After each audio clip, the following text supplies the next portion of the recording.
Yo, what's up, Inmu? Welcome in. Hope everybody is doing well. Let me post this on YouTube. Boom. Then let's find little imagery to go along here.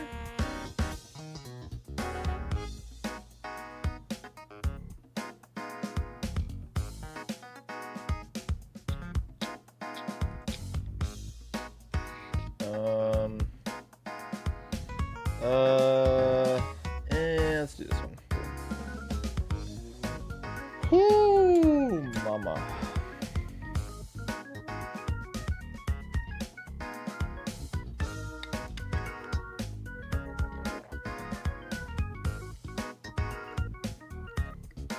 I wish there was a way to like, maybe there is, to like automatically disable embeds on Discord, because that'd be nice. Oh no, we're back. Yo, what's good, Gay Potato Farmer? Our second tier 3 sub. Welcome in, everybody. Hope everybody's doing well. I got an ad involving a crocodile. That's a good sign. Let's go. This is so weird. I had to unsubscribe and subscribe to text. LOL. Look, YouTube streaming not known for being the best. Yo, what's good, Suvi? Welcome in. Welcome in, gamers. Let's see. Let's get that back up to where it was. Let's see. I'm gonna make one more message on Discord. Let's see if that ruins it any further.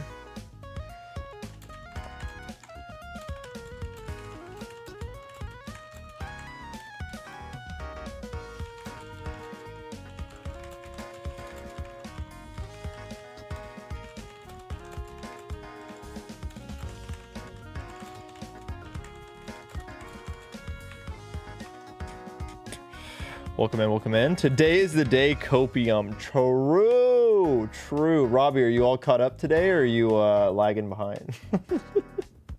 I think you're caught up. All right.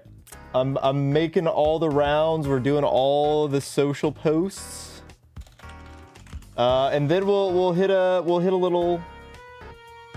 little thing. Yeah, I think you are. Yo, flamboyantly fabulous with some Joe Sniff ball. What a good emote. This is why everybody should be subscribed to Joe Sniffy. You can't get him like Joe Sniff ball. Do I even have Joe Sniff ball? I guess not. Okay, I'm a fake fan. Someone please give me a subscription to Joe Sniffy right now. I need Joe Sniff ball. R.I.P. Yeah, not a real one apparently. Hoping for a Christmas miracle. That's right. We didn't get the Christmas miracle last time, but we're obviously getting it right here, right now, in autumn. Let's find it, gamers. Let's find it. Back in the desert resort, but not to be in the desert resort for much longer, because on encounter number 43,006. Okay, but just imagine, though. Imagine. Love the shirt. Mods, this guy is begging for subs to get his ass. No, Mods, don't take me out. Yeah, thank you. Anybody else get... So this is my cool Christmas swag. See, I have a Charlotte Hornets hat, which is weird because I'm not a Charlotte Hornets fan, but the Hornets were in OKC for a little while, and it was during the era when they had the cooler logo, the cooler Hornets logo. Also, this shirt is it was a women's shirt, so it's a women's large, and this happens every time I buy women's clothing, but like, it's just a little wide, you know. I don't got the big boobies, so like there's just a lot of space right here. But like, even then, look, I've got long arms, so it's like basically the right length. So yeah, this is just, I just got to get my pecs. I got to get some massive pecs so I can fill out into my women's large t-shirt. The number of encounters, yeah, we've only done like 25,000 encounters, you know. All right, well, it was not encounter number 43,006. That's obviously because it's going to be encounter number 43,007. Show it to me, baby. All right, well, it wasn't. So, whoa, Rudolph, no way. We got Glorp. We got Glorp in chat. That's crazy. So let's find ourselves festive Nintendo. Oh my God, why can I not read? Festive Nintendo Christmas music to enjoy your winter holidays. Well, that sounds perfect for us because we obviously need a Christmas miracle. We're gonna need a Christmas miracle here today. So, I think that's the vibe. I think that's the vibe. Let's see if we can get it. Let's sit here and speed up and try and see what we can get. You missed 42,069. Well, don't worry. 43,069 is coming right up. Actually, the last stream didn't even have 42,069 in it anyways. So the good vibes only Glorp. Glorp will bring us home. Yeah, hope everybody had a good holiday. I got some good stuff. I got this cool hat, this cool shirt. So I was like, well, I gotta, show it off. Gotta wear it out, if you will. But I like this hat a lot. It gets chroma keyed out. So if you guys want to read chat. Oh my god, is that Mr. Beast's profile picture in chat? No way. You don't know about Glorp? We can learn about Glorp. Has any other shiny popped up? Nope. I'm not even hunting for Sandile. That's the thing. Like, obviously I want Sandile, but this is a shiny only Nuzlocke, so I have to take whatever it gives me. But so far I've had zero luck. Just absolutely zero luck.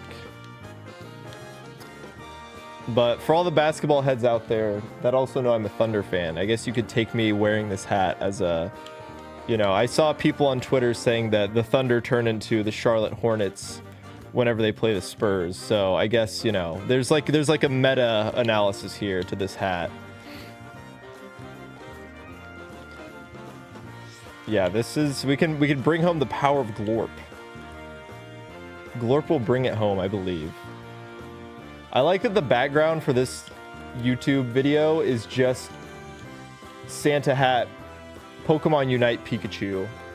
I wonder if they just looped the video. Let's see. Oh, they 1000% did. They just looped the video. It's genuinely like a 1 second loop. Unless that's how it looks in Unite. Just so people can remember it exists. That's what I'm saying. Maractus, if we're going strictly off of like which shiny I would want, like which Pokemon I think has the best shiny in this desert resort, it is Maractus. But in terms of the health of the Nuzlocke, it actually would not be good at all. The hat feared by folding tables. I don't know if I know what that is. You want to get into basketball, but I don't have a team. Well, are you in the United States of America? Do you have a geographical team that you could get into? If not, you could be a bandwagon fan and then just hop on like one of the popular teams. If you want to get on one of the dynastic teams that's budding in the NBA, I would recommend either the San Antonio Spurs, or you can be like me, the Giga Chad Oklahoma City Thunder enjoyer, or the virgin San Antonio Spurs fan. Yeah, you could be a Raptors fan if you like dinosaurs. It depends on how much you want to suffer. Be a Lakers fan so everyone can hate you. Yeah, you could just the Pelicans, but they super doo-doo garbage. Yeah, I would, if you're from New Orleans, I would recommend not being a Pelicans fan. You could, yeah, the Celtics, the Lakers, those would all be good if you want to like have a historically great franchise and be like, then you can be the annoying one, like, our history, nobody will ever be better than we were. I think those are the funniest bandwagon fans. A Knicks fan, I feel like if you're a Knicks fan though, you're setting yourself up for just like a lifetime of suffering. It only ends in pain in all of our fan bases. Well, I mean, the Timberwolves have been good lately. They've been historically terrible, but they've been good lately. And unfortunately, they are running up against Denver with Jokic, OKC with their dynasty, the Spurs with Wembanyama. It was just really unfortunate for Minnesota. Bucks fans are always accepting new members. I would stay far away from the Milwaukee Bucks if I were you. You despise those fans? Well, that's what I'm saying. You gotta hop on the new wave. Yeah, that's exactly what I was saying, Chuckles. Shiny for late Christmas, surely. Surely. I agree. Merry late Christmas, Yoshi. I feel like it's been a while since I've seen you in chat, so welcome back in. Harsh but true. Look, maybe you'll find a Giannis trade and you can just reset your franchise. I feel like that's the best thing that you could hope for as a Bucks fan. I don't know, like I wouldn't want to be a Bucks fan right now, because like I also don't want to lose the best player in my franchise's history since Kareem. I don't know if I want to do that for like the chance of something, right? I will forever be with the Blazers due to proximity related reasons. That's kind of the way I am. It also helps that the Thunder have been very good for all but like 2 years in their history being here. So that also helps a lot. When your team is here for 20 years and they're good for like 18 of those 20 years and also like extremely good for probably like half of those, you get pretty spoiled. Easier solution, instead of deciding, become a... Yeah, you know what? You could go like the crazy route and just become like a crazy like G League head. Just really involved in the G League. I do have an Orlando Magic hat. I've been like expanding my collection of NBA team hats. I have so many hats. But I have a boatload of Thunder hats. I have this hat now, so I have a Hornets hat. I have a Magic hat. Maybe it's just 3. But I feel like I'm such a Thunder fan. I'm not just like a broad NBA fan, right? Well, I am, but I really only support one team. But now I have like all of these, all this apparel for... I guess if we like extend it out to apparel...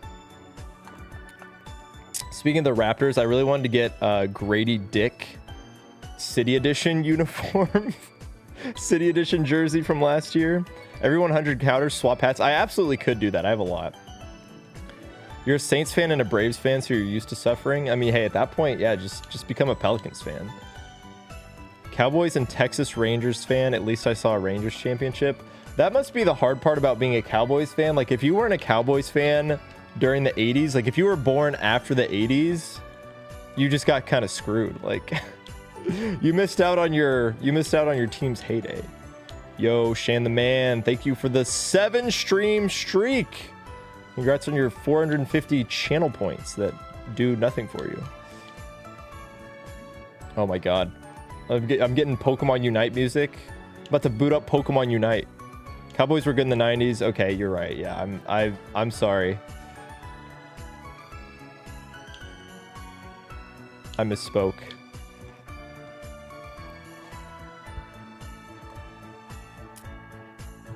See, that was before I was born, so you know, this 80s, 90s, it's all the same era to me.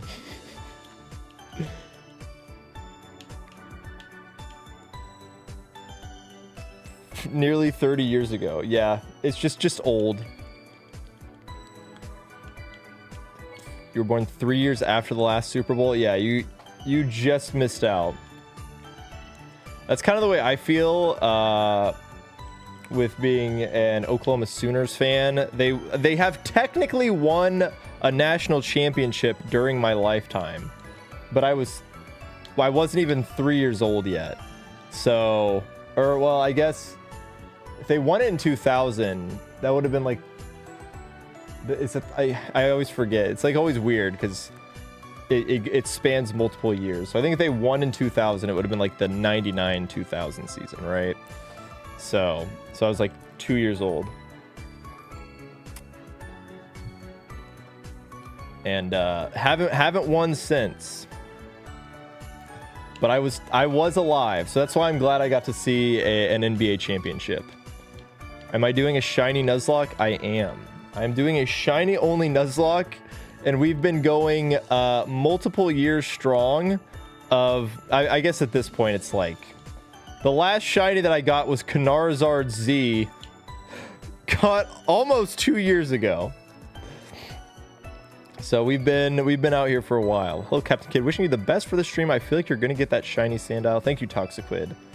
A man can hope. A man can hope and dream. Let's hope that it happens.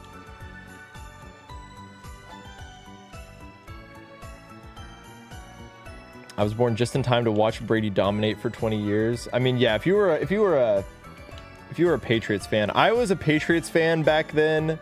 That was when I was like growing up and watching, you know, ESPN every day that I got back from school. So it was kind of one of those things where, like, this happens with every generation of children where they kind of, if they don't have a team, they just kind of root. Sometimes even if they have a team, they'll just root for the bandwagon team. I know going to like Thunder games and you'd see like young tweens in Warriors jerseys with their parents, and it's like, they failed their child. They failed their child. They let their son become a bandwagon Warriors fan. How could they do this? How could they do this? We'll probably never see a Pelicans championship in your lifetime. Look, I mean, we've got long lives to live, hopefully, ahead of us.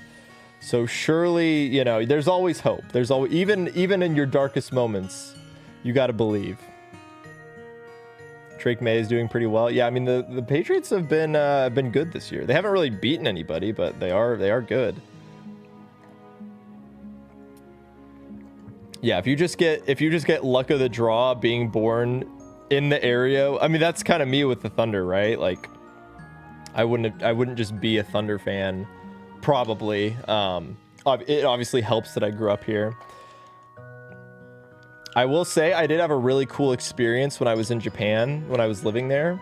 I had this like Thunder little zip up sweater that I would wear, and I was in a convenience store one day, and the guy who was working there just like pointed at my jacket. He was like, "Yo, I love the Thunder. That's my favorite NBA team." That was really cool. I think the another funny one was a different time. This was not when I was living in Japan. This was when I was just visiting on like one of my I think it was the first time that I'd been back in Japan since I lived there. And I saw this guy who was he had a jacket on that had a big OKC Thunder logo on the back. So I ran up to him and I was like, "Yo, are you from OKC?" And then he turns around. Because, you know, if you're a Thunder... I assume most Thunder fans are locally sourced, right? I would assume that most of them are homegrown from the OKC area. And so he turns around, and he's this Australian guy, and he goes, "Nah, Josh Giddey, mate." I was like, oh, yeah, that's cool, too. That was before the Giddey allegations came out, so we could be, you know, proud Josh Giddey fans. But I love Giddey was always my favorite player to watch, because Giddey plays a brand of basketball that I was like, man, if I was a foot taller, that's exactly how I would want to play.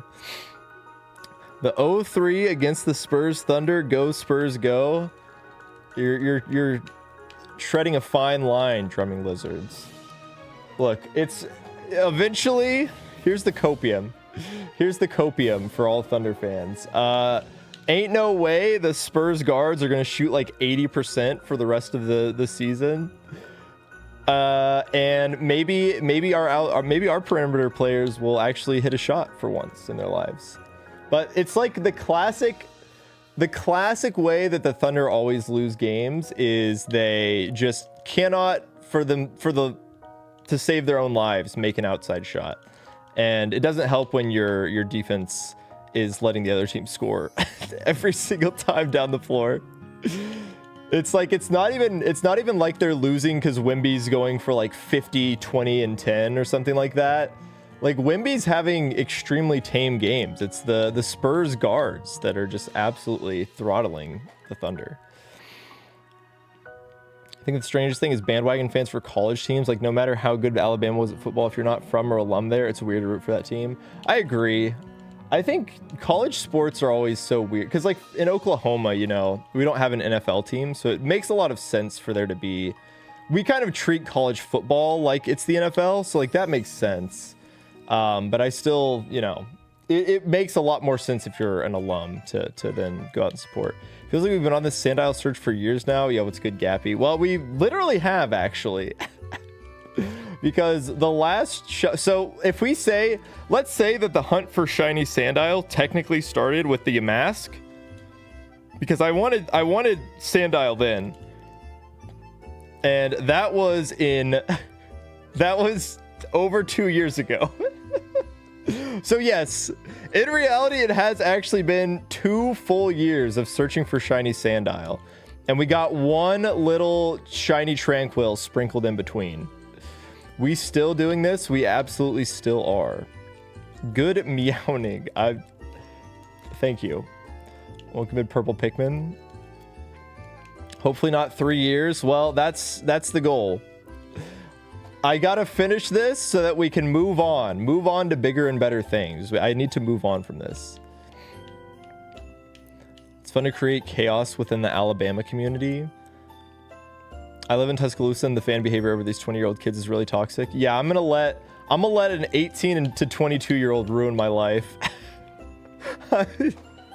I'm gonna let an 18 to 22-year-old ruin my mental health for the next 4. That's the way I feel when I go to a football game.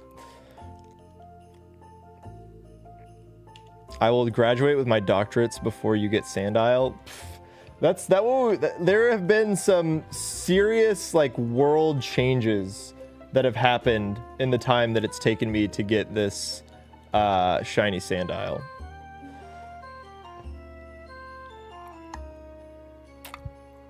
We got to move on. Yeah, let's boot up the black 2 shiny only Nuzlocke as soon as we're done with this one. We obviously have to have the sequel. The sequel that nobody asked for. I work in a restaurant, and if Alabama loses, nobody eats out for a week because they're so depressed. That's really funny. So your tip, you have to root for Alabama because otherwise your tips, yeah, your whole economy depends on it. Yeah, when I haven't caught up with my chat in a really long time, that's when I boot up the shiny streams.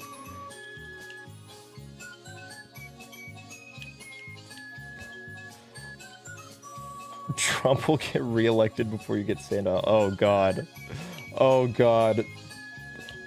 We're gonna delve into full-on fascism before this shiny Sandile appears. I live right in between the LSU fans and Alabama fans as well as Georgia fans, so I always watch the chaos between the three. That sounds like the worst possible geographic location you could ever be in. Thank you, Ame-chan. Happy merry late Christmas to all who celebrate. Hope everybody's having a good holiday year. I'll get my shiny living dex before you get shiny Santa. I only got 7. Okay, it's not that dire. It's not that dire. We might actually get GTA 6 before. We got Silk Song before I got the shiny Sandile. Gen 5 did look so good. Very shiny Croc, thank you. What's my favorite Christmas album? I definitely do not have a favorite Christmas album. I have a few Christmas songs that I like. I always used to say Last Christmas was my favorite Christmas song. Recently, I like Old Lang Syne. I think that's a good one. But I came to the realization this Christmas season that I just don't really like Christmas music, I think. I kept trying to listen to Christmas music to get into the holiday spirit, and it's possible that the Spotify Christmas playlists are just really, really bad, because I found myself instantly skipping like over half of the songs. I couldn't deal with it. Mariah Carey, yeah. I haven't heard that one. The parody ones, though, the parody ones can be funny, but like that's not a bop that I'm trying to listen to all the time. I didn't get bombarded by, I almost said Katy Perry, by Mariah Carey much this year. I like Christmas. Don't get me wrong. I do like Christmas. I just, I don't like Christmas music, I think.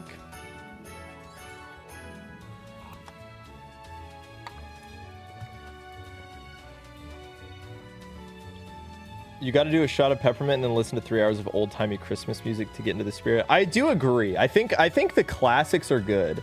The ones that were always instant skips for me were, I feel like Christmas song covers are always bad. Like if I hear any artist from the 21st century singing a Christmas song, instant skip for me. Yo, what's good, Brand? We are so back. We're back and better than ever. Yeah, you just got to listen to old songs. The lack of Mariah Carey is a recession indicator. Oh god, another one. It's never been more over. Yeah, that's true. I think if you just don't go out into public a lot, you kind of avoid a lot of Christmas music. Yeah, I would not. You know, salute all of the retail workers who had to deal with the holiday season. Michael Bublé and Pentatonix. Okay, Michael Bublé, I can understand, but Pentatonix, that's an instant skip for me. I'm sorry. What about Wham? Oh yeah, I mess with some Wham. That's what I was saying. Last Christmas is my my favorite. I did see that. I saw that Last Christmas topped the charts this year.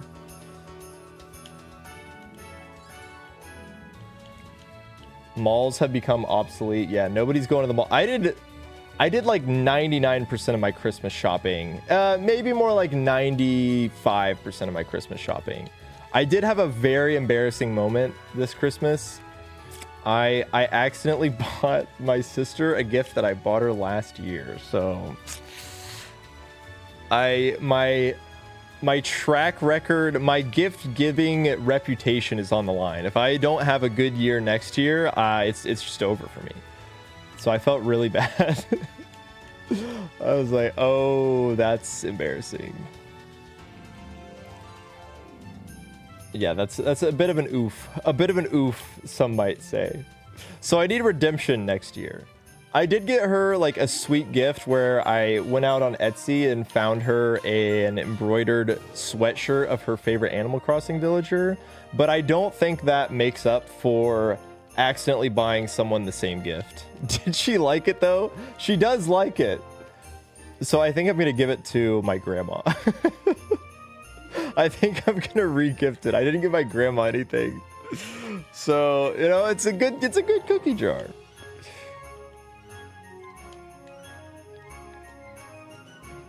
The shiny croc, I think that would be the most ironic thing ever, is if I catch shiny sandile, then it immediately dies in the gym fight. Oh, thank you, Hannah. Welcome in. Yo, Bryn with the 13 months of Prime. Thank you so much, Bryn. Ads be gone. I cannot miss the shiny croc. Thank you so much, Bryn. Absolutely.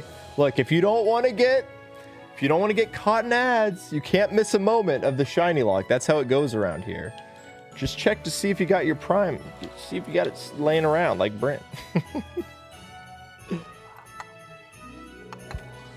Stop being funny for 30 more seconds. Oh, don't worry. This has been very serious stuff. This has been only serious.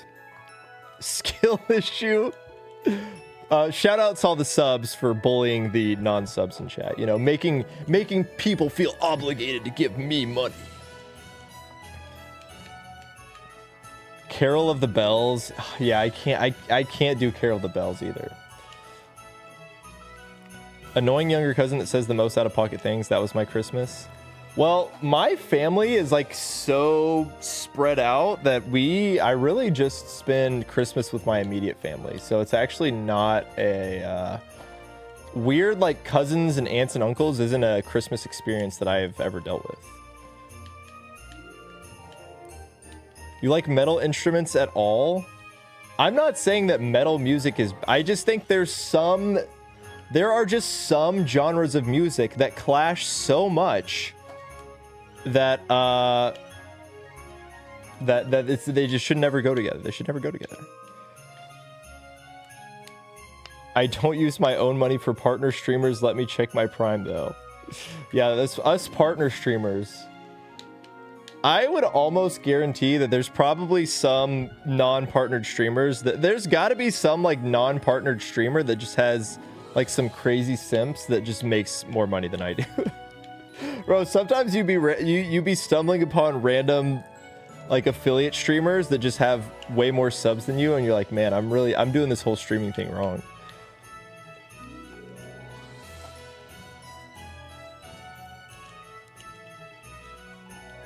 You don't get paid more just because you're a partner. We got the same 50-50 split. I don't got that. I don't got that 60 40 70 30. That's what I'm saying. Let me get in the bathtub. Let me get in a hot tub. Let them start pouring in. Their subs are bots. I feel like it would be. I don't think you can really bot a Twitch sub. I don't know how you'd do that. You could lie about it, I guess. You could put a little thing on screen like I used to do that said like sub 68 out of 69. Maybe I should bring that back. People love being the 69th sub. That I got more people than I'd like to admit with that one.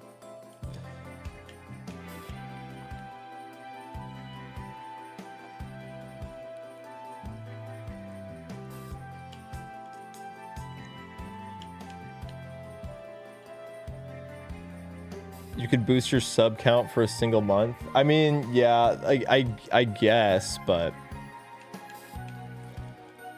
I don't know how you do that with bots necessarily. Certainly like your viewer count, you could.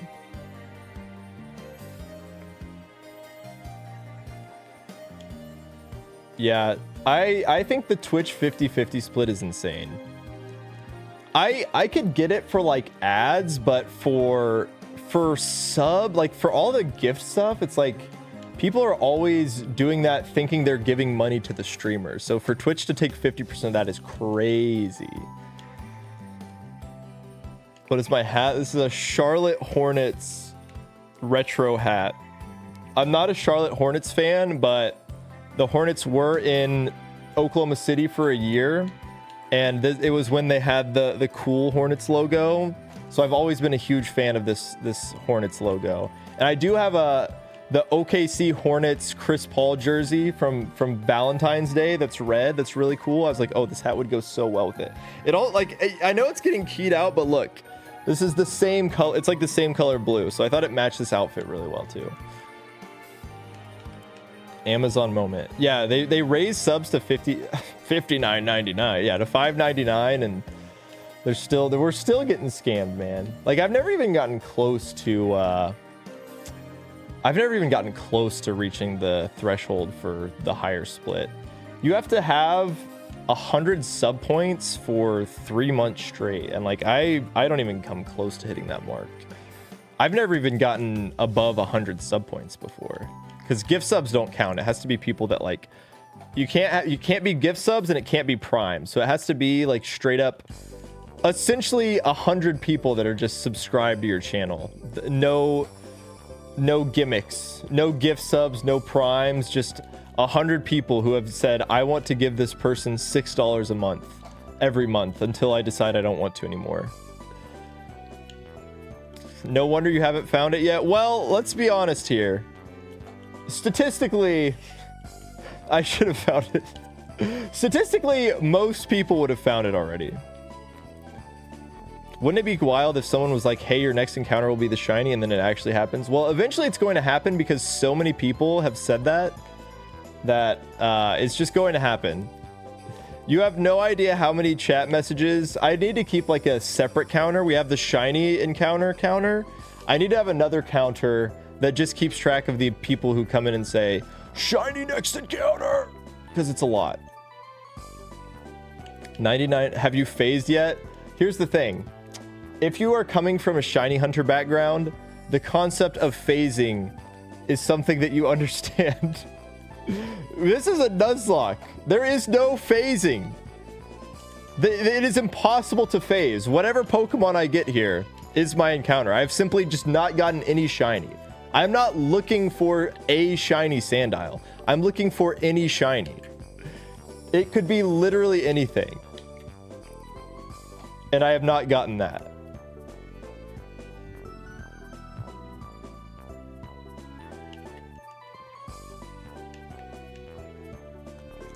My next shiny will be a Maractus. It could. Cute mug, thank you. Wait, can you actually see this side? Oh yeah, you can. It's on both sides. Yeah, my festive holiday Pikachu mug. He's great. Mugs and hats. Those are my two collections.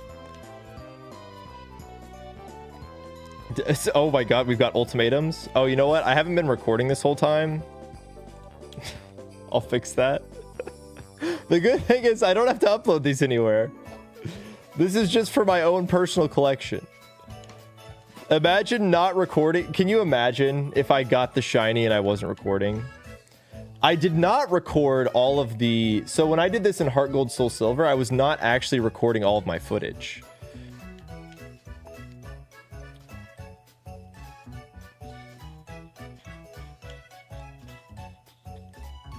So I would just pull from the VODs. But now I want to actually have the footage recorded. And so it would have been really, really... So I've got like all these VODs that have not, you know, that have not led to anything. All of these empty VODs of me talking into a void for so long.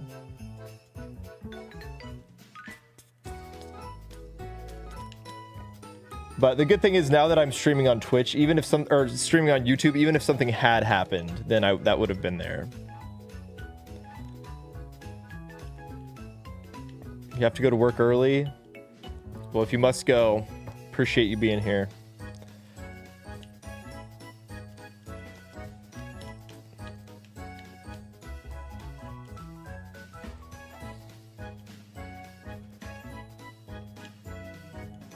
If it makes you feel better, I haven't finished Ultra Sun because I got into a wormhole and pulled out Xerneas, so I've been shiny hunting that B-bad word since before the pandemic. That is certainly a long time. Is there not a way to increase the odds on that until you're in post-game? I hope you find a shiny tonight. Thank you. Surely tonight is the night. Surely tonight is the night that we break through.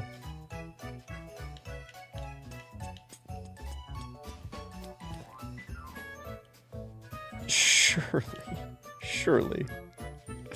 I'm feeling lucky. That's good. That's good. I need some luck. I need some good luck. Yeah, what's everybody's holiday hauls?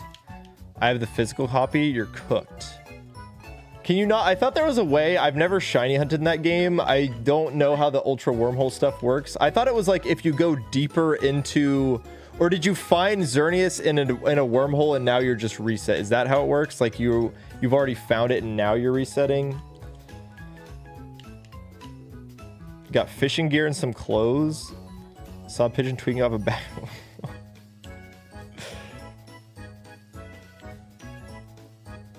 I've never shiny hunted in that game, so I don't know. A gift to yourself. I still have not. I contemplated gifting myself a gift this year. Next year for sure. Don't find the shiny. Oh, no promises. I can't promise anything. I got a YMCA membership, but I actually wanted it. My spouse isn't an a-hole. They said, damn, you need to get the gym. Oh, legendaries are exempt from the special wormhole shiny odds. Really? So you're hunting with the 1 in 4,092 odds. The shiny will be my gift to myself. True. Yeah, shiny hunting in the ZA DLC is a joke. Gifted yourself an Astrobot PS5 controller. That sounds cool. Got a really sweet sentimental space pin for my dad, and I made my boyfriend a special plushie of his cat. Yo, good stuff, Bren. It sounds like a very successful holiday. That's awesome.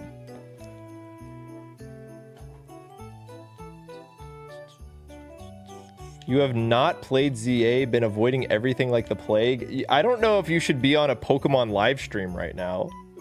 That game's been out for a hot minute. I feel like you're very likely to get spoiled. If you've been avoiding it like the plague, I don't know if this is the place you should be. You should go play that video game right now, I think.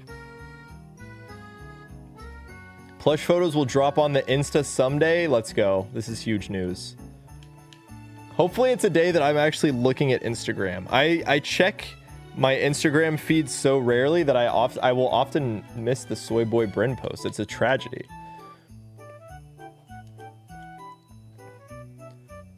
Got a boom mic for your desk? Yo, let's go.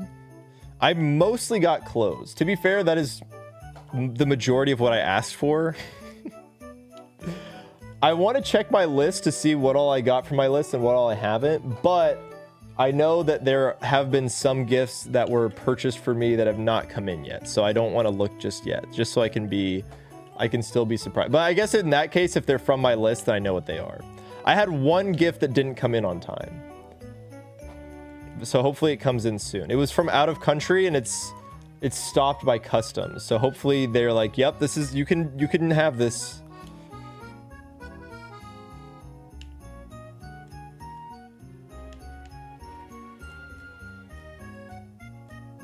They'll always be there later. Oh my god, you're so right. I can all the power of the internet. I can just go back and look at them then.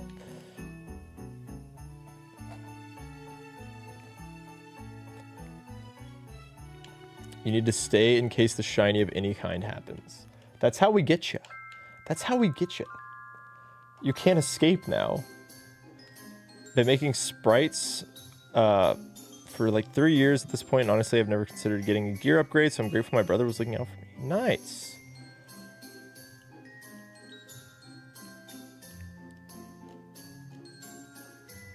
So inspired by Weird Al. Weird Al is definitely, I mean, if you're... Anytime I make a good parody video, a lot of my April Fool's videos, I have to look towards Weird Al for inspiration. The king of parodies. I fell asleep last stream, so I had to watch the end of the VOD after to make sure I didn't miss it. Yeah, that's... I get that, I get that. See, that... The shiny hunting VODs, they always explode in views afterwards, because everybody's like, well, did it happen? Was last night the night? The Fire Emblem community is getting a sequel game to 3 Houses. So you've already got... my Christmas wish has not come true yet. Another 5 years of 3 Houses discourse. If I was a Fire Emblem fan, I'm sure that would mean something to me. Got Pokemon cards in DK Bonanza. I hit 1 card that I didn't have in my master set, but my sister at 2, and I had to do a horrible trade to get them. Traded like $8 worth of stuff for $5 worth. I feel like if you're trading with your sister, though, you're doing it more for the love of the game, you know? There's like special trades you can make where it's not all about the money, not all about the investment game.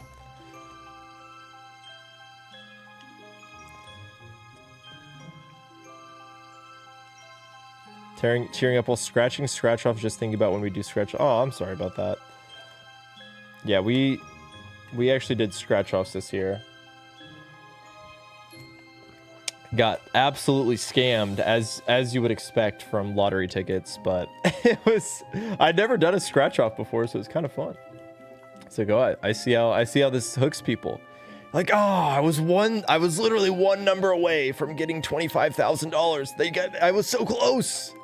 I was so close. Oh, your sister just sells them. Oh, well, that's is your sister a scalper? I guess if my sister was a scalper, I probably would not want to trade with her either.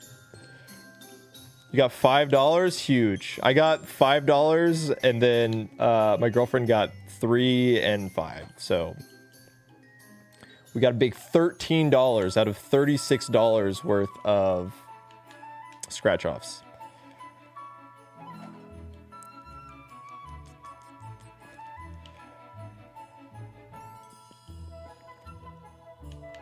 Haven't I found a single shiny? Well, I have, yes, because the encounter number is for the totality of all encounters. It's very confusing for the stream, but in the video it'll look nice. But yeah, it's been about 25,000 encounters since we last found a shiny. So I've been exclusively in these pits shiny hunting for about 50,000 encounters, and I have not gotten anything else. It's been a while since you've been here, and absolutely nothing has changed. $50 on a $10 scratch ticket? I mean, hey, it's $40 profit right there. Not bad, not bad. D&D socks and holy moly, you were D&D'd out. Indie games are dirt cheap. I haven't bought any new games, and I can't buy new games. I did get Kirby Air Riders, finally, so I'll be excited to play Kirby Air Riders. I just felt like that was an easy game that I could throw onto a wish list. It was like, I'm not gonna make content over it, so I feel like there's not a reason to just buy the game. So I'll just wait. Like, there wasn't a reason for me to necessarily buy it at launch. It's like, I'll have fun with it whenever I get my hands on it. Yeah, this is in the winter of holiday 2030, this video is gonna hit so hard.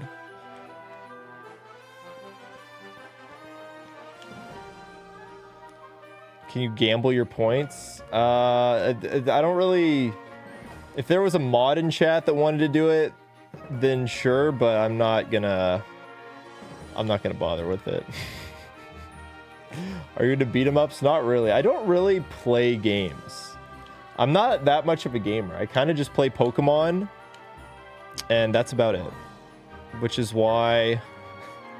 Want to gamble? Yeah, you can go for it, Bryn.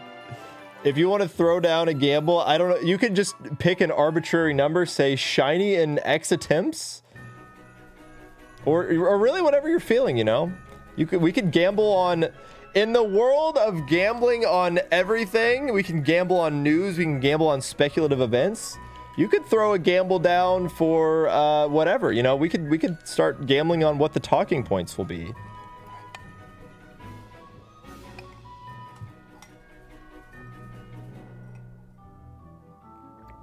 Am I a big board game enjoyer?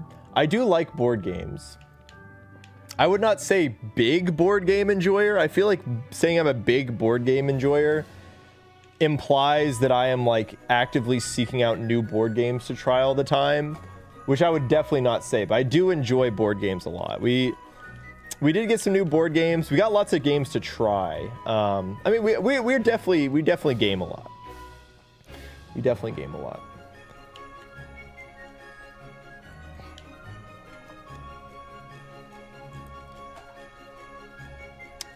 I think we will get at least one more shiny before the challenge run ends. I think that much is true.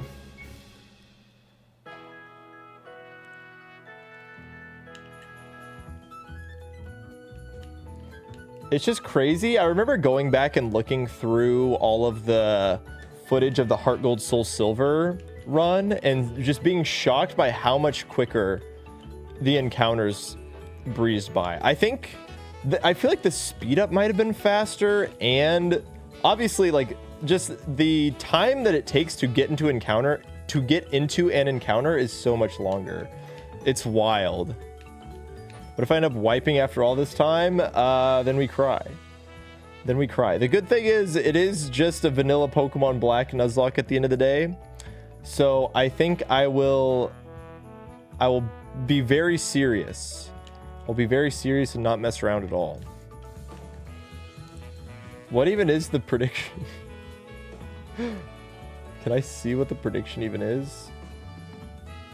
Oh, shiny tonight. Okay, it's just... the whole night.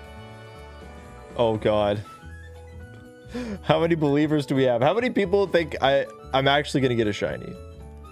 Is there a reason you stuck with Sandile? There's really... The reason I'm here is because Sandile would be the best encounter for the entire rest of the game. And every other route that I could shiny hunt on, there's not really anything that I would want. There's either too many dupes or it's just not good Pokemon that would really help us out at all. So this is kind of our best bet. We've struck out on Sandile 2 times now, so this time for sure. I'll abstain so I can close the prediction later if I'm still awake. Well, if you pass out, Bryn, I hope that I can remember to close it out.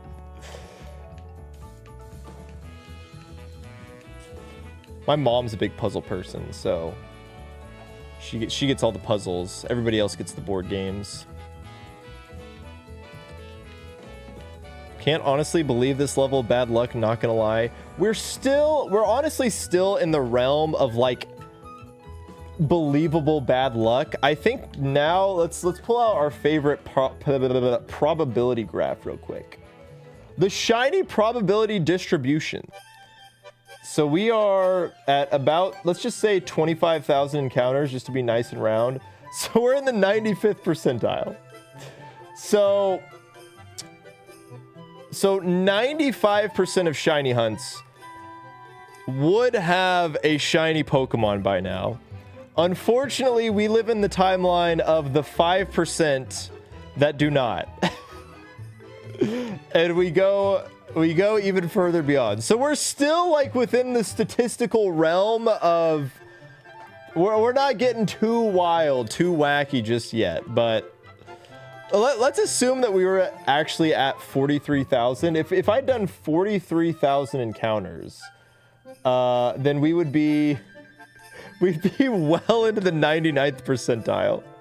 If we ever go beyond 50,000, that is when we are at statistical anomaly levels of bad luck. But for now, we're chilling. For right now, we're still chilling. Best of luck. Thank you. Statistically, it'll be the first one after you decide to give up. That's, I think, how it works. I took one statistics class in college and in high school, and I believe that is exactly how it works.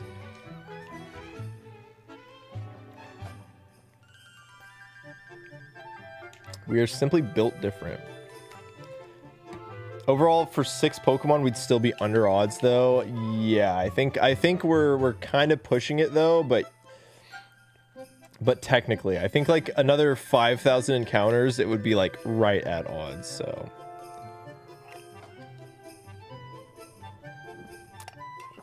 we did get very, very lucky. I love statistics. I think statistics are awesome. I loved every statistics course I ever took. I actually quit basketball in high school in part to join a statistics class. So, you know, I was a real Giga Chad, real jock type in high school. I'm pretty sure I've told this before, but I had there's a kid in one of my computer science classes when I was a senior who was like, he's like, dude, I remember when you used to be part of the cool kids.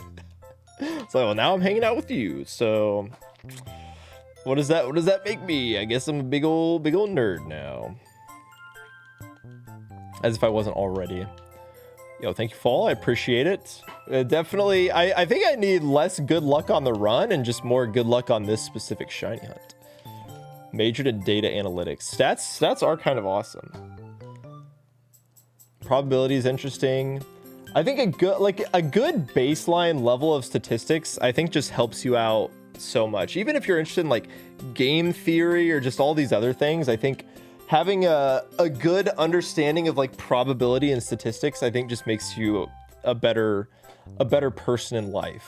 I feel like you navigate the world better if you have just a good baseline to go off of. More of a calc guy myself. Mad respect for statisticians. I definitely feel like I use my statistics knowledge way more than I use my calc knowledge, which is long dried up. It is. I am totally washed.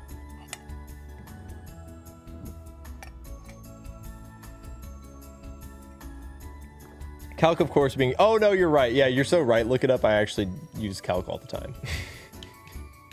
How could I forget? You're a nuclear engineer and you feel stupid. I promise you are not.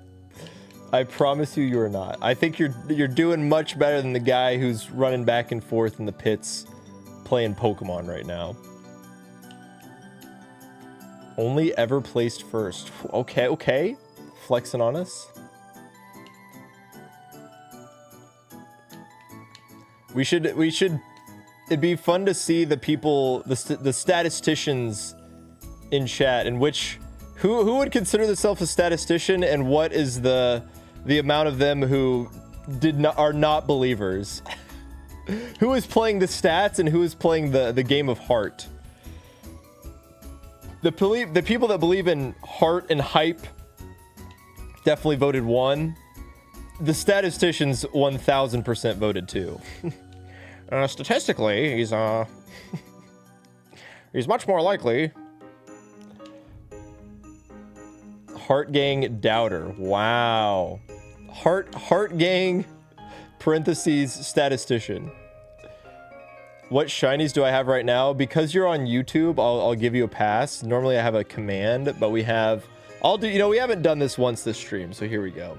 We got Blue Eyes, the Gray Chipmunk, who was the second shiny we ever caught on the same day as the first shiny we ever got, which was Hot Tub the Pig Knight, out of only like 500 encounters.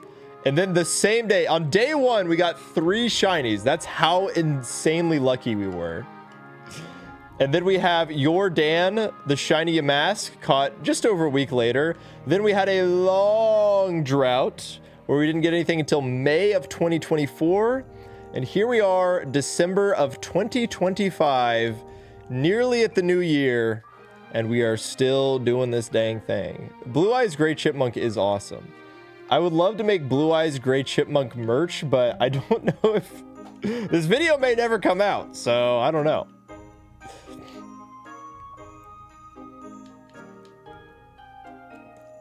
I win either way. If you get the shiny, that's hype, and if you don't get that, I get points. Yeah, see, I think that's the beauty of being a doubter.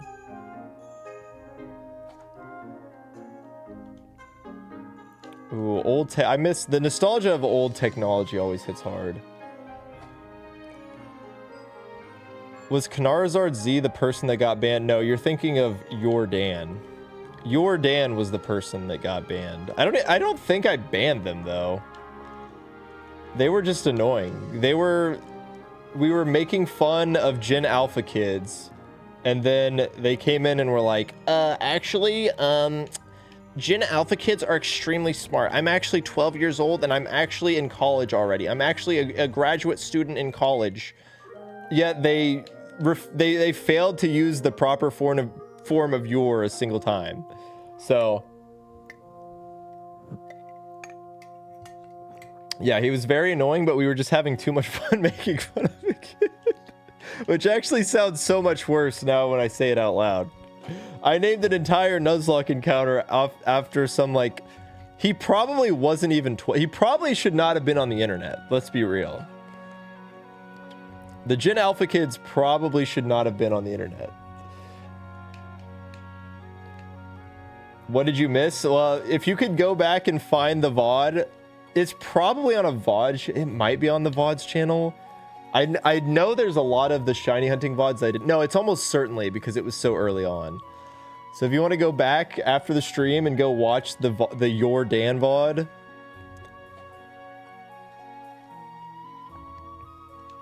I'm sure you'll have a good time. Kingdom Hearts music? Possibly. It's some random...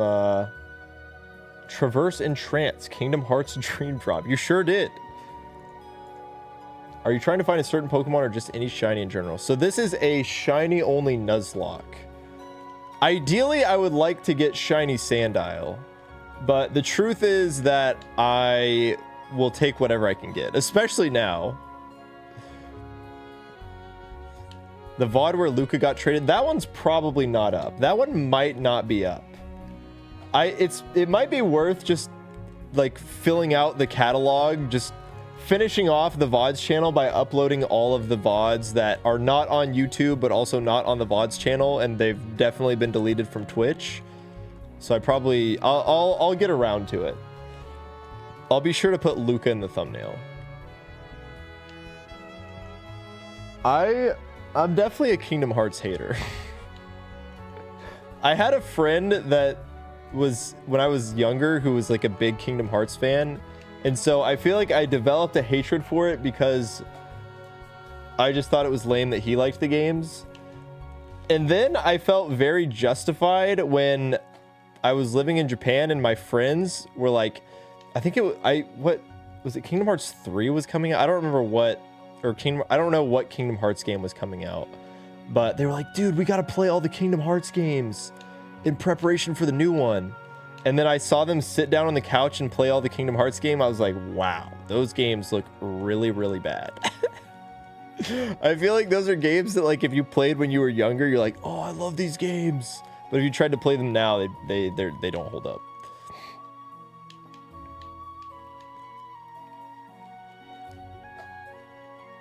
Yeah, I didn't have a cell phone until I was like 14, I think. Sorry, but nah, I disagree. Says the person who spotted the Kingdom Hearts song in the background. Like, what? It's Kingdom Hearts music. I'm saying the gameplay looks so bad.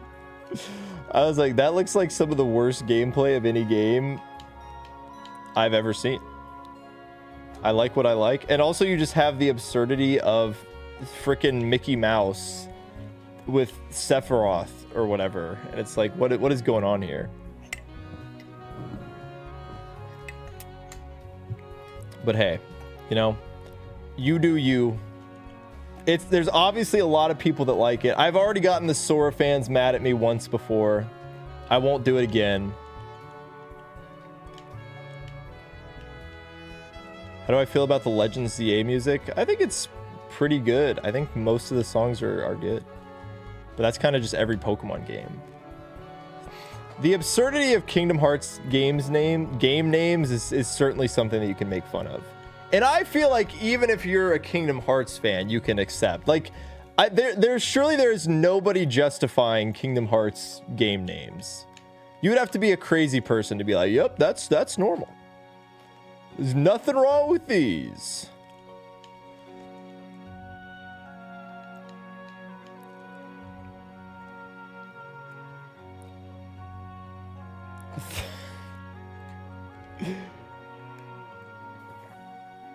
$358 over 2 days. No, that's normal. I don't know what you're talking about.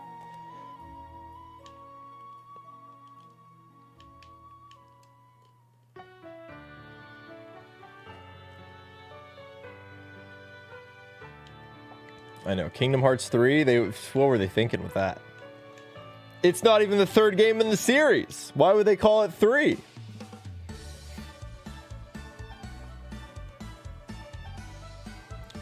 Is this like official? Is this not a cover? Okay, yeah, it's Slateport City. Just because it's somebody else's arrangement, I'm just gonna skip it. I'm gonna skip it. I don't want to deal with it in case it gets claimed. Reverse Rebirth 0.2 Overture Kingdom Hearts 3 DLC Mind. Good stuff. Stretch check? Yeah, no, you're right. I do need to stretch my wrists. Like, my wrists had not been bothering me at all. And then the second that I come back to freaking shiny hunting streams, I'm like, man, my hands started hurting again. That's crazy. Crazy how that one works.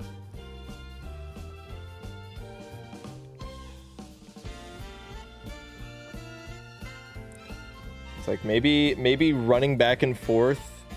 That's the nice, I know I talked about this last time, but that's the best thing about ZA is I feel like if you can turn shiny hunting into something that you can do AFK or something that takes very little effort, it becomes way more fun when I can just do something to get the different colored little guys. Like, oh, this is actually awesome.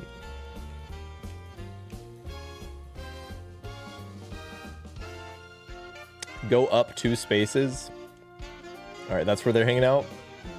Oh, they're on the edge. Oh, on the edge. Oh, can you imagine though?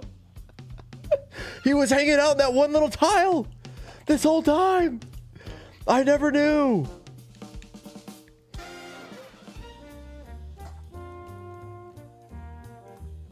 That would have been wild. Well, I was ready for it too. I thought that YouTube chatter had just the Babe Ruth moment. Be like, yep, that's where the shiny is. That tile right there. Could be a location issue. I feel like it's down here. I'm personally a believer in like the extremes.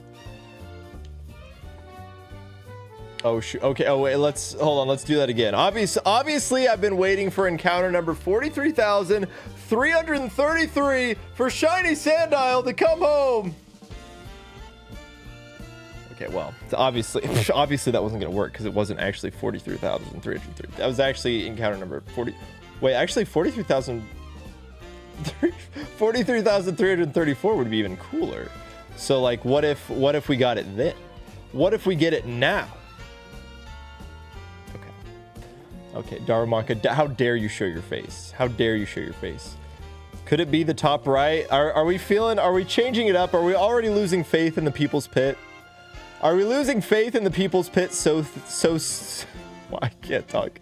So soon?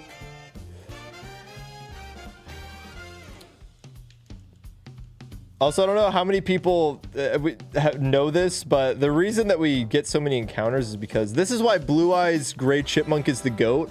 They have the ability Illuminate, which actually is real Shiny Hunter tech.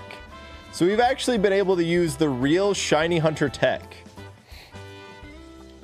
You owe it all to the People's Pit. Maybe we need to so soon. We act like the other pits have been so good to us. Yeah, the fact that I actually get to use Shiny Hunter tech for this video, I think is really fun. It is unfortunate that we've run into such an issue of not being able to have any shiny Pokemon for such a long time, but once this video sees the light of day, yeah, the old Illuminate is normally a very bad ability, like an ability that you don't even want your Pokemon to have. But in this one instance, we actually like this.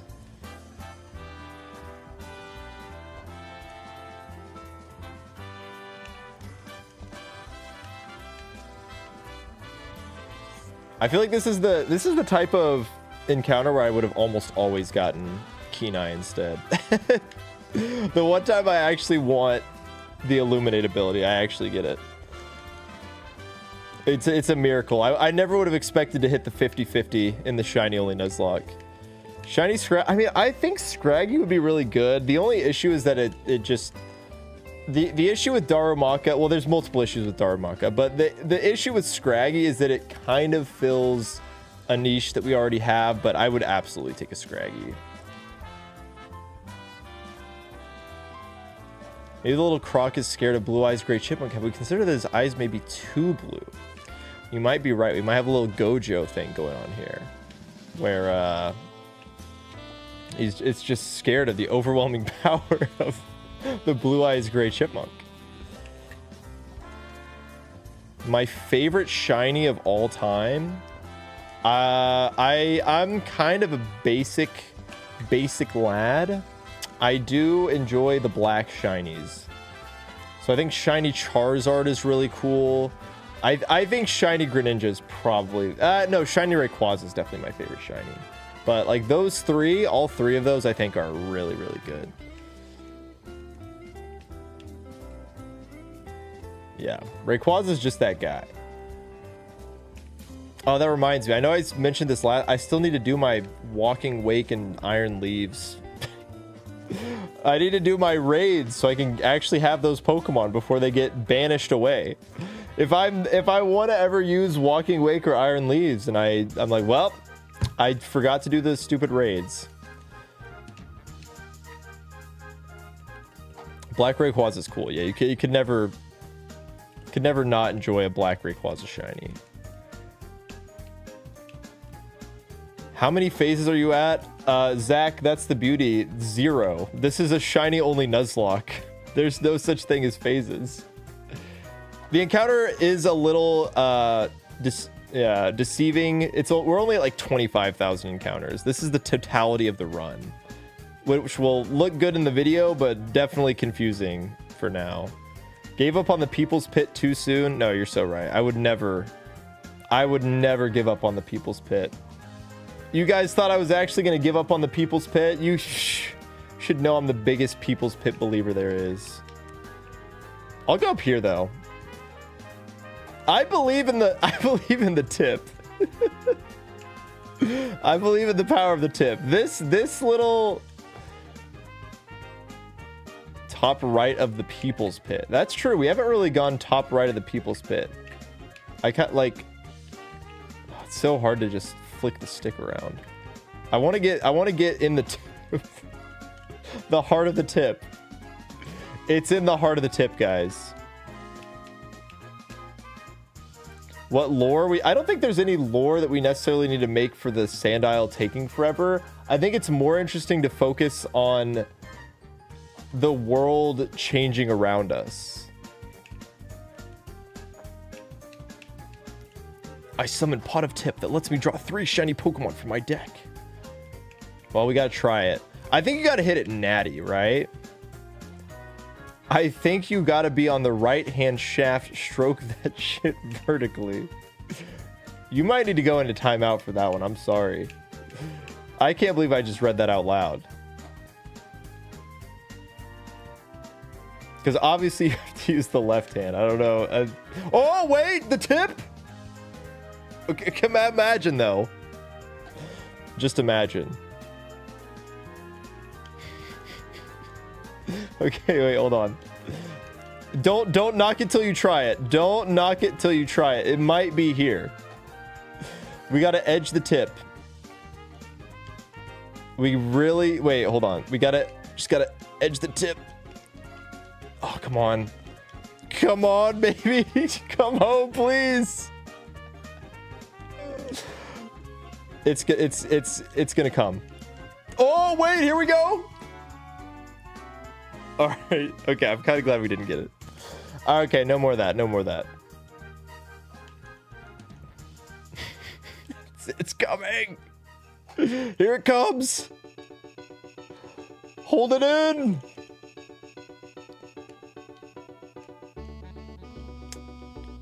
Oh, wait. Let's see. Let's definitely not listen to this one. Is this Jangle Bells? I feel like that would get claimed. I did not know this is a song that exists, but I feel like that's going to get claimed somehow. Mount Winter. I like that all these holiday playlists, they don't have like overlapping songs. I think that's kind of fascinating. I feel like you'd think that there would be more overlap, but they don't really.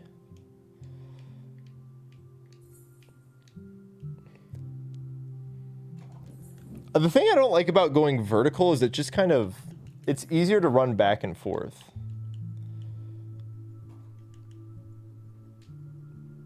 Christmas is over. Not that it really matters. Not like getting a random VOD necessarily. Oh, wait, the tip! The tip! The legendary tip! Shoot. He's gonna come out of the tip. Shiny Sandile is definitely coming out of the tip. I've convinced myself now that that's where the shiny Sandile lies.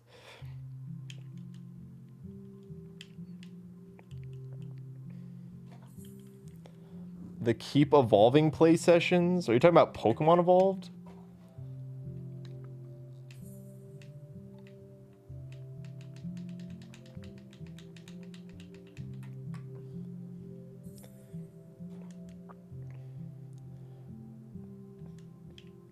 It'll shine tonight, guaranteed. Thank you, Booty Muncher. I agree. I agree. Tonight is the night. We're bringing it home.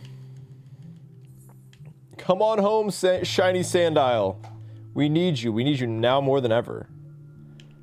If you ride the tip for a couple hours, then surely he'll come. Yeah, that's what the people say. It is what the people, in fact, do be saying. Oh, here it is. Tip check. It's actually going to happen more often than I realize. But yeah, anyways, to answer the chatter that I totally ignored, I think I would rather have Moxie's. Moxie's Sandile just breaks the game. Intimidate is still very good, but a Moxie Sandile allows you to sweep like two Elite Four members, which Intimidate, while good and definitely lets you play more defensive, being able to play with, like, if we get a plus speed Moxie Sandile, I think it's just, we just win the run at that point. Which means I'm probably going to get like a modest Intimidate 0 speed IV Sandile after all of this. We have 2 Booty Munchers in chat. That's crazy. What are the odds of that?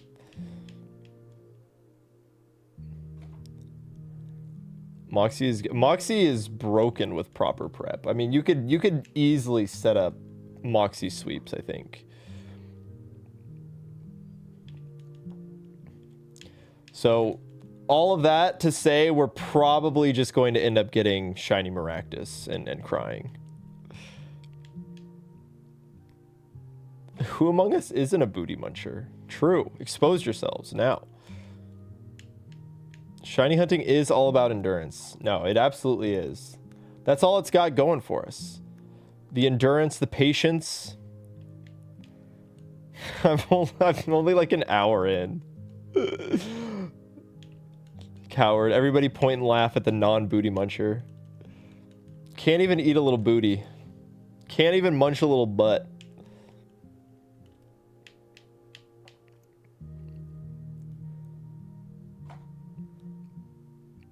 The lead mummy Cophagregus is a run-ender. Nah. You just take that out first. And then you set up your sweep. This is like a very... is this playlist just very quiet, or... I think this playlist is just very quiet. Maybe this song is very quiet.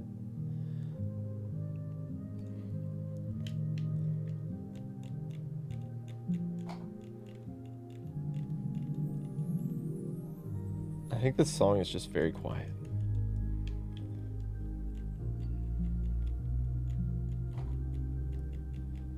Yeah, I feel like hearing multiple booty munchers in chat would definitely... We become main channel. We become main monitor content immediately. 43,434. That would be a nice looking number to get the shiny on. I would not mind that at all. We're like 30 encounters away from greatness.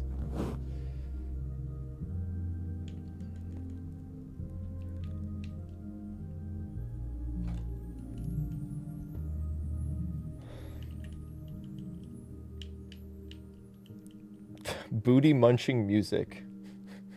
I feel like if you're... I'm sorry, you better not be doing any munching of booties listening to video game music.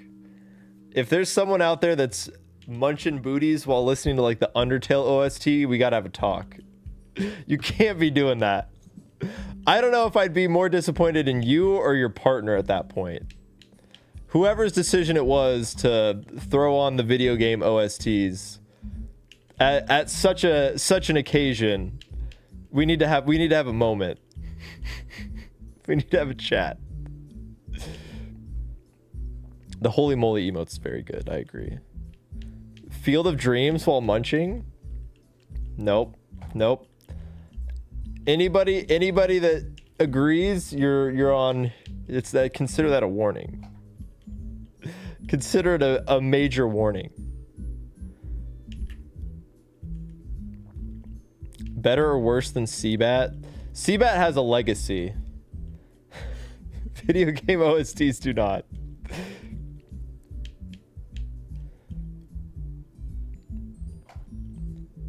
Hypothetically, what's my favorite video game song? I think it's probably Battle Sim from Pokemon XD. Not a booty munching song though.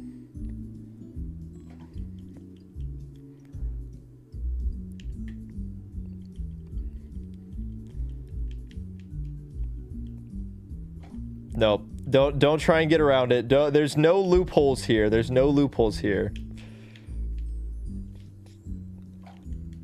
I don't like... I feel like it's hard to pick a favorite video game song because there's just so many different vibes, you know? How do you compare a Pokemon battle theme to like some emotional song, right? I feel like that's what makes it hard to say. You almost have to have a different favorite for every kind of mood that you'd be feeling. I think that extends to also just all music in general. But with video game music especially, I think because you're oftentimes... You're not just listening to the song. You always have to contextualize the song and why someone might like it.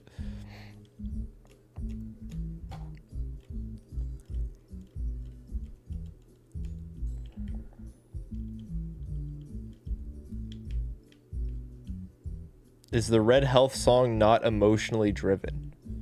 Okay, I think this playlist is just like what is going on?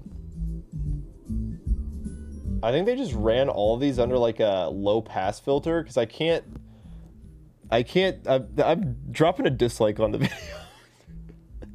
We're going to Kirby. All right, Kirby, come on. Bring this back. Bring this back. Bring this bad boy back. 0-3 against the Spurs. Well, as you can see, I've clearly altered my fan base. People on Twitter were calling the Thunder the Charlotte Hornets when they play the Spurs, and I've properly adjusted. I'm just going like, why are all these so quiet?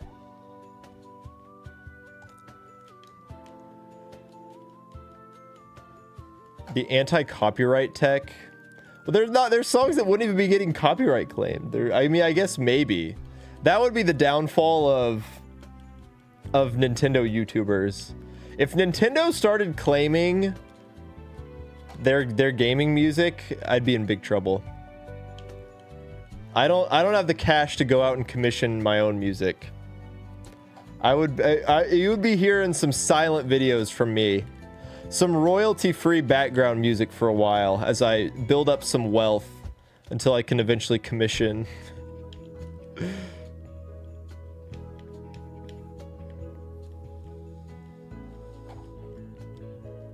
Just Undertale music. Chat has been... I don't even know what's going on in chat anymore. I don't know if I try and change the discussion, people might still be talking about booty munching. So I just can't... I can't trust it. It can't be trusted.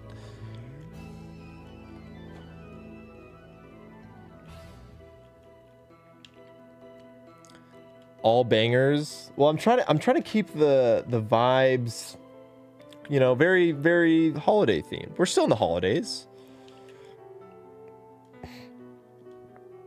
Pokemon Masters does have some bangers though.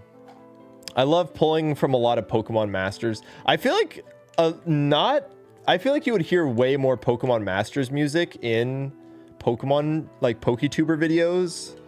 I think PokeTubers got to branch out, you know? Too many PokeTubers just use main series themes. It's like, these are old. We got to explore the spin-offs and the other games. That's where you get, really just any other game, like other RPGs. We got to diversify our pull here. Whoa, see, because now it just got... Oh, now we're online, baby. Master Sex and XD Gale of Darkness have some of the best songs. Absolutely. Absolutely. I love Pokemon Master Sex. Oh, man.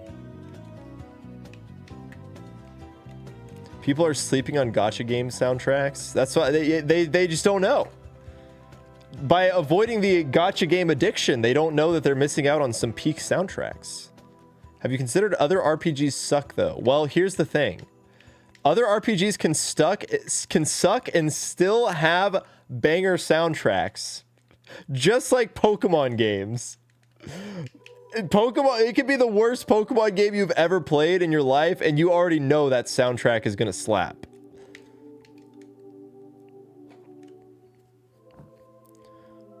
All right, take care, Calrock. Appreciate you tuning in. The Rage Shadow Legends OST, that's true. We got to figure out what the Rage... Maybe I'm missing out on some bangers in the Rage Shadow Legends OST.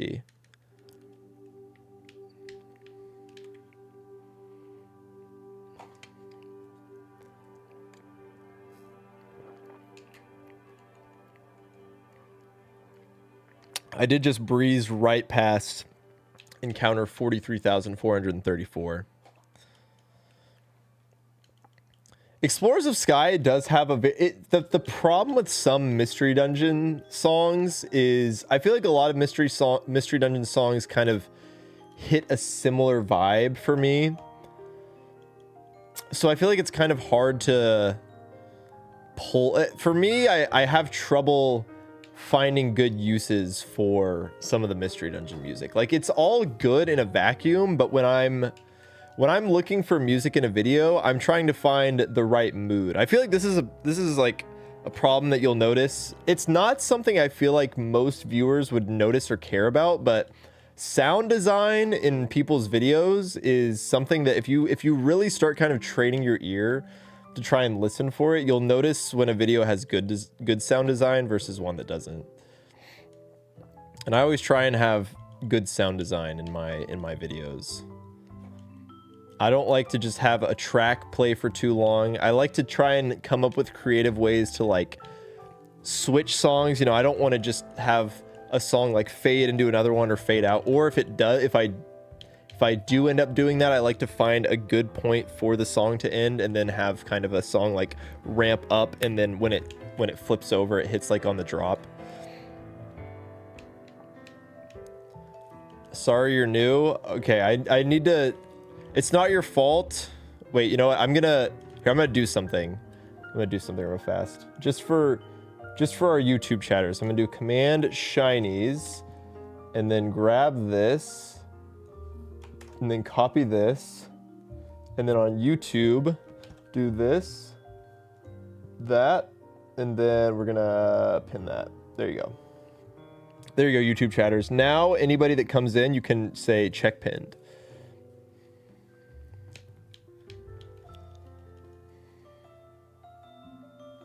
Yeah, all these, like... all of these winter playlists, they're just so quiet, which makes sense, you know? Oh, the tip! Oh God, get Darmok out of the tip! Get him out of there!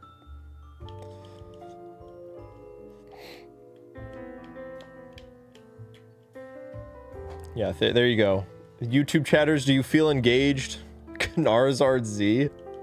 Charizard, or YouTube chatters finding out about Knarzard Z for the first time. They don't know. They only know about Blue Eyes Gray Chipmunk. Yeah, get Darumaka off that tip immediately.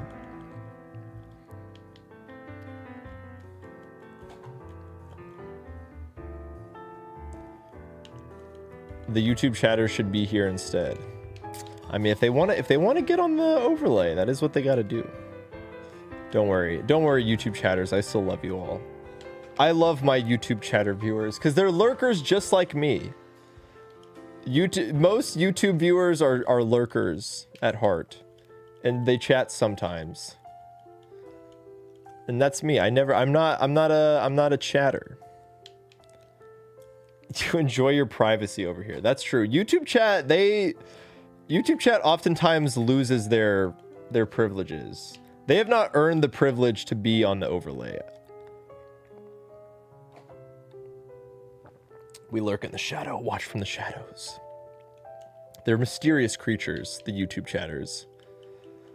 The thing about YouTube chat is sometimes, I would say like 98% of YouTube chatters are normal, and then you get the 2% that are just truly awful. And there are some awful Twitch chatters too, but I feel like there's not the same... Most Twitch chatters at least understand the Twitch chat etiquette, and that does not apply to YouTube chat.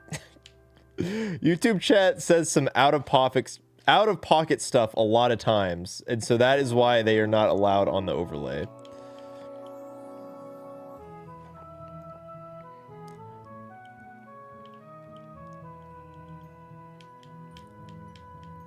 The bag of Haichus ripped me off of mango flavors, it looks like. You can't... Haichu, you gotta buy... You can't be buying Haichu in bags.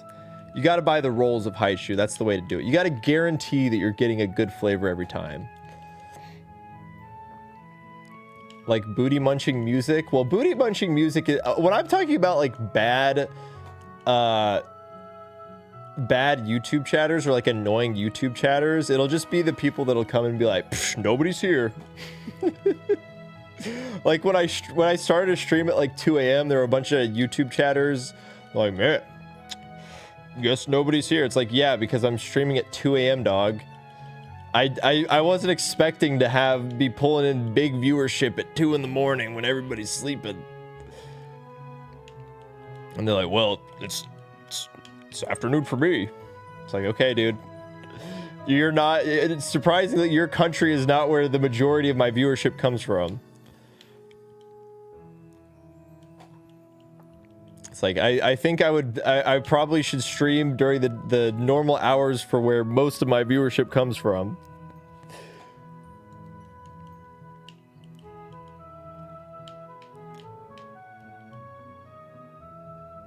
2 a.m. Let's see, what time is it for me? Oh, so it's only 11 p.m. Not bad, not bad.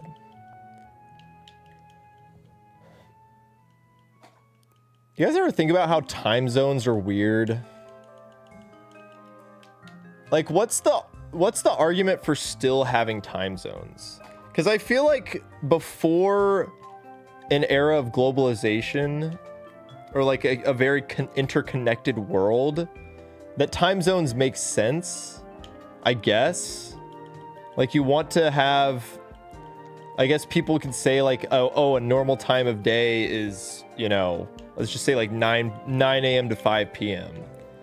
It's like, why can't we just have a 24-hour system where, like, if my 7 a.m. is early morning and then someone else's 7 a.m.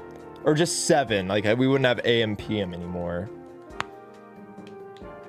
You don't want to be the time zone that goes to bed at noon. Well, it's so, like, if we just abolish time zones, then like, yeah, it would probably be hard to adjust to, but if we just had like the universal time, then I feel like everybody would just get used. You could just be like, oh, okay, this is, and then yeah, it would, but military time isn't universal time, because military time like still changes based on what time zone you're in. Like, if I use military time here in the States, it's not the same time in Japan right now. I think the issue is getting everyone on the globe to switch to a new system at this point. That's probably it. We don't have the one universal governing body that could just be like, yep, no more time zones. I think that's what makes it extra silly, is we have daylight savings time in the US and other countries don't even have that. It's like, what are we doing? Why are we doing this? Be that instead of AM PM. Oh yeah, for sure. I tried to correct myself, but you might have already typed your message before I corrected myself. Same argument for unified currency / language. I can see why that, like, I just feel like time zones, I can see, obviously, like, language would be very difficult, but for time zones feels like that's an easy thing. We could just be like, lob that off. And I feel like that doesn't, I feel like we could just do that. I feel like we could do that, and it would take an adjustment period, but people would figure it out. Disagree with the time zone argument, but I hate daylight savings. I want it gone. Yeah, I mean, daylight savings is stupid. It was for like farmers 100 years ago. I don't think we need that anymore. I really don't think it would take that long to get used to it. You're still looking for it? I was in a stream a few months ago and you haven't found it then. Well, I'm not looking for this constantly. I haven't been streaming shiny hunting non-stop since then, but yeah. Language would be so difficult. I don't want that to happen because there's already enough weirdos about people speaking the same language, but why not unified currency? Yeah, Yo, what's good, Alejandro? Thank you. Yeah, I don't know how, I mean, unified currency also feels like unified time zones just feels like that would be an easy change. You could just wake up, do that, and then tell people to deal with it. And I think people, I give it like a little while. I think it could, I think it would be fast. I think people could get used to it real quick. Think about how much easier it would be to plan with people when you didn't have to adjust for time zones. You could just say like, all right, at 8 o'clock, we're meeting here. And then everybody in their brain goes, at 8 o'clock, I know exactly what time that is for me. I don't have to get, okay, like this person's in Europe. This person's just like an hour behind me. Let me think of the perfect time. No, everybody's like 8 o'clock. We got it.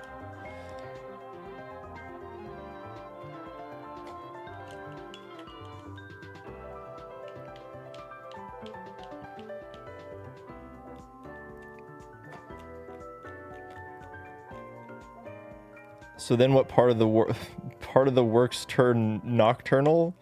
What part of the what?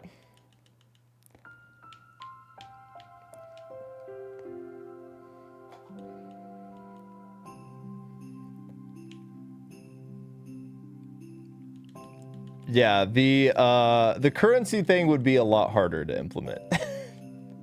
I think we're a lot further away from getting a universal currency than we would be from setting up a universal time zone thing.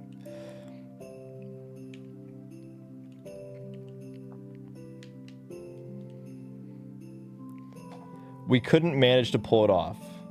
Not with that attitude. We gotta try. Yeah, language would also be... Those would be much harder and would take a much greater amount of effort to get changed.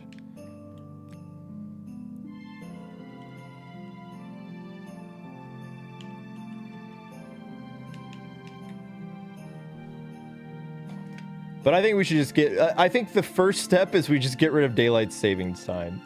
It's so stupid. There was some event, there was some YouTube event that we did. Might have been one of the draft locks where it fell on a daylight savings day. And I knew that it was going to cause problems. And sure enough, it 1000% did. Caused a lot of problems for people. We need to merge EST, CST, and PST. Just have one standard American time zone. See, that we're getting closer to solving the issue. The fact that America's got 4 different time... Well, actually, they have more than 4, because we also have, like, Hawaii. We got too many time zones in one country. Yeah, if some states are already opting... Like, it just makes it so stupid.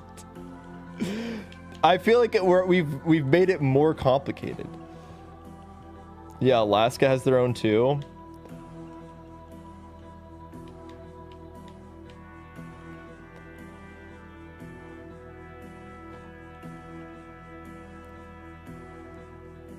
There's a statistic somewhere listed about how many accidents occur because of daylight savings time.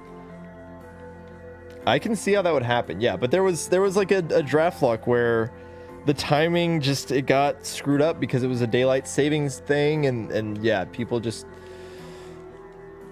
were late because they didn't know the exact time, or like they didn't account for how it would be affected by daylight savings time. I even specifically remember stating, I was like, hey guys, this is on daylight savings, so make sure that you plan accordingly.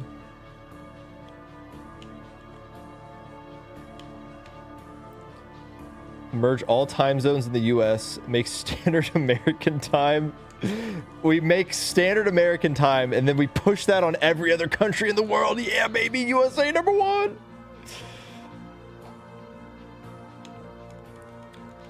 Here's the thing, I'm in Western Australia, y'all in America never acknowledge my time zone in broadcast. Yeah, they don't even acknowledge the central time zone in broadcast.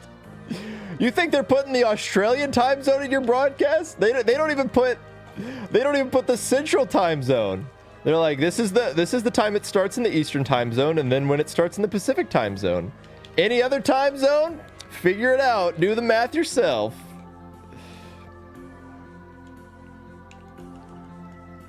Let's push American exceptionalism. Let's unify our time zones and then force everybody else to use our system.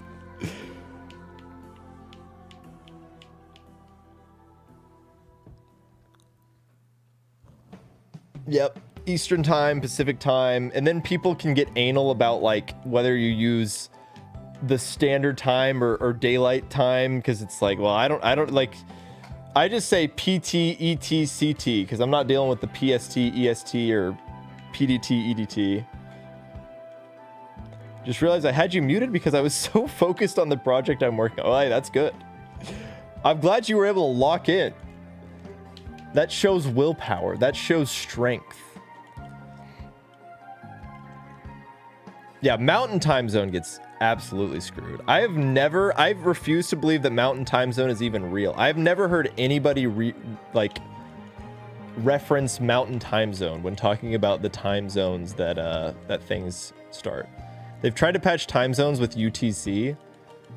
Yeah, that we should just have, like, why don't we just have UTC but for everybody? Like, why don't we just use that? Why can't we just have the universal time zone?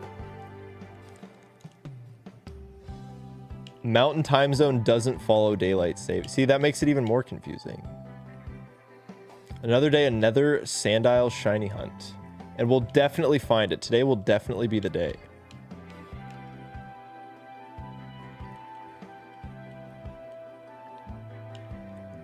The mountain daylight and mountain standard. We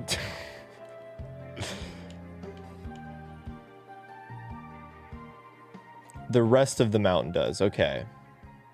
Is Arizona the only state in the US that doesn't do it? That's what I feel like that's what I thought, but I don't know for sure.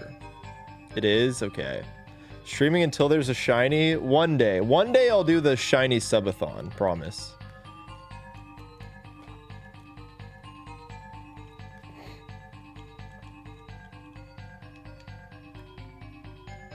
Club Penguin tried to patch this too with standard penguin time. Wait. We have standard penguin time? We're not using standard penguin time? What are we doing? We should be using that right now. Yo, Dancing Maractus with the 2 months of Prime Gaming. I just refreshed the page. There is my icons. Well, thank you so much, Dancing Maractus. I appreciate it. Thank you so much for the Prime. Welcome back in. Enjoy your emotes and ad-free viewing. You definitely will not miss this shiny sandile when it totally shows up. I know. What are we doing? There's parts of Arizona that still follow daylight savings. That makes it even more confusing. What is going on? What is going on in this country? We can't even figure out, we can't even agree on time. How are we supposed to agree on anything? Yeah, Club Penguin was too revolutionary. They're like, we gotta stop that Club Penguin. Club Penguin's too woke for these kids. Big Time Zone lobbied to close Club Penguin because they got too close. We got too close to our utopia that was Club Penguin. They had to shut it down. How many sandile have you met in general? I have no idea. That is definitely not a stat that I would have kept up.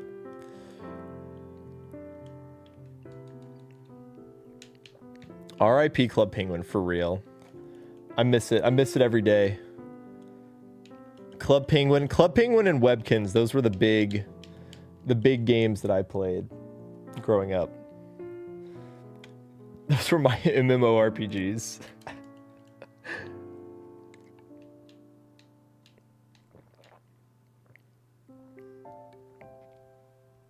Yeah, can somebody go review every single one of the shiny hunting VODs since we started the shiny sandile hunts and just see how many sandiles we've encountered?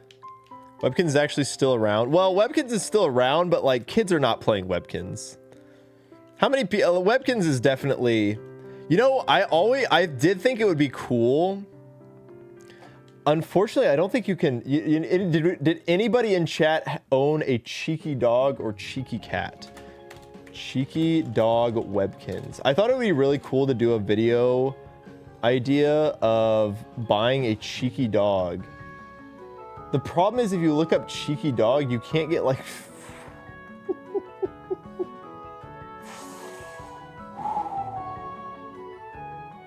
I did just find one. The new this is actually, I wonder if this would get scammed. Somebody is selling one for 700 USD. Part of me like desperately wants to own this thing. Just because I think it would be really cool. Webkins Nuzlocke win. Do you see yourself doing a Pokopia Nuzlocke? If I could figure out how it works, maybe. Penguin on your list of animals you could be. I could destroy a penguin. Yeah, Webkins is trash now. I wouldn't want to do it. Let's see. Did anybody say Webkins Nuzlocke win? Anybody here play Guy online? I never did. I remember seeing the commercials though.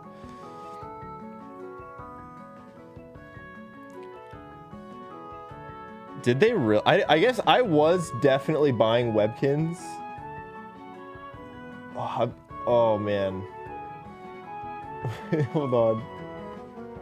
Let me add this. Hold on. Just gonna add a cheeky dog Webkins to my. Is this? I thought I hadn't. Oh come on, dog. What? Dog.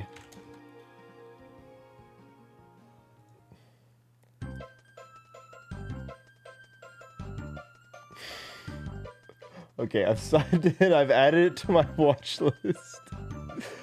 You know what? Guys, nobody snipe the $700 cheeky dog Webkins for me, please. Please don't do that. It would really break my heart. So I had a friend. Too late. God damn it. You guys are so quick with it. Wait, tip check? Nope. Okay, I was looking away from chat. Did any of you own a cheeky dog or cheeky cat Webkins? Those were the two OG Webkins. Those were the first two that they retired. So anybody that never played Webkins, they would like retire certain species of Webkins. So once they would stop producing them, they would go into retirement and then you couldn't buy them anymore and they became increasingly rarer and rarer to find. And so the cheeky dog and the cheeky cat were the first two Webkins that they ever retired. They were basically the holy grails of Webkins, even back then. The cat, yeah, that wasn't the cheeky cat. People would know. If you had a cheeky cat or a cheeky dog, you would know, because you were like the cool kid on the block. Don't even know what Webkins is. So Webkins was a kid's game where you would go out and you would buy a Webkins plush. Here, I can just go. Let me go get a Webkins real fast. I still have mine. I still have some of mine.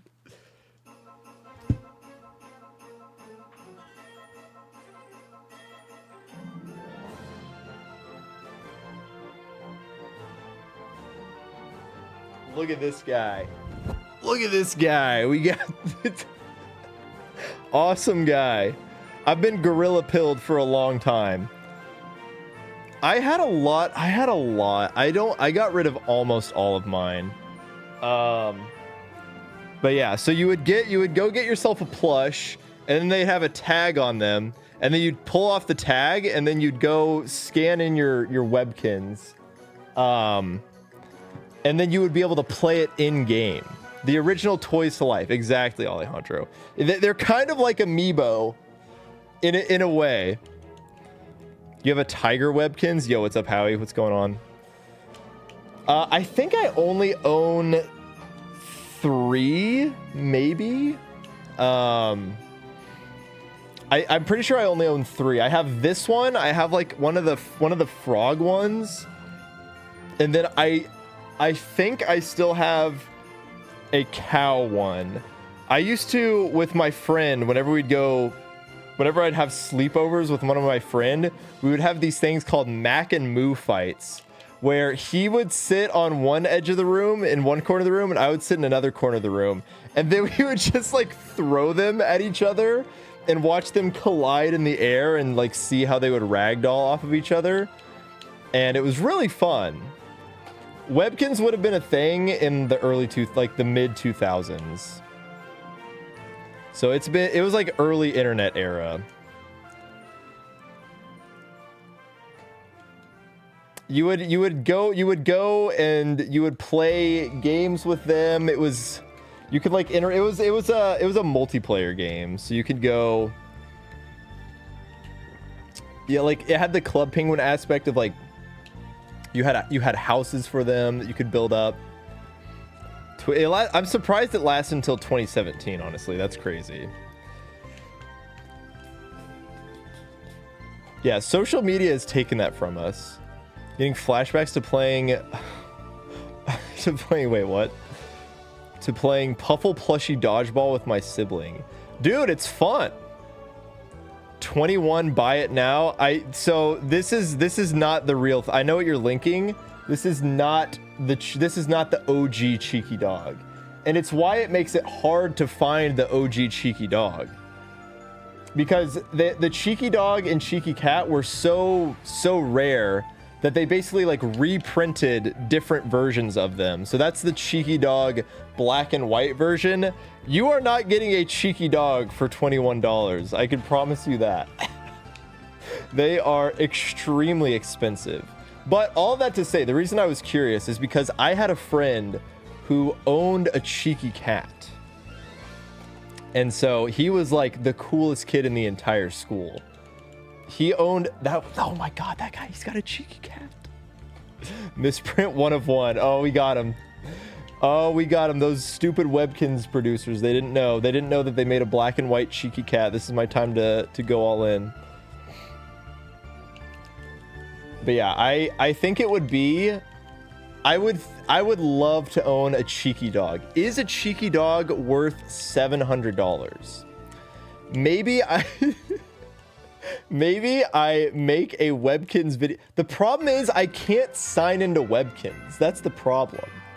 I want to make a Webkins video, but I can't even sign it. And like now, it's changed so much that I don't even know if you can still... I think it might just be all online. I don't even know if you can still buy the plushes and like input them into the game anymore. Like it might not even work.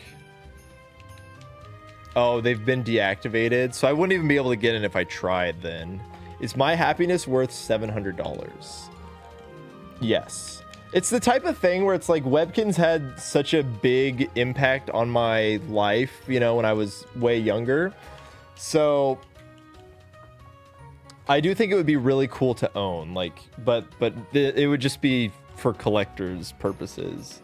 And I don't think I have the type of wealth to just justify spending $700 on a toy that I'm never going to use. So yeah, probably not going to do that.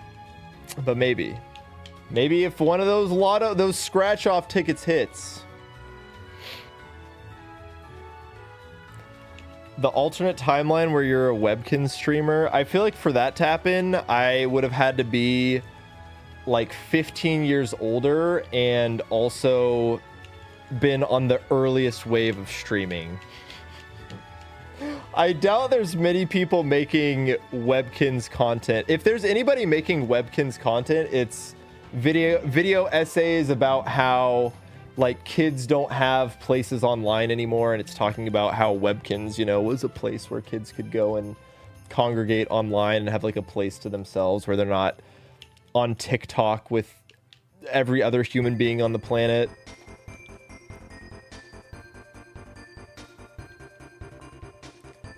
You definitely can get old Webkins with new codes, and the classic plushies were re-released.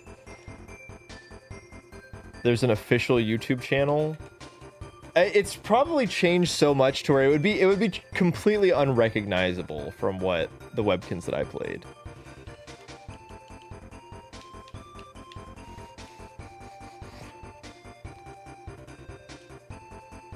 Millsbury.com. That's kind of awesome, actually. You caused an economic crash in a game.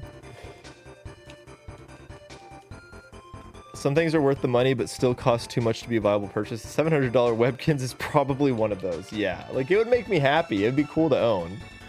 But I'm also like not even friends with the people that I bonded with over. I am still friends with the guy who I did the Mac and Moo fights with. WAG production fans will know Jake. Jake's been on several videos in the Captain Kid channel though, so yeah, Jake and I were having sleepovers, throwing Webkins at each other. Kids these days could never. Kids these days would never.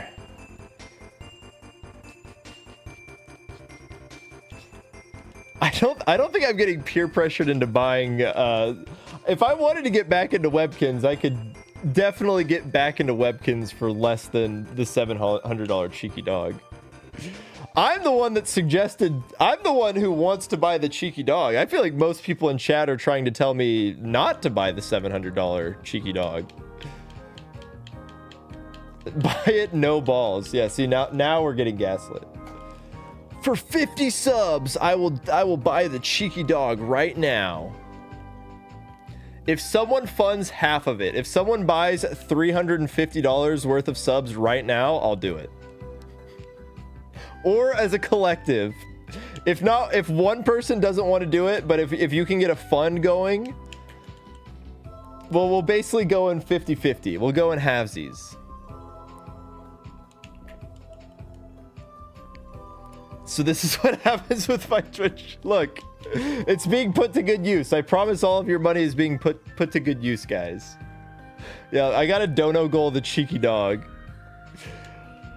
Oh, I really got to go piss, so I'll be right back. Maybe a stroke of luck. Ooh, I wanted to believe. Yeah, let me go run piss. I'll be right back.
Cheeky dog shiny hunt win. I'll be honest, the thing that's tempting me the most about pulling the trigger on that cheeky dog is you can't even there's like not very many of them that are being sold. And it makes it very hard to look for the cheeky dogs because they did the reprint with the knockoff. I mean, it's not a knockoff, but the imposter cheeky dog.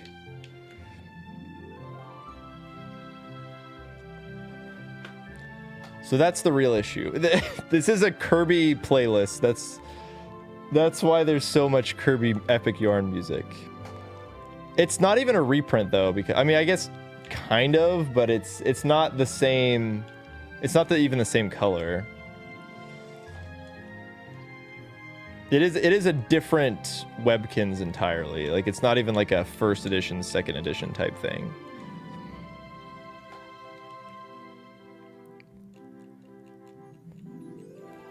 Person just sent you a picture of the cheeky dog.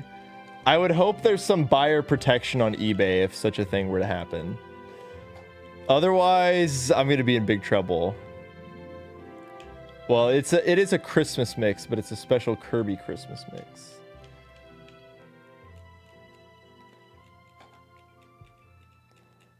All right, take care, Joe Bobs. Thanks for tuning in. Hopefully you will be awoken by a loudly screaming man who's way too excited about a different colored pixel fictional creature.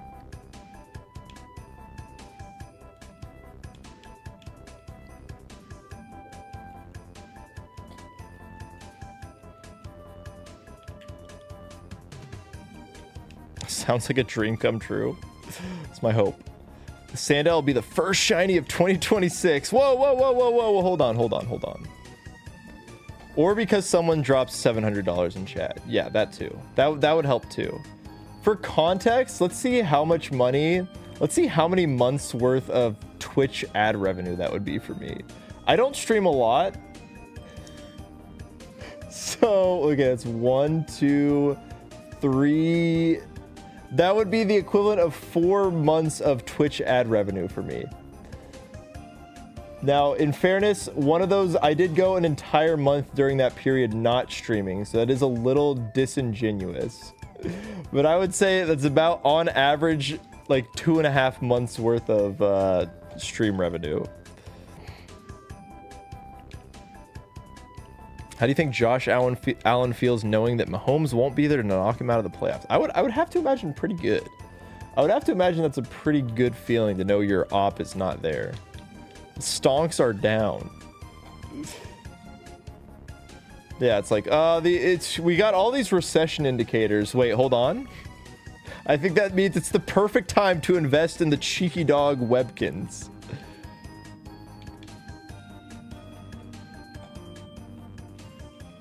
Does matter with Stafford sitting there in the Super Bowl. Like I'm not a huge NFL fan. None of it really matters to me. I just hope that the Super Bowl is entertaining. Last year's Super Bowl, I have a lot of Eagles fans in my life, but that was about as boring as a Super Bowl could possibly be. I just want a good game. That's the one NFL game that I watch from start to finish every year. Please just let it be a good game.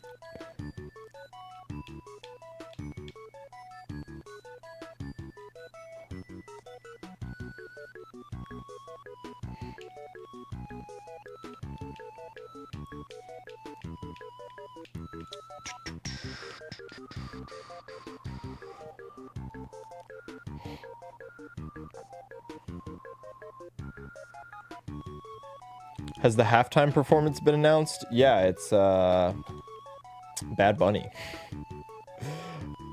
And you already know that all the conservative grandpas watching are going to be so mad. They'll be like, what is this, Phil?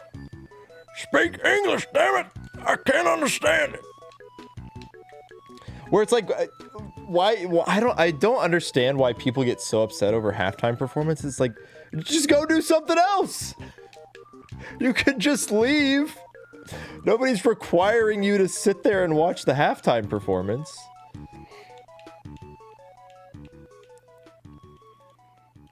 Super Bowl 50, the Denver one. Which one was that?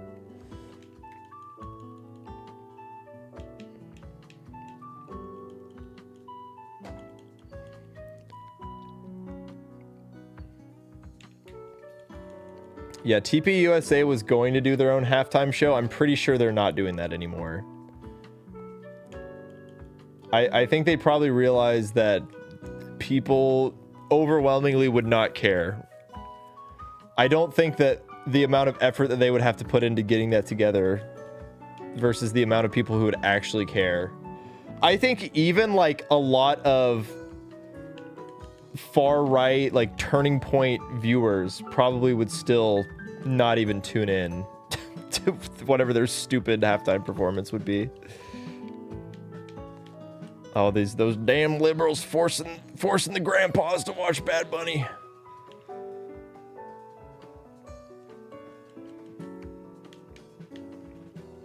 Yeah, I mean, if we think that people were mad about Bad Bunny just during the announcement, oh, just wait. Just wait until the hordes of people that don't even know who's performing for the halftime performance see it.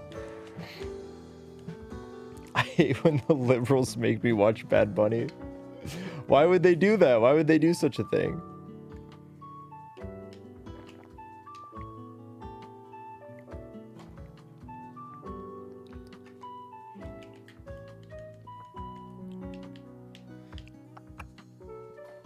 Yeah, I think, like, I don't know. I feel like maybe halftime performances used to be a bigger deal. People used to make... I just feel like in an era where we already are surrounded by so much entertainment at our fingertips, a Super Bowl halftime performance just isn't that big of a deal.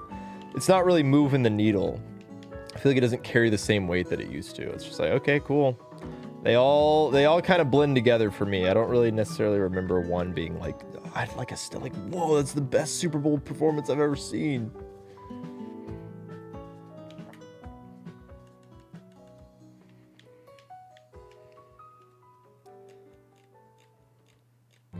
It's more about the ads. I feel like the ads have also gotten worse. Whoa, why is this song always come on? This is like the go-to song when we come out of playlist for some reason.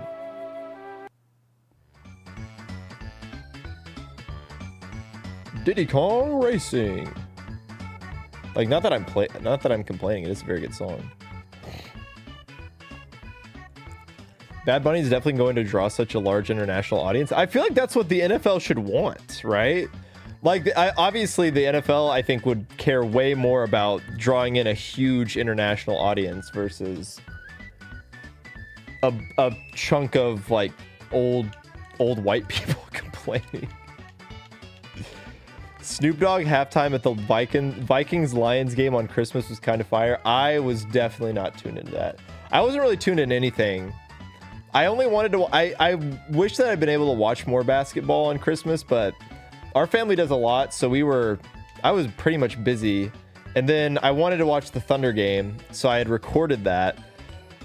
And by the time I recorded the Thunder game, it was already into Timberwolves Nuggets. And at that point, the Nuggets were winning by quite a bit, so I was like, okay, I guess I'll just go do something else. And then Minnesota came back, and then it went into overtime. I was like, dang it. I should have been watching.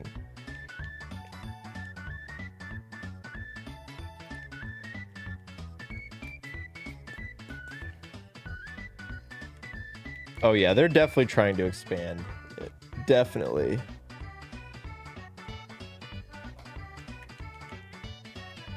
Lions Vikings game was abysmal. The thing is, I don't watch any NFL games. I just care about how my fantasy team does.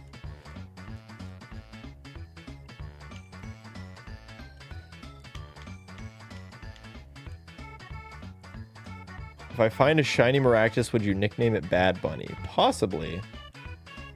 That kind of would fit the theme of most of the naming conventions that I've been using. Not necessarily true for everything. It was kind of a precedent that got set with Hot Tub the Pig Knight, but I mean, Corey Starr doesn't follow that. The Blue Eyes Gray Chipmunk doesn't follow that, so. Goof got smacked by a second string quarterback who threw for 52 yards. Wait, did they do the Disney broadcast for that game as well? I love the Disney broadcasts. There's the clip of, I think it was last year's NBA slate, where they had Donald Duck over like Mikal Bridges or something, and he hit a 3 and he did the 3-point celebration. Let me see if I can find it. Oh, it's supposed to be Goff. Oh, okay, gotcha. Well, it could have been Goofy. Let me see if I can find that. Donald Duck Christmas NBA game. Would it be in images? Donald Duck is gold. Wait, is it this one? Oh, I think it's this one. Oh, yeah. Alright, hold on. Kill the next encounter? No, it's a Nuzlocke. We got EXP management is a thing. 42,680.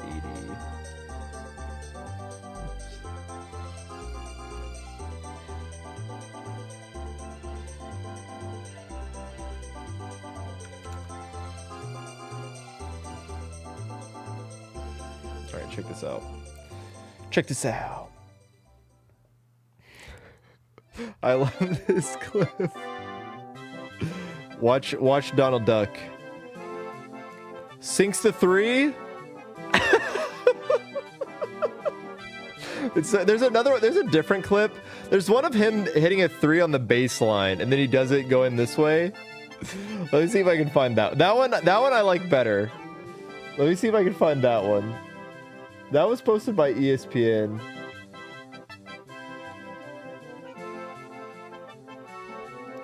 Is it this one? Donald Duck gassing himself up. Oh, this is from... It might be hard to find. Oh, wait, here we go, here we go. Oh, yeah. All right, I found it. No, this is my favorite one. Hold on.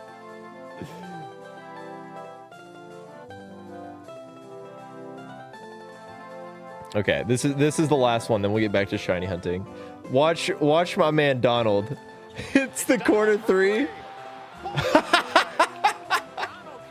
It's so good. The sideways. Oh man, I love that clip. That's my favorite 3-point celebration of all time. It was just so clean. It's just such a clean look from him.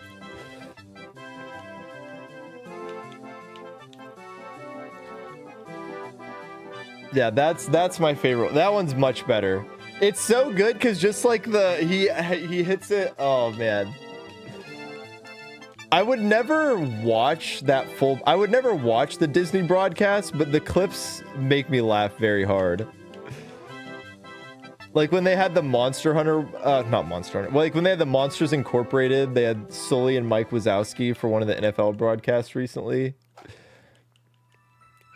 Like, all of the discussions surrounding the Disney broadcasts are much funnier than the actual Disney broadcasts are.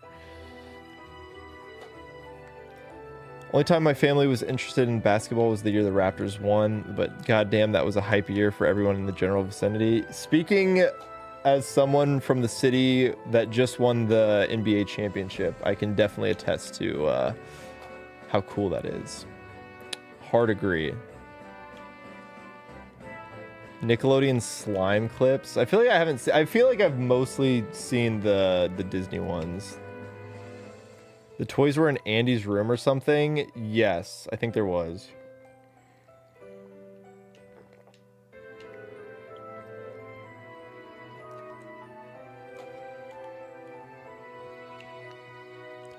Did you know that starting from week 1, if you took a $100 bet on the Jets defense not getting a single interception and kept the same bet going, you would be up to like 1.6 million. Oh boy. Yo, take care, Howie. Thanks for tuning in.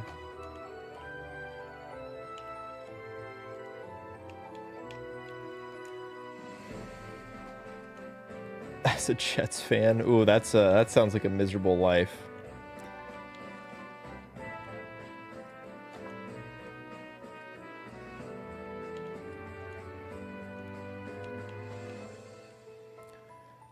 When they were a kid, not recent at all. Yeah, the only time. So when I first got to Japan for my study abroad stint, I was staying with a friend who I'd met when he had come over to OU, and he lived in Osaka, and so we went to see. Or well, right when I got there, there was a typhoon that came through, and so it was like crazy winds, like crazy pressure. It was weird being in a building, and like you could feel the pressure. My ears started popping and everything, and so there was a lot of damage, honestly. And then we went to Osaka Castle the next day, and there were a bunch of like trees that had been toppled over and all these other things. And a Japanese news station came to interview me, and it was such a weird interview because like I think they wanted me to answer in English, but they were asking the questions in Japanese. And so like at first I tried to answer in Japanese, but then they wanted me to ask in English or answer in English, and I just had no idea what was going on basically in the entirety of the interview. And I tried to say something like, oh, it's kind of like I'm from Oklahoma where we have a lot of tornadoes, so it reminded me of that. And it was just terrible. But I don't know if it ever made it on TV. I did try and look at the time that it happened, but I never ended up finding anything. So I don't know if that interview ever actually got aired or not.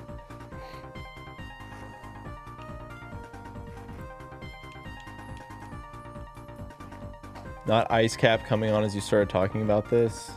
The universe knows. If the universe truly knows, they'll just give me a shiny sandile right now.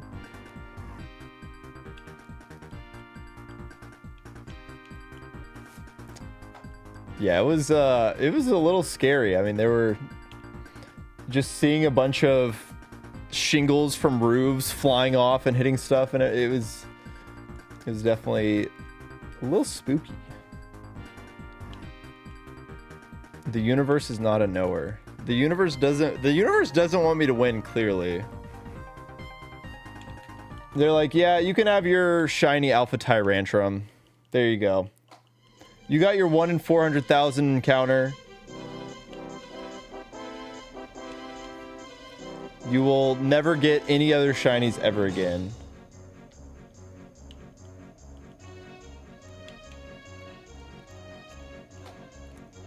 Yeah, the universe hates me. They're like, if you don't get over 30,000 encounters... I mean, at this point, I'm just starting to think, like... What seems like the most likely outcome is it's all going to be perfectly balanced out.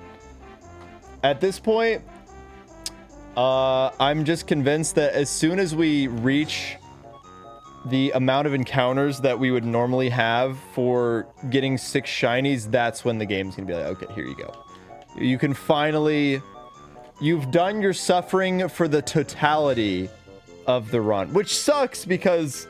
Like, why couldn't they have done that during the doubles grass? If there was going to be a long hunt, why did it have to be here? Why did it have to be right here where we have to wait through these long animations, no doubles grass?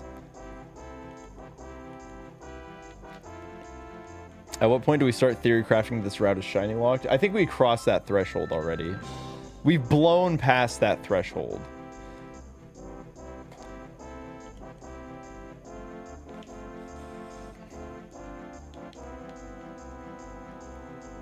Maybe I do need someone else to play the game.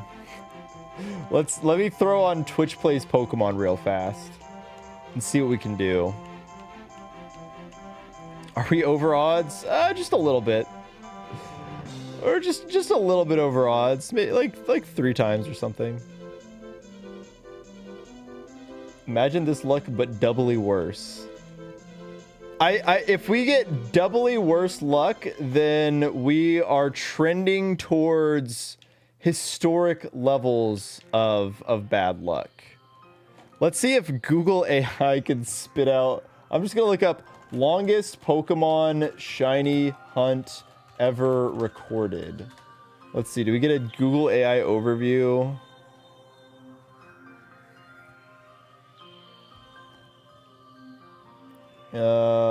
Let's see. The longest shiny hunt in human history. This is from Austin John Plays, like, recently. I feel like that might be just clickbait. I should do more research later. I'm sure that Google AI is pulling from some, like, random Reddit thread.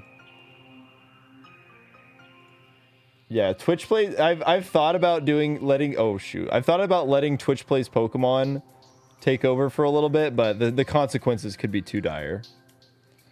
The longest in prehistoric history? That's true. That's why we can't have a solid answer. Well, the thing about Reversal Shiny Hunt is that it did take Reversal a very long time to get that shiny, but that's different... Reversal got a lot of shinies in the time it took to get that Feebas. We haven't gotten any shinies. The difference is there's no phasing, right? I haven't seen a single shiny in all of these encounters.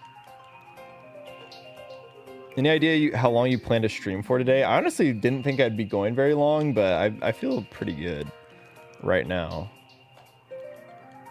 So I could go for a little. I definitely want to get at least to 44,000 encounters. We'll see.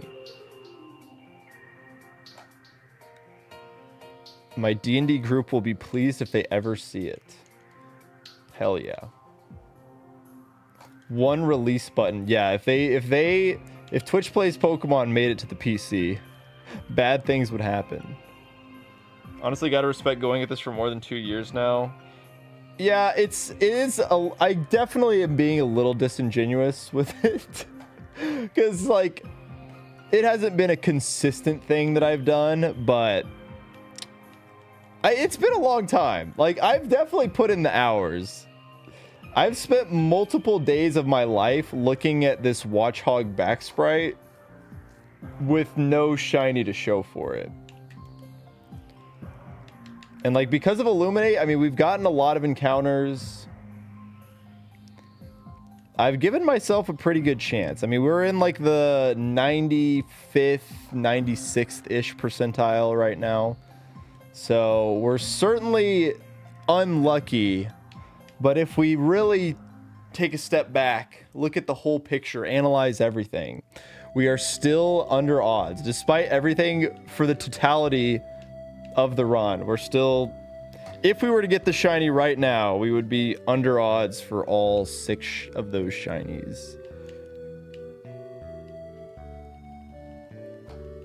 That was one of, if not the first days of this hunt. Maybe, I feel like it was before that. I feel like it might have been before that, but it's possible that it wasn't. Me when regression to the mean. That's what I'm saying. I never wanted to have to regress to the mean. This is messed up. Why would the statistics do this to me? Are you gonna try Plat Kaizo when it comes out? Yeah, I think I'm in a position where I'd like to jump on the Plat Kaizo train like as soon as it comes out. I'd like to be in for the, I feel like I've missed the wave of a lot of the last like big Nuzlocke games or big Nuzlocke trends, so I feel like hopefully I can hop on the Plat Kaizo train. Not get left behind.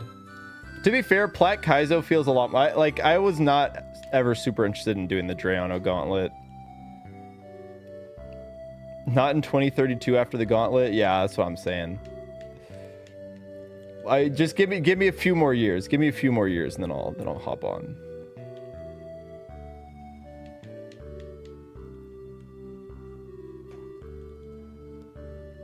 But hey, maybe if all things go well, do we have a Plat Kaizo release date yet, or is it still just getting teased? Do we know when it comes out? Because maybe if all things go well, I go drop EK video into immediately streaming Platinum Kaizo. The plan was to drop the EK video and then stream Run and Bun. But obviously things have happened. But now I at least have, like, I feel like there's finally light at the end of the tunnel for the EK video. So it might finally be happening. It's still got a lot of work to do. Basically half the video is finished. So there's still like another like 45 minutes that I pretty much have to do from scratch, which I think is going to be one of the main things that I start working. Like once the calendar rolls over, that's going to be my main focus, is like getting everything ready for that. And then basically spending all of January when all of the ad rates plummet, just working on getting the Emerald Kaizo video out.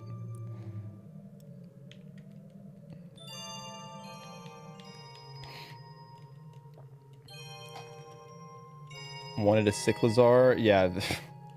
ZA is just like, here you go. You want shinies? Yeah, just have a bunch of them.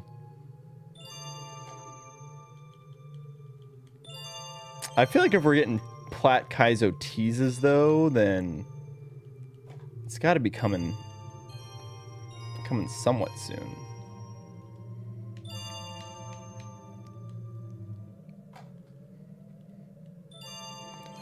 So hopefully the timing will all work out.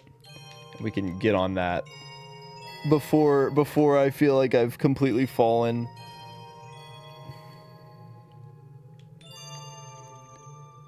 Yeah, ZA is very liberal with the shinies. They do not hold back at all. You've had such poor ZA shiny luck, I gotta actually nail down the strats. Actually, I'm shocked. Even when I was playing through, I think I got like, I've gotten like 3 or 4 without even trying. The AFK hunts is really how you unlock the secret. Just get yourself a freaking turbo controller and then boom, you're set. You're good to go. A turbo controller and a rubber band is all you need for infinite shinies.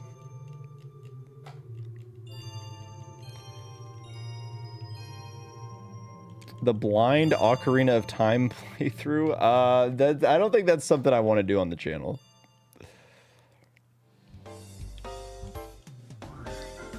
Yeah, Bryn, if you're like, it's so easy. I mean, if you have a third monitor that's just open to Discord, just swap that bad boy over to to an AFK shiny hunting monitor. I promise you, you will be rolling in the shinies in no time. If you want to get really crazy, I know some people do. They let it play overnight, which.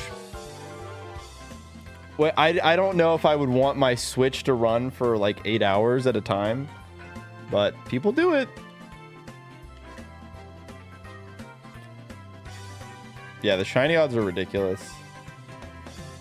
I have a couple of different shalfas. I've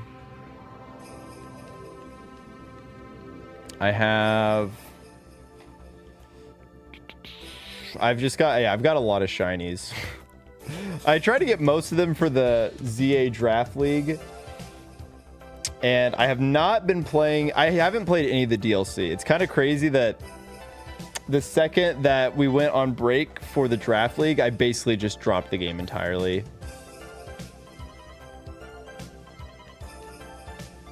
Yeah, I think, honestly, I feel like I would recommend a controller that does the macros instead. I feel like they're not that much more expensive, if even at all, than the just straight up turbo controllers, and I think having the ability to do the macros is just more valuable than having a controller that can only a turbo function.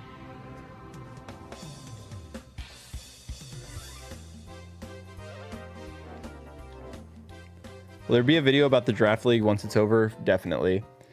The only way I wouldn't make one is if I end up doing really poorly. Like if I make top 3, I will almost certainly make a video. Jacob's gonna make a video no matter what, because Jacob's the one that came up with the idea for it. So Jacob's video will be out after its conclusion. Someone's at the E4 with run and bun 1 death equals reset right now. They're doing it right now, or they're planning for their E4.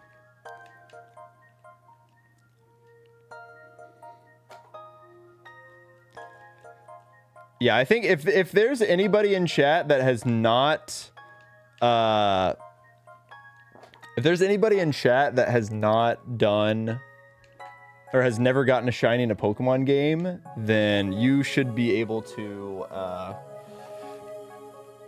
just play through Zaw, and you will definitely get a shiny. Actual E4 is on Sunday. Oh, cool. Cool. That's pretty hype. I'm sure that they will have an absolutely riskless E4 cooked up. You definitely do not want to fumble that one at the end of the road.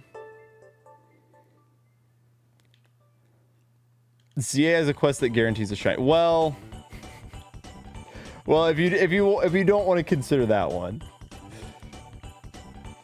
If you don't want to consider like guaranteed shinies, like a red Gyarados.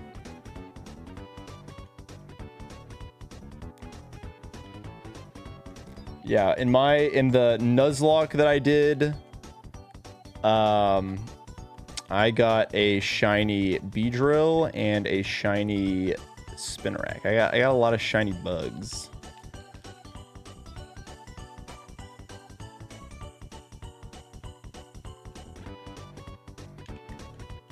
Oh, it's gonna take some risks. Bro's heart rate is going to be through the roof.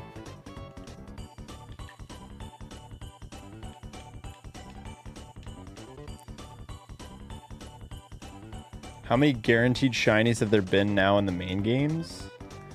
It's a good question. Because there's some I know in Black 2, White 2, You can get the guaranteed shiny Gibble or Dratini based on the version. There's shiny Gyarados, obviously, so that's 3. Yeah, get Mario Mon. I've gotten like a 1,000 shinies in game. Legends Arceus, so that's 1, and then this another one in ZA. ZA side, so is that 5? 1 in each version. Yeah, it feels like everybody's coming up with 5. That sounds right. Oh, Black had the shiny Haxorus, right? So 6.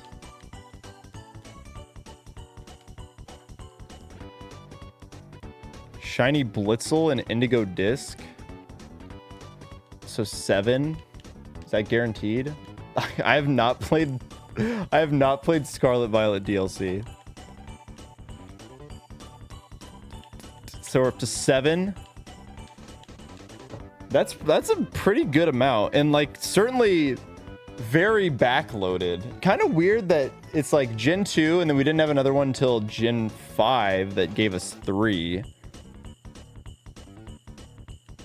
So it's like in 3 totally different eras.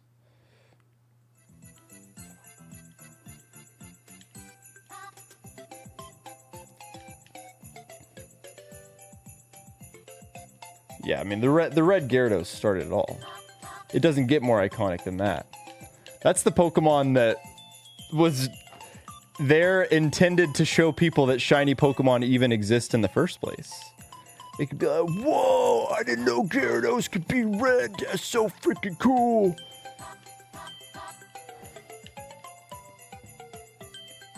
Like, imagine playing the Johto games for the first time, not knowing about the concept of shiny Pokemon, and then encountering red Gyarados. It doesn't get much better than that. It's so cool.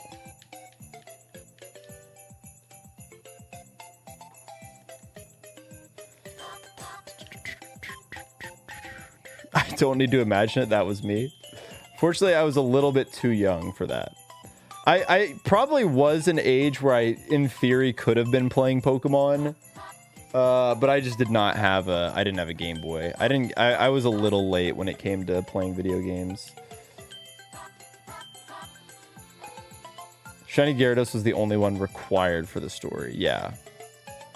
That's what I'm saying. Like, they made sure you saw that thing. My first ever shiny Pokemon was a shiny Makuhita that I found in Granite Cave in Pokemon Sapphire. And then I went to go catch it and I had no Pokeballs. So I've been searching for the shiny Makuhita till this day, and I've never found it. A shiny hunt for shiny Makuhita. That a Pokemon that's always evaded me. My first ever shiny. Is the Ponyta required? I don't remember the Ponyta being required. Is it the shiny one is required? Yeah, I also, one of my early shiny hunts was a Graveler that killed itself. Ponyta is a side mission, yeah.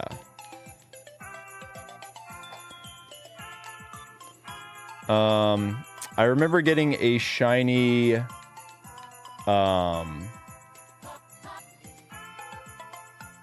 Liepard in Gen 5. That's a really pretty shiny. That one was all natty.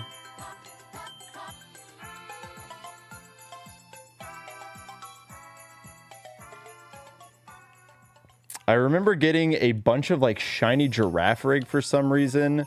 When I was a kid, I got really into the chaining in Pokemon Platinum. So I had a bunch of like random, I don't even know where those are. Those might have gotten lost to the sands of time because I forgot to re-up my Pokemon Bank subscription. So I had completed the Pokedex and I'd done a bunch of shiny hunting, and then I lost all of that, I'm pretty sure.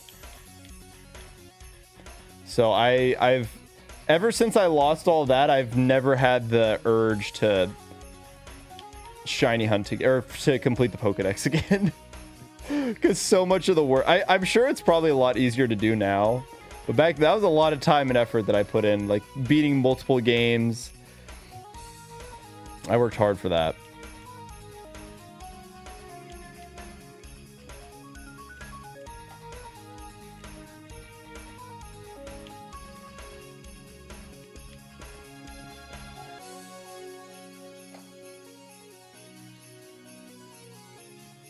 Decided to just catch it and it was actually shiny. You got a shiny Groudon after 4 soft resets? That's crazy.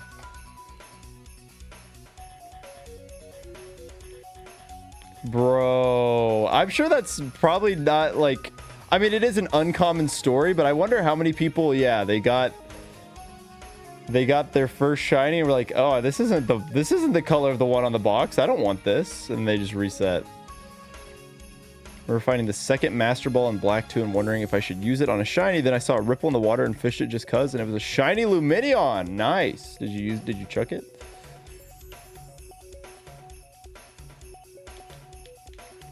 The shiny Onix. I got the shiny Sonic Super Mario Mon? What?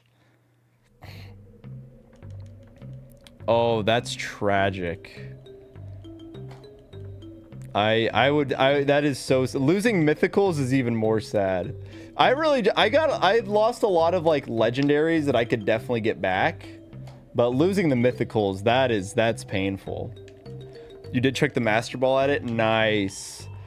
I doubt most of you are keeping up with the ZA Draft League, but I have Aromatisse on my team, and I wanted to shiny hunt it, and so I wanted to get the Shalfa, and I did. Actually didn't take long at all because it's super easy because there's like a bench right across from it, so you can just do it. I set it up to AFK hunt for the Shalfa Aromatisse, and before I even got up from my desk, I'd already gotten it, and so I caught it. I was like, I never use Master Balls, right? You know, it's so rare that I ever even end up chucking Master Balls at stuff. And so I was like, well, what better opportunity? It color matches. It's going to be so nice. And so I decided to chuck my Master Ball at it. So I have the Master Ball shiny, the Master Ball Shalfa Aromatisse. I think it's really cool. You just expect me to do a blind playthrough of every game that music plays for? Oh, the shiny, yeah, shiny like if I see a Metang, I'm absolutely chucking a Master Ball at it if I have it.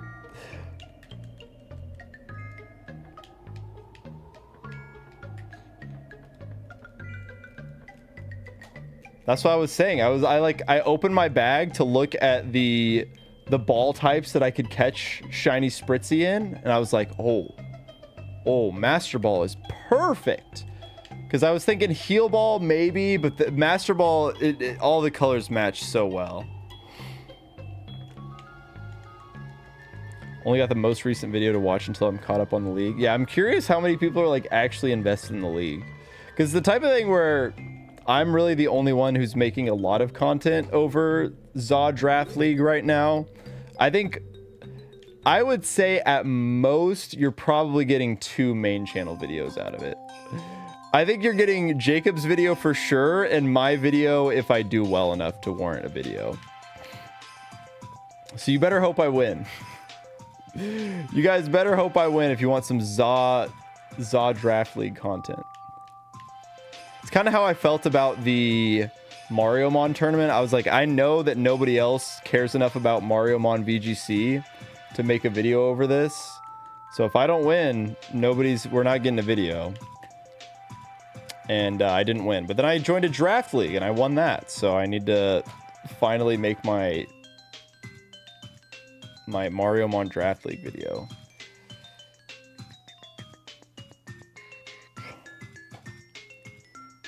Yeah, I think Aromatisse is pretty good, especially in ZA in the Z, specifically ZA Draft League format, where speed isn't super detrimental. Like having low speed stat isn't the most detrimental thing in the world. I think it could actually be pretty good. Yo, is that Cap Kid weird? The greatest emote of all time. Weird Virus. Top tier Mariomon. Who else is in the draft? It's me. There's 10 players. It's me, Alfred, Maloney, Maricune, Fur, CJ, Clover, Pixie Smith. Uh-oh. I don't know who the last person is. I'm missing one person. I can't think of it. Oh, yeah, Siren. Yeah, thank you. ZA to me is more fun for PvE than PvP. I like the turn-based format more for PvP, so I've not been keeping up with the league, unfortunately. Yeah, I mean, you're right. I prefer turn-based Pokemon way more for PvP as well.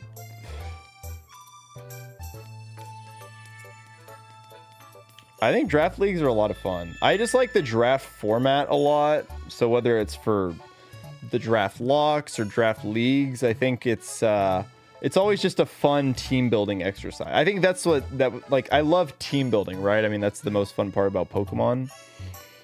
So whether it's for a Nuzlocke or a draft league or whatever, I just think building teams is a lot of fun, and draft really tests that. So.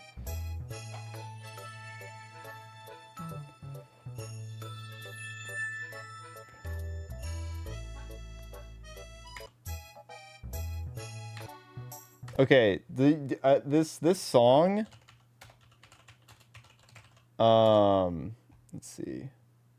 What's the name of that song? Whatever. That song just reminds me a lot of another song, and I can't remember the name of it. That riff right there.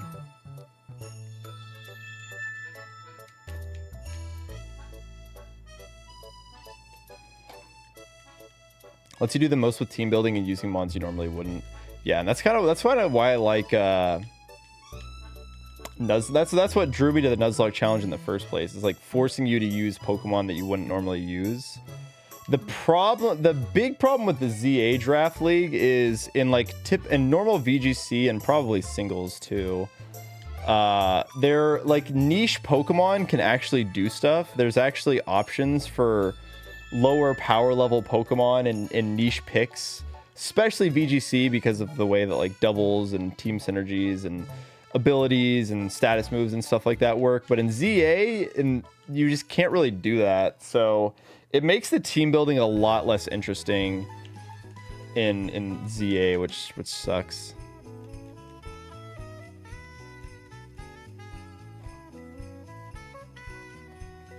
The earliest I got anywhere in either leagues were because in the Ultra Sun, Ultra Moon draft, I snagged Mega Altaria and Volcarona as my first picks.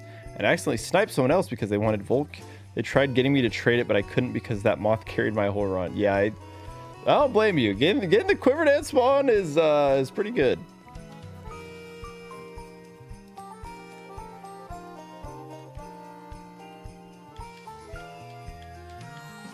Cobalion and a Alolan Persian and led every match with beat up.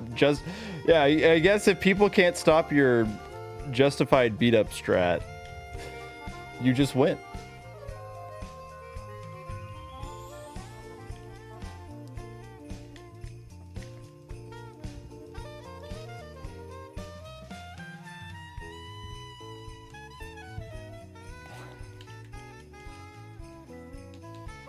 We're getting close to 44K. We're almost there.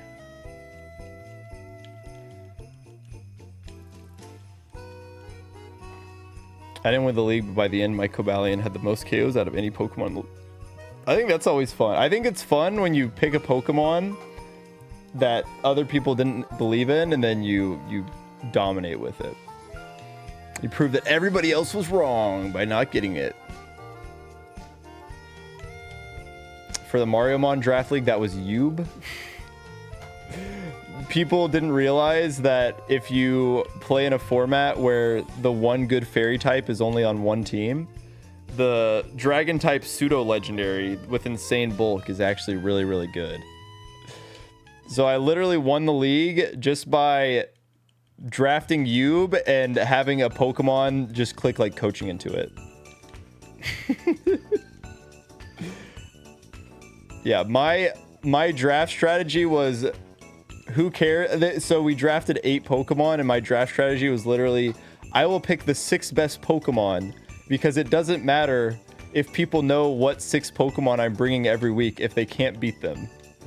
And guess what? They couldn't beat them. As it turns out, that Yube guy is pretty good. What motivates you to keep going when your luck has been this bad for this run? That's a good question. I honestly don't have very much motivation. That's probably why I go like months of not doing this in a row. Because I lose mode. I get very bored of it very quickly. But the thing is, the only way to get out of this hole that I've dug myself is to keep going. Yeah, major sunk cost fallacy. It was such a good ride. The first day I had 3 Pokemon. I got 3 shinies, and now here we are. Here we are.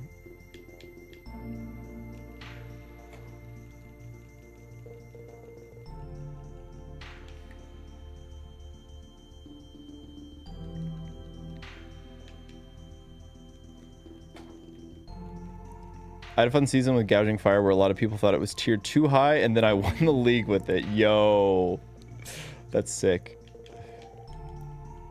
You just feel so smart. You feel so big brain when you take the Pokemon that other people don't believe in. You're like, see? I knew what I was doing, guys. See? There's an ad recommending spending less than 2 hours on your phone, TV, computer a day back in 2005. So I need to see a site that existed before smartphones.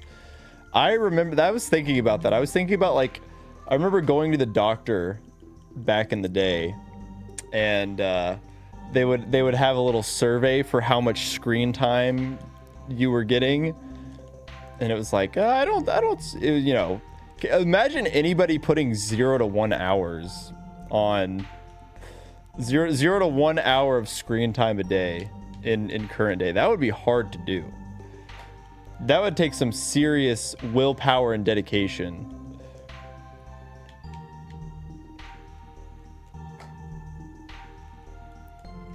But, you know, I feel like I remember putting like 2 to 4 or whatever, maybe. Never, or I don't even remember what the tiers were. I was like, yeah, I can't.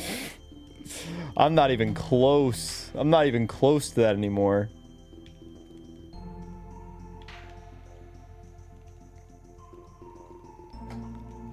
Quiver Dance, Bug Buzz, Hurricane, and Hidden Power Water. See, that's the type. That's the most fun stuff about draft too. Is you get to use sets that you would never ever use in regular Pokemon, because you can just build sets to counter team whoever you're playing. So you just get to use fun, wacky sets and moves on Pokemon that you would never normally run them.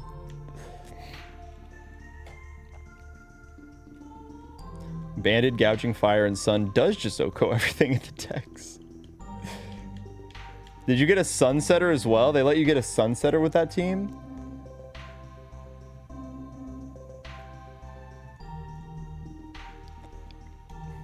Oh, you got Sableye. Truly, when else am I going to get to click Specs, Surf, Araquanid next to Dry Skin, Toxicroak?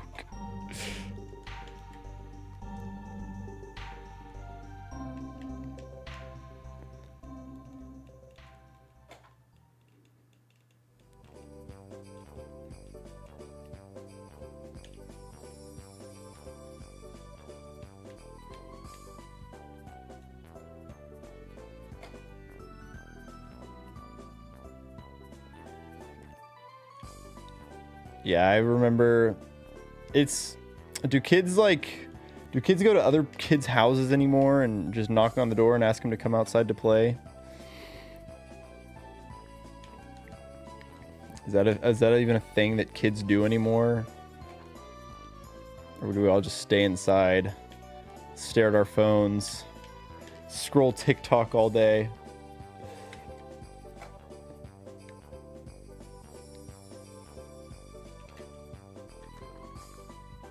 Take care, Nay. Appreciate you watching. Maybe, just maybe, we will go out and get ourselves a shiny. Just maybe. Yeah, I guess in a trailer park, you either have to get very familiar with the other kids or just not at all.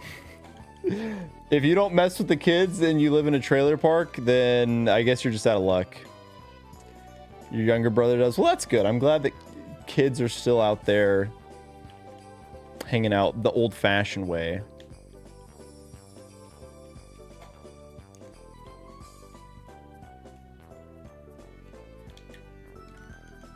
I just cut back on my phone a lot by uninstalling social media and setting my phone screen to grayscale. That's pretty. That's envious. I wish I could do that. I just can't. I can't help myself. I have to scroll Twitter. It's the only one that I don't scroll TikTok. I don't watch Instagram Reels. I don't watch YouTube Shorts. But Twitter, I can't let it go. It's been the social media that I've used for over a decade plus, and despite it constantly getting worse, I just can't help myself. I have to scroll. The only reason I have TikTok downloaded is so that I can watch TikToks that people send me once in a blue moon, and so I can upload TikToks that I've made. Picking Twitter as your social media is like picking heroin as your one drug. Well, the thing is, Twitter used to be awesome. Twitter used to be the best one, and then now it sucks. But the habit was already deeply ingrained inside of me, so I can't give it up.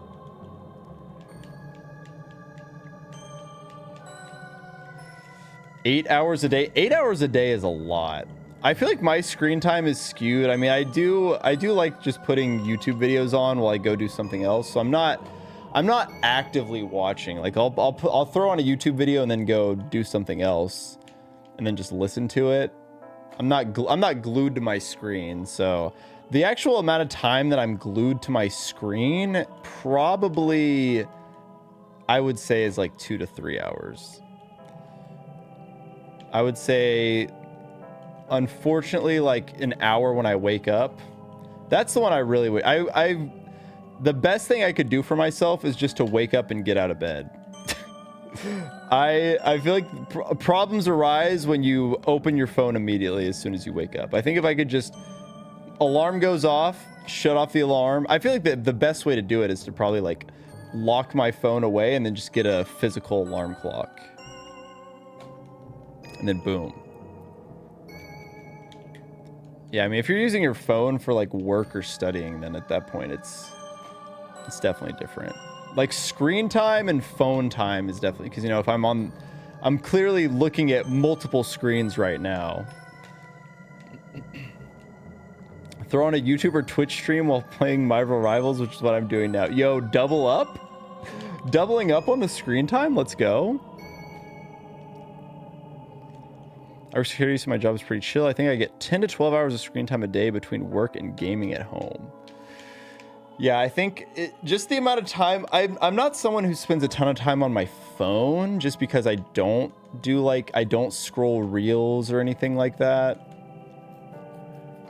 Social, like, for me, I did have at one point, I set a timer for 30 minutes of Twitter every day. And that was pretty good, because then it's like, okay, I don't want to use up all my Twitter time in the morning and then not be able to scroll it. It's just the app that I will mindlessly click on.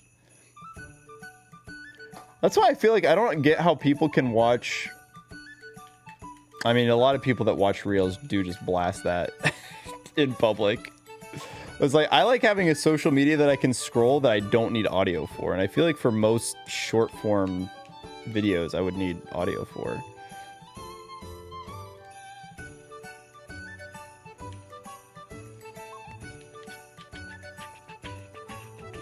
Oh yeah, I don't play any games on my phone, which definitely helps. Yes, putting an alarm somewhere. I mean, the problem is sometimes, like, I'll get up, I'll set my alarm, I'll get up, go to the bathroom or something, and then I'll just go right back to bed. So I don't even know if that would help. For me, it's strictly willpower. I just need to develop the willpower to be like, nope, you got to get up right now.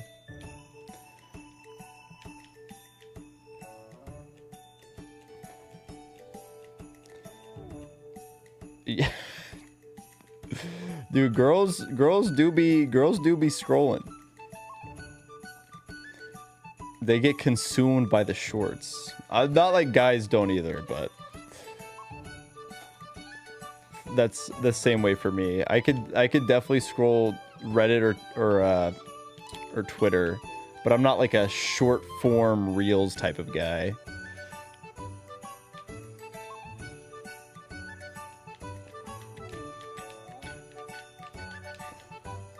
So when you wake up, it's kicked in. That's smart. I mean, everybody's got to find a system that works for them, right? That's my goal. I do think I think I'm over exaggerating a little bit how bad mine is. I certainly think there's people who are probably way worse about it than me. If I absolutely have to be somewhere, then I'm not gonna waste time. If I have to be somewhere, if I've got appointments or something like that, or if I'm meeting someone, then I can get up and get it going.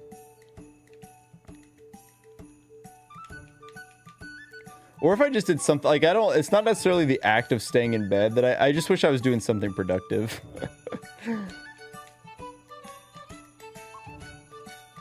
All right, take care, Corey. Thanks for tuning in. Good luck with your last day at your job.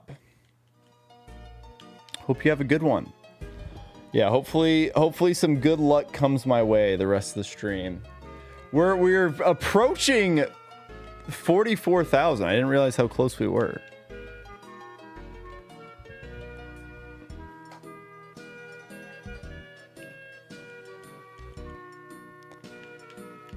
Yeah, I'm just glad that I've never developed the addiction to scrolling short form videos. I just don't have the urge. Like, even if I do watch short form content on YouTube or something, I click on a short and then I immediately back out. If I watch shorts, I'm only watching the one that I clicked on because I saw the title/thumbnail of the short, and then I immediately back out. I'm like, all right, that's the one I wanted to watch. You're not getting me. You're not getting me, YouTube. All right, well, hopefully we can get it for you. Hopefully we can get this in the next 30 encounters so that we can all go to bed. We can all celebrate a Christmas miracle.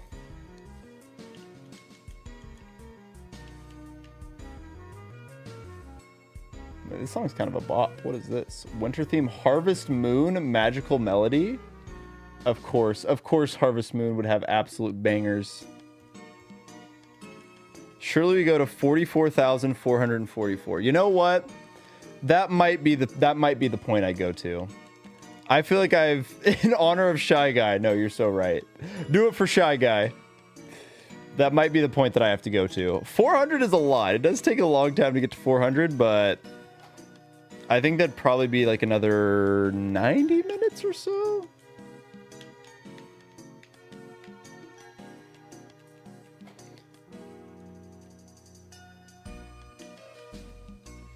Probably need to stand up. I think once we get to 44,000, I'm gonna need to stand up.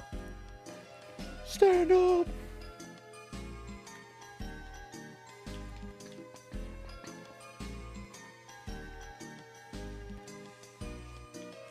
Like it gets to the point where when you're shiny hunting, you're almost not even looking at the Pokemon, which is dangerous because you can autopilot so hard that like, because at this point I've done like 50 plus hours, I think, of just running back and forth. So it's almost like, what's even the objective? You know, I kind of lose sight of the focus. Welcome in, good guy 624. Glad to have you. I hope that you get a shiny soon. Thank you. I do too. I desperately hope that I get a shiny soon. I watch so many Sandile streams in the background of my studying. I feel like that's what these are for. I would assume that the majority of the people that tune into these shiny hunting streams are here just to lurk or listen. Some of the listeners, they'll chime in every once in a while, but I think most people are here just to chill. Just some background noise. Hope that I get lucky and get myself the shiny. But So far, we have not had that luck. We have not been blessed by such a thing.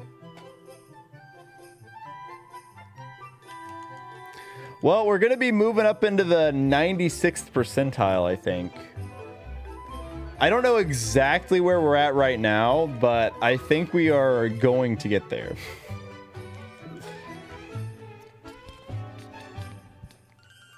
Every Steam achievement for the first one. Within the time that since I've started this.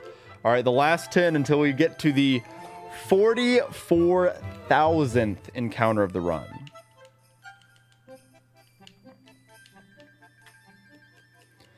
Mostly listening while so that's what I'm saying. People, you know what? I appreciate that. I appreciate that I can be the type of person that people just come here and they just listen for however long, and I don't get anything done. Oh, how I envy all of you who can do other things while watching me suffer. Think about how productive all of you have been watching this while doing other things, and then realize that this is all time that I could have been doing anything else. I could have been learning a new language. I could have been improving my body. I could have been working on advancing my YouTube/Twitch streaming career by working on YouTube videos and not doing this.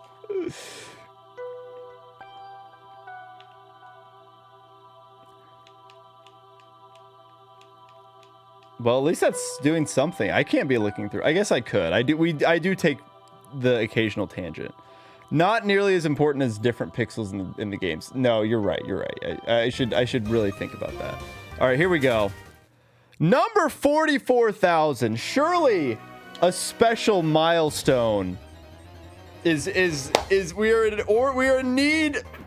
Oh, not this guy. Not this guy again. Not this guy again.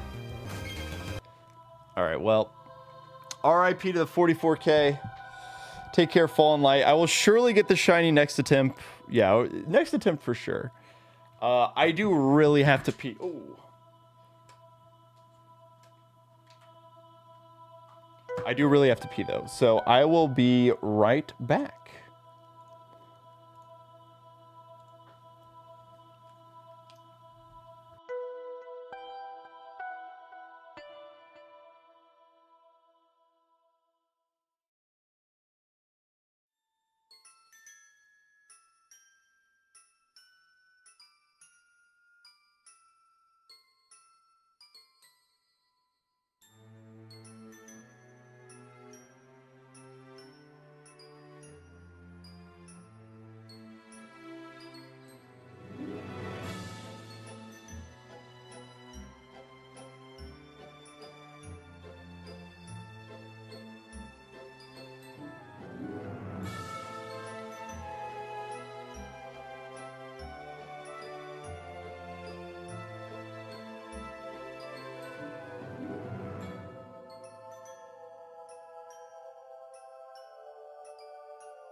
All right, take care, B-Rex.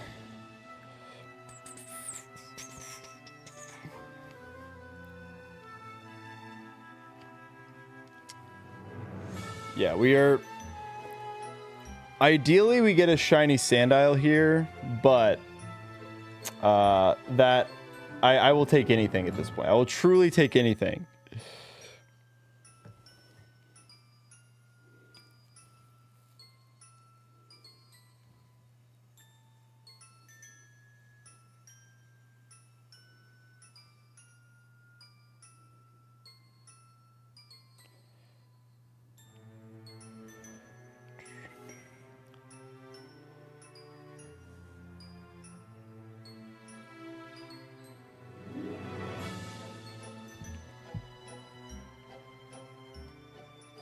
Twitch hat overlaying over you. Oh yeah. It's my translucent hat. It's my translucent hat trick. Would you even take Darumaka? Well, that's the thing. That is the thing. How funny, how miserable would that bit be? How absolutely miserable would that be? That would not be the payoff that we want. At this point, I don't know. So for context, anybody that hasn't been watching, so there is another route that actually has better odds of getting Sandile. But the thing is, I was on that route after getting the shiny Yamask and missing out on the coin flip 50-50 in Relic Castle, where I got Yamask instead of Sandile. So then there's a route that has Darumaka, Sandile, and Scraggy, right? So that's two of the good options, and then Darumaka. And I pulled out my phone and opened up Pokemon Go because I think like my family wanted me to do a raid with them or something. And so I was going to do it while on stream because it was just going to be real fast, right? And so I was like, oh, look, there's a Darumaka on screen. So I clicked on the Darumaka, and then it was shiny in Pokemon Go. So I was like, oh, I guess that's my encounter for the route. You know, that at this point, that was God knows how many encounters ago. We have a command for it. So if someone wants to hit me with the command Darumaka, and then let me know how many encounters ago that was, it'd be greatly appreciated. Because yeah, so I was like, well, now here, let's see. Shiny Darumaka, wrong game. I was, oh my God, a whole 30,000 encounters ago. So it's been a minute. It's been a while since that happened. So now, yeah. I was like, well, I can't get Darumaka because while it doesn't have the Pokeball next to its name, we already have Darumaka. We've already caught a Darumaka this run. But like at this point, do I even want Darumaka? What does Darumaka really do for me? I mean, Darmanitan is really good. So maybe I just take the Darmanitan. I end my suffering. But it's like I already have Pignite, so I'm going to have Embor. They kind of fill similar roles, or very similar roles, I would say. Physical fire type attackers, which is why Sandile is so perfect. We have no overlap. Basically no overlap with what Sandile wants to do. So a Moxie Sandile would go insanely hard.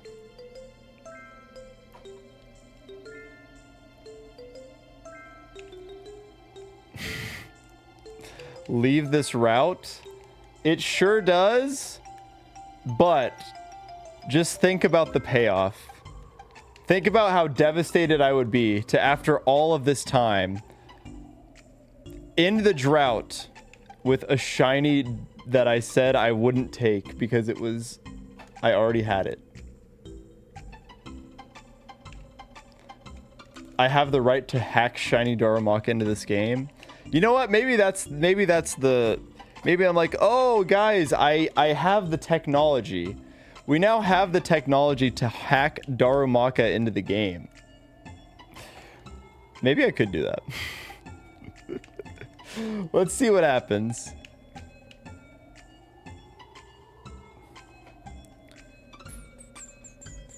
Sandile's definitely better. Scraggy's really good. Dark types in Unova, very good.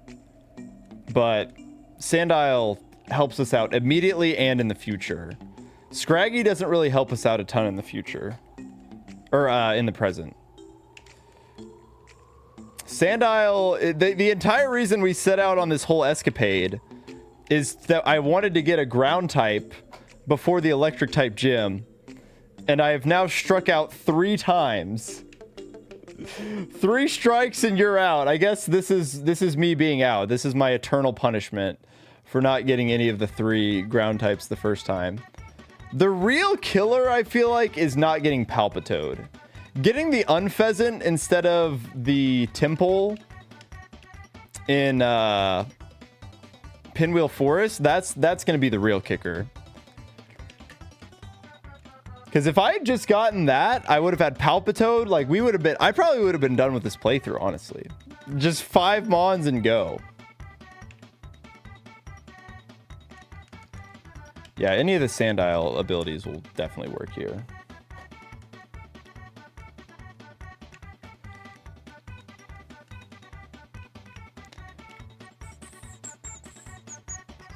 But I mean the setup and sweep potential with the Moxie Pokemon it's unmatched.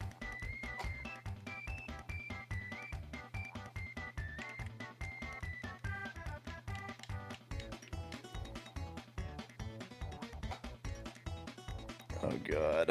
Oh god. Yeah, I mean it's almost one.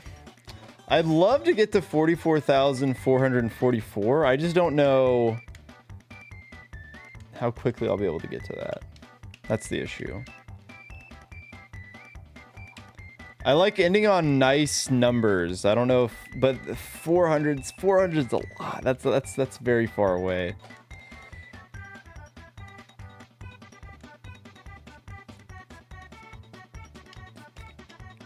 But then it's like, is it waiting there? Is it waiting there for me?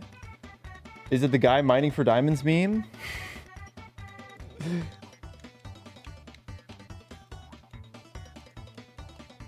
This song is a bop. Can't disagree. The big 44,000. We did hit the big 44,000. Question. End at 44,044. That's what I was thinking, but I was like, that's right now. I don't know if I want to end right now. I want to go a little bit further. But you know, now I say that, once I go a little bit further, it's going to be like, oh, well, now I'm so close to 44,444, so I might as well just knock it out. So maybe I just knock it out, you know? As they say, no shiny comes without suffering. I'm pretty sure I've heard shiny hunters say that before.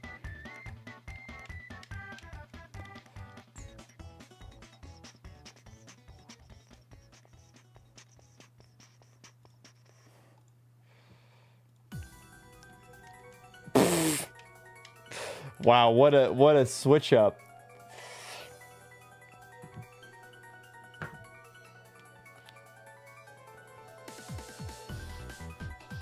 This song is so good. I used to use this song all the time in my Smash Bros videos.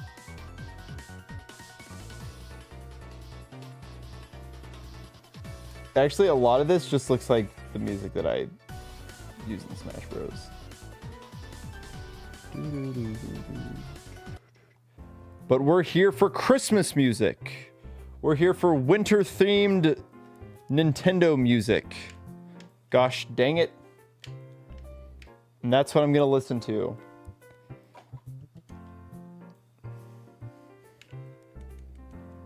Is this Nintendo Land? It sure is. Oh, Nintendo Land's so good. One of my favorite Christmases ever was the year that we got the Wii U in my household. My household. But we set it up and then we just played Nintendo Land like the entire day. It was awesome. I think to this day, that was still the longest like amount of time that I ever played on my Wii U ever, which is crazy. Just goes to show how much we played it. Nintendo Land is awesome. It's great. I mean, obviously not every game is a banger, but the peaks of Nintendo Land are so high that it really carries the game, the whole game.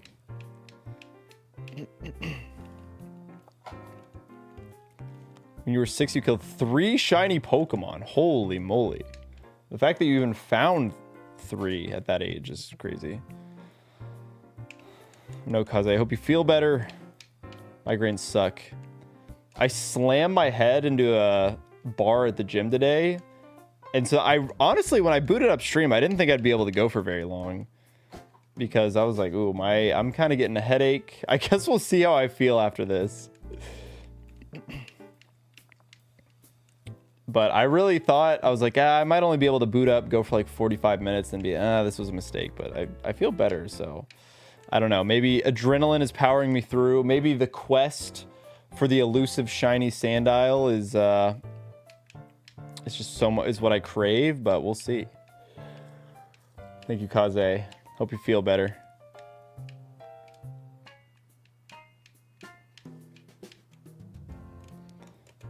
I really hope it's not one of those things where, like, as soon as I stop doing the thing that's keeping my mind off feeling bad, I feel really bad.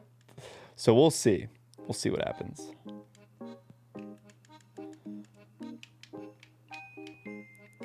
But it certainly has gotten to that point where you just, I mean, we've been at that point.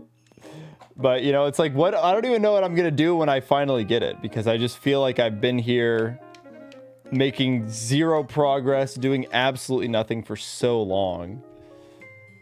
It's like, oh my God, can it just end? Can it just freaking end?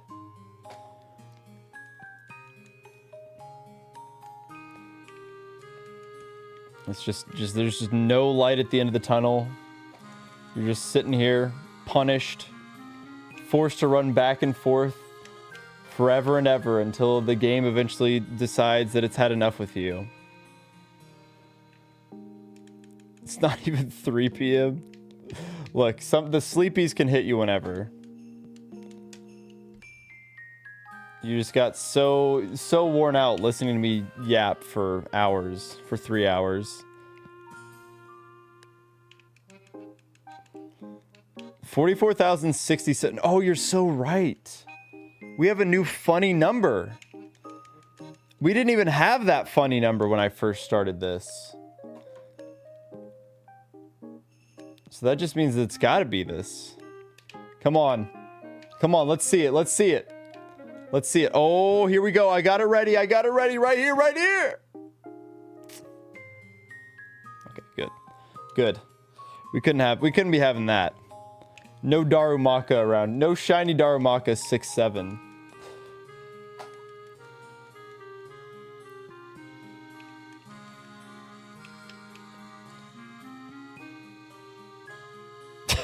Chat ban that guy?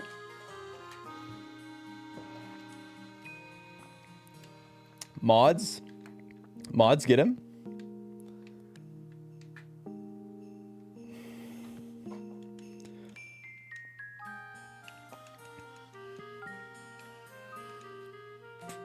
Yeah, because when did we hit 44,000? I think... Is it taken... no, because we've done... I don't even remember what number I started at.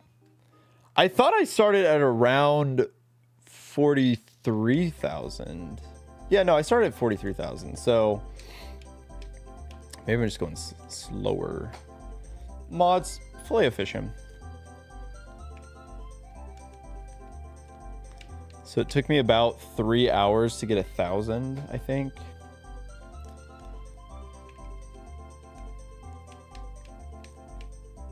So, I mean, with that in mind, it would probably take like another hour. Yeah, maybe we can do that. Can we do that? Finish at 2. Let's see. Let's just power through. Let's just power through. Let's see. Let's just do it. Let's just do it. Mind over matter. I'm putting my willpower to the test.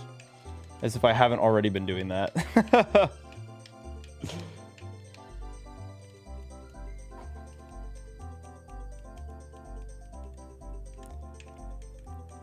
Oh man. I think it's the thing that sucks the most about this is like you kind of have to like build up your meter. Like your hope meter gets completely depleted and then enough time passes and it fills back up. And then I come back to this project like, yep, surely this is the time. Surely now is when I'll be able to do this. And then that hope meter just slowly, sometimes quickly, depletes, and then you just give up eventually. I fell asleep. Holy Toledo, we're still going. Welcome back, Bryn. Unfortunately, you were not woken up by the screamings of a man who's elated that the hunt is finally over. We're still going. All right, take care, Path of Strife. I will try and keep bringing these good streams. I'm sure this is the best content you've ever seen. The best darn content that's ever been put out there. Man loses his sanity running back and forth in the endless pits of sand. His soul consumed by the shiny sandiles that elude him. It's like a battery. It absolutely is.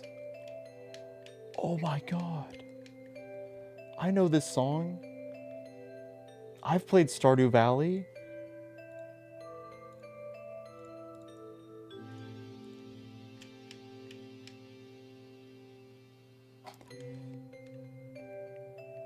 The shiny sandile will be so sick. So now imagine how sad I'm going to be when we don't get it. Genuinely, whatever you stream, it's a banger. Legit, just have your VODs on a lot of the time. Thank you, Brand. That means a lot. That's so sweet. I really appreciate that. It makes me want to stream more. I gotta keep the content machine going. I can't be taking these 1 month breaks. There's a mobile co-op version now. Oh yeah. That's I've never played mobile Stardew Valley. I wonder what that's like.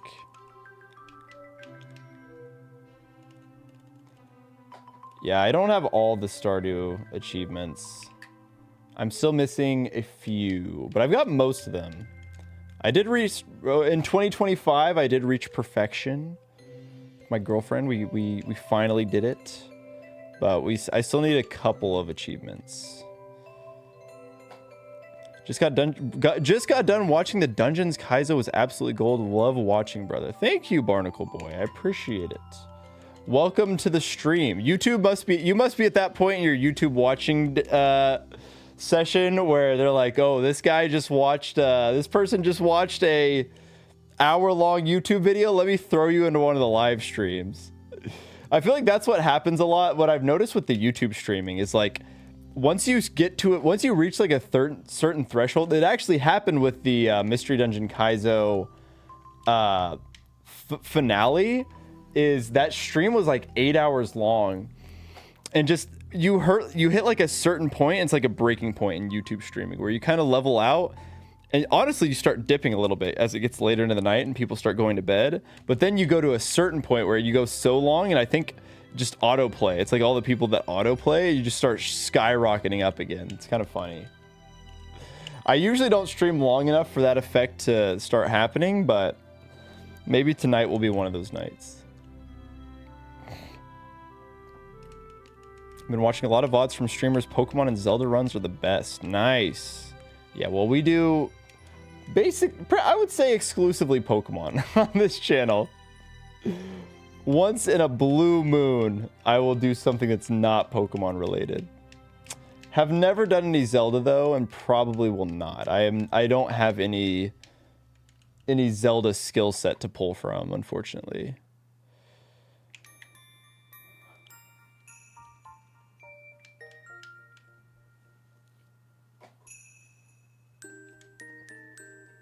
This is a good Winterfest playlist. One of those plebs that loves looking at analytics graphs, so I know exactly what you mean. Has this been your experience with YouTube streaming as well? Legend of Zeldamon win? Hold up. Too many productions? We're leaking future projects? Wait.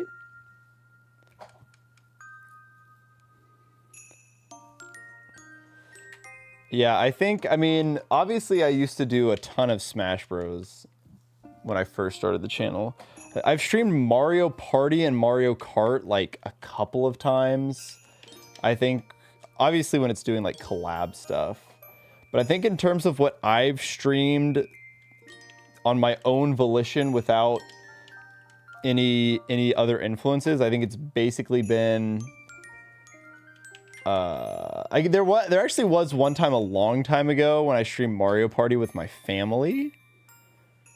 Did I do a Nintendo Land stream? I don't think I did a Nintendo Land stream. As someone who found you through Metal Gear Solid featuring Japan Braden, it was a bit of a culture shock seeing Pokemon. That is kind of all there is. For when Japan Braden is not the feature. when it's the Japan Braden song, when it's the Japan Braden is the main artist, it's definitely very high likelihood of it being Pokemon.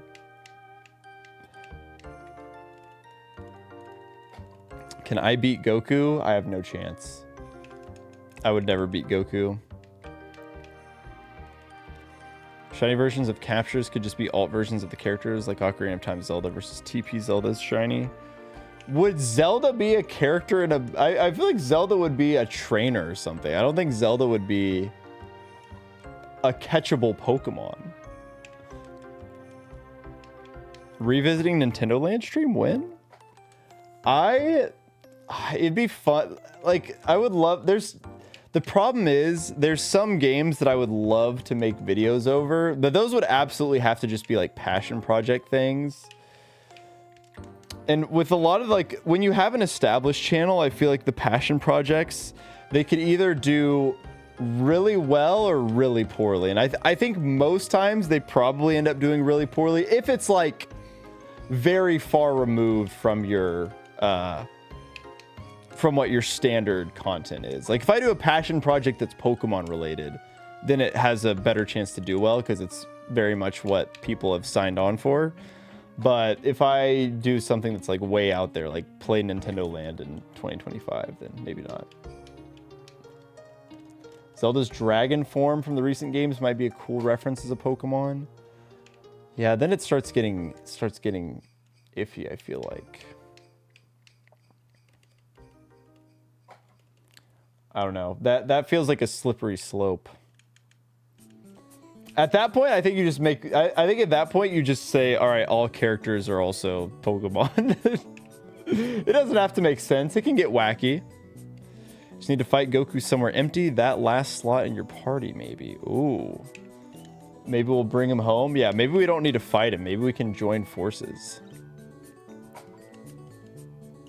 I think that's good word of advice. Good piece of advice.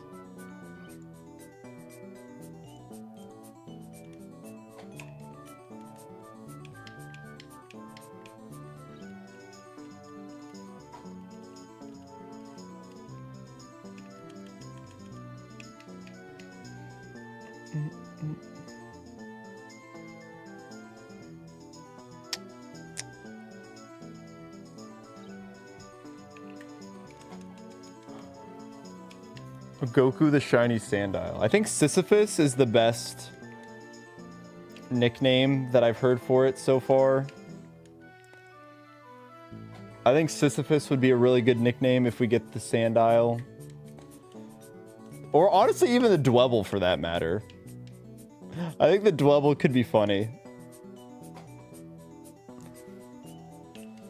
I just feel like it's going to be Darumaka. I have this gut feeling that we're in store for a Darumaka shiny. And it's going to be horrible. It's just so funny to me that the majority of people that will consume this run, right? I mean, even all of you watching, or just the amount of people that have watched the shiny hunting streams, hopefully, I mean, assuming the video does well, will be a small fraction of the people who will indulge in the run itself, like in the video. And so I think it would just be so funny to have that much heartbreak and for so few people to truly grasp how devastating that would be. Like, there's really no way of putting it into words or conveying the feeling of how long this shiny hunt has taken.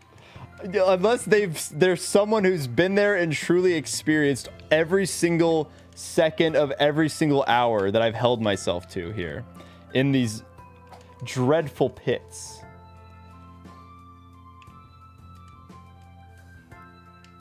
Crustle named Sisyphus would be peak. At this point, I wouldn't mind getting the Dwebble for that reason alone. I think a Metroid Pokemon. Yeah, Zelda or Metroid. Mario was like perfect. Mariomon was so good. But I do agree that Zelda or Metroid could be awesome. I've been here for most of it, but yeah, no, I've missed plenty of it. That's the thing. The only person who's been here for 100% is me. Some of you have been here for a lot, but there's only one man who can truly grasp just how long this journey has been. Would Atlas be more fitting? I think at this point, Sisyphus is the perfect nickname because it's just...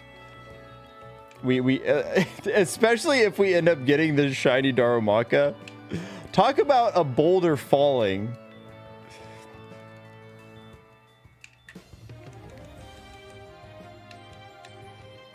Would that be you? I mean, yes, but I think the nickname would capture the feeling that we, you know, want it to. The bathroom breaks, but nothing's happening during the bathroom breaks. No progress is being made during the bathroom breaks.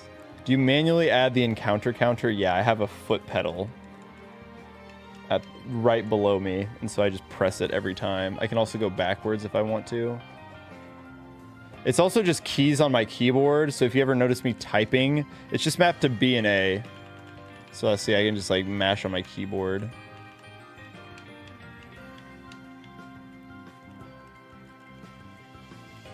The main issue with Metroidmon would be having enough NPCs to be trainers. I mean, hey, if you only need like, you could do something like, you could go the Sun and Moon route where you have like a bunch of trials or something. Like they're not even, you know, NPCs. You're just fighting a bunch of monsters and then like have the Elite Four, I guess, be the NPCs or something. That could maybe work.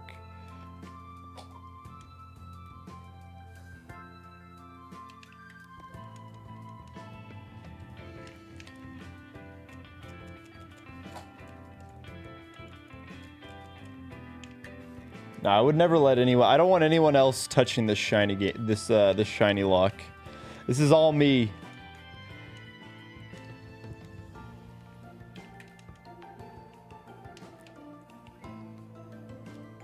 Sun and Moon still had trial captains though. It doesn't have to be an exact one-to-one. I'm not saying that you don't need a trial captain. Why are we limiting ourselves through the lens of Pokemon? We got to expand our horizons.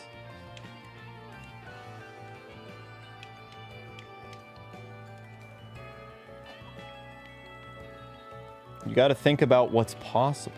You don't want to restrain yourself based on the preconceived expectations that Pokemon games have set for us. We can go further beyond. We don't need to be held back by these limitations.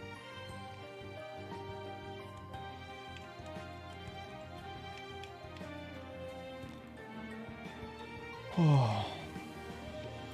Getting a good string of Sandile here, at least. I'm gonna be so real. I do not know enough about Metroid lore to have any opinions on how the game would be formed outside of just like very basic concepts.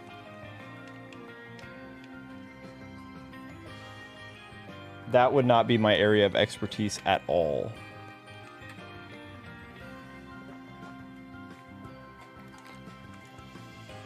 But in a way, I actually think that it would be more interesting if you did do something like that,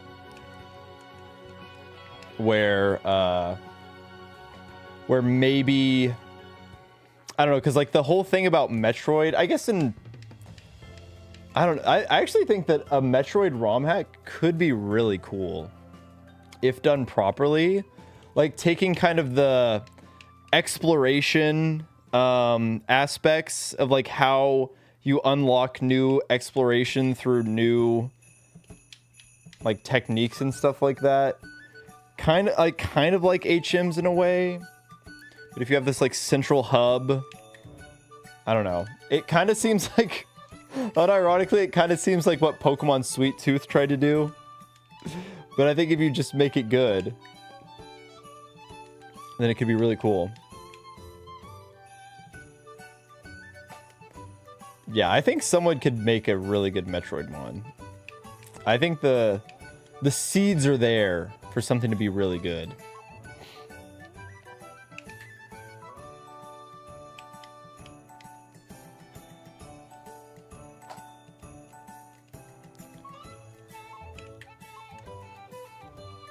Yeah, Hollow Knight's another one I don't know. I don't know enough about it to speak on anything.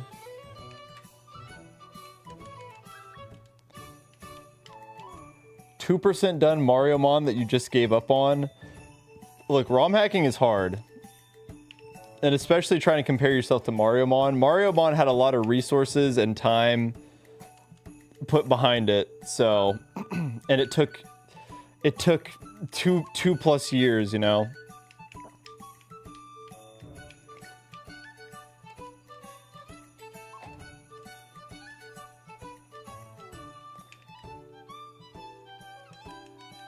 Yeah, I don't know how you would do it, but I think that would be the cool thing to me. Like, I think for Metroidmon to be, you know, there's obviously you could go the easy route, kind of like the puffy pink route, right? Where it's like, oh, you just reskin everything.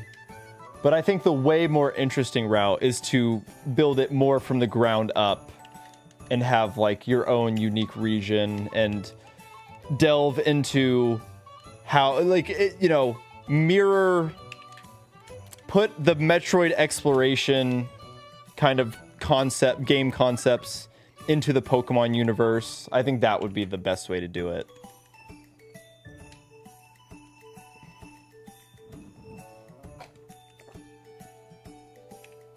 It does feel like a game that would almost, I don't know, like if you did something like that, it feels like there would be a need for like level scaling or something like that to maybe allow you to visit different gyms like and out of order or something. I always think a good way to do that, instead of just having like a built-in level scaler, would just be to have a way to check, like based on how many gym badges you have, just build like X amount of different teams for whatever gym leader. So like, you know, in theory, you can probably only get to the first 3 gyms. Like you could make it in a way where maybe you can only access like the first 3 gyms, then the first 6 gyms, but like you can't access gyms 4, 5, and 6 until you've beaten gyms 1, 2, 3.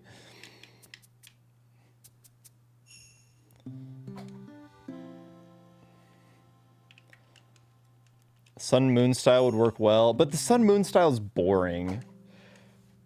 The Sun Moon style, you're just going to different islands, right? Like you're not unlocking new islands with new movement techniques or anything. Like you're just going from island to island. I can't believe Scarlet Violet would have immediately been a better game if it just had level scaling.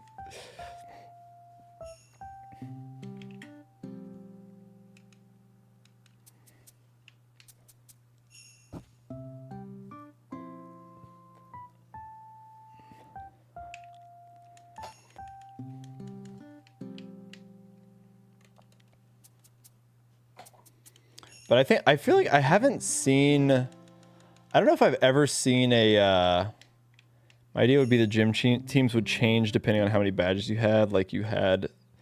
Yeah, that's basically what I'm saying. I'm also saying like instead, like I feel like you'd want to keep it on the rails somewhat, right? I don't know if I would necessarily want to go all out and then just make it completely open world to where you could reach all of them. I mean, basically how Scarlet Violet is set up, except, you know, kind of limit the player to not being able to just do any of the 8 in any order that they want. But I think, like, unlocking something that unlocks the first 3, and then unlocking something that unlocks, like, the next 3 could, or, you know, something along those lines. And then you basically just you could have, like, 3 different versions of each gym at that point, based on what order you would have done them in. Like Wario and Waluigi and Mariomon, essentially. Yeah, kind of. Yeah, pretty much just that. Yeah, basically that, actually.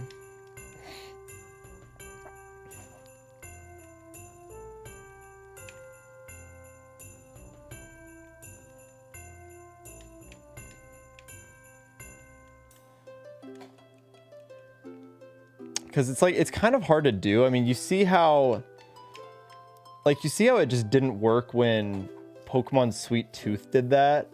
Because like, you have to do, or they tried to do it to where, like, I feel like the logical, I don't know, it's, because it feels hard to like also do that while also making the progression feel natural. To where it's like, what would happen in getting from gym 1 to gym 2 to gym 3 to where you'd gain enough levels to be like at properly leveled for gym 3 that if you did it in like reverse order it would still be the same. I don't know.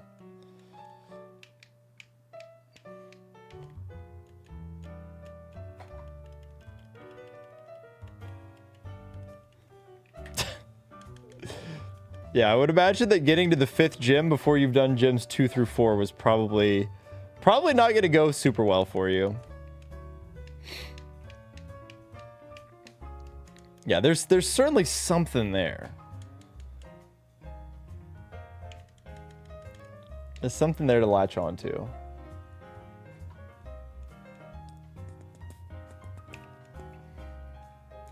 It does sound like a very fun game to play, even as someone who's not super into Metroid.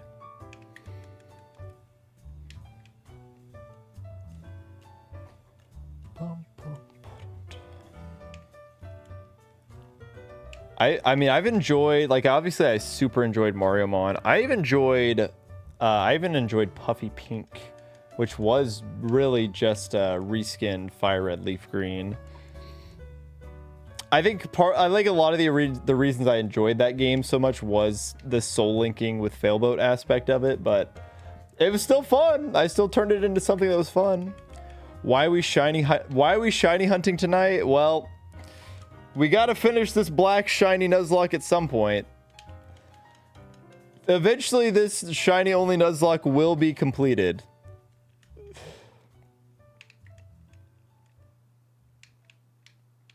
Yeah, Scarlet and Violet. I think if Scarlet and Violet had that, those games would have been... That would have immediately, like, jumped a tier for me. I think that would have made those games really fun. Because then, like, every playthrough could be kind of unique. Like, depending on what route you take. Oh, I think that would have been an unbelievable change. If they had implemented that, I think Scarlet and Violet would have been, like, performance issues aside, probably one of my favorite Pokemon games. Yeah, definitely. The Puffy Pink sprite art was really cute. I just wish that Puffy Pink had gone even further. If Puffy Pink had been able to go further and just go all in on the Kirby stuff, all in on the Kirby aesthetics, and if it looked more Kirby than Pokemon, I think that would have been perfect. Obviously, that takes a lot of time, but that would have been... That's asking a lot.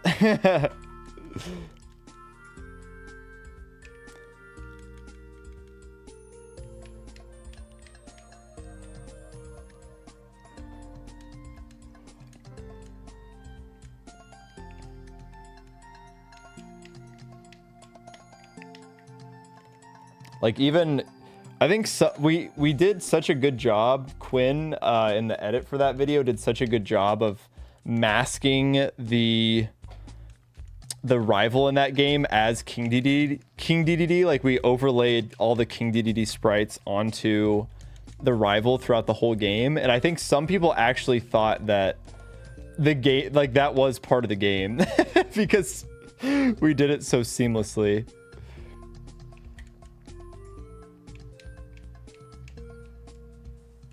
Like, even just having a different rival or something, I feel like would have gone a long way. But at that point, it's just like doing so much. Once you start adding a bunch of characters and everything, it just gets so much harder to bring the whole game to fruition.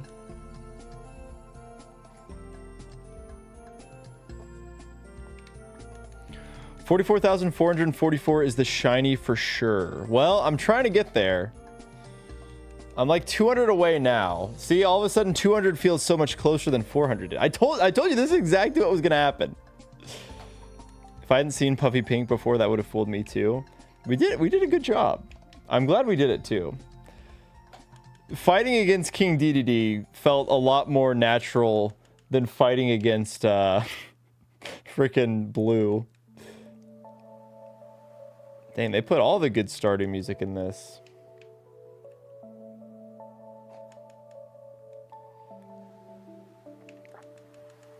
It's been a hot minute since I played some Stardew. We grinded.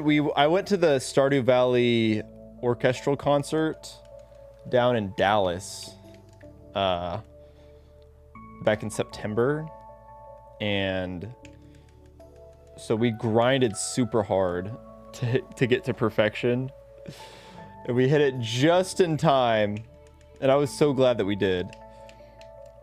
But then we probably got a little burnt out on it because we've definitely not been grinding it as much as we did.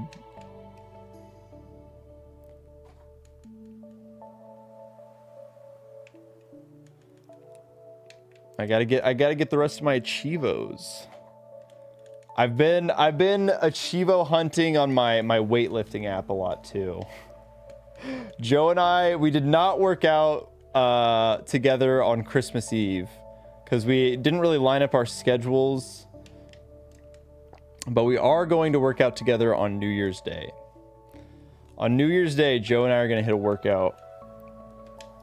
There was but I did still work out on December 24th, so I got the Merry Liftmas achievement.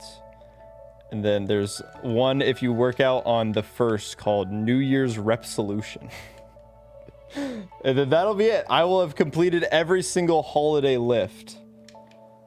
And then really, like, I can, at some point, I talked about this last time, you just have to start being very intentional. Like there's an achievement for doing 1 rep in a set, for doing 5 sets. Like, okay, those I just have to be like, well, this is I'm just gonna try and do 1 rep. I could finally, I guess I can find my 1 rep max on bench. Maybe do it 5 times. Just bust them both out. And then after that, it's just going to be a bunch of silly ones like join the Reddit, join the Facebook group, you know, all these ones that are not even related to working out anymore. Like measurements, I guess I can start weighing myself and adding that. Adding charts. So I've basically gotten all the fun ones done. Now the rest of them are going to be lame. There's one that's like reach experience level pro. Even though you're the one that sets your experience level. So it's like, I could just lie. I could open the app for the first time and be like, yeah, I'm a pro. Welcome in, Fadi-da. Glad to have you on this treacherous night. As we suffer through more shiny hunting in Pokemon Black. Hoping that this time, hoping that today will finally be the day that we're freed. And knowing that it won't. Knowing that it won't. That's the saddest part. But you never know. There's a chance. There's always a chance.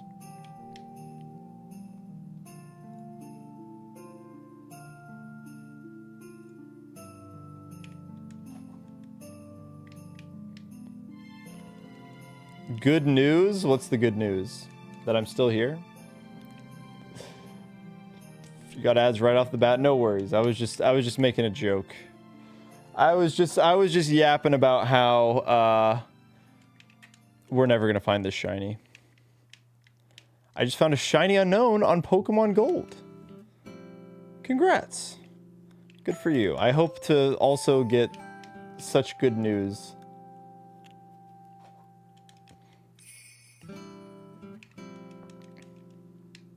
It's like, I just don't even know. Like, I just want to see something, man. At least show me Darumaka. At least show me that it's possible. The encounter count is brutal. It's brutal, but it's not as brutal as it first appears. Oh yeah, what letter unknown? YouTube chat would like to know what letter of unknown.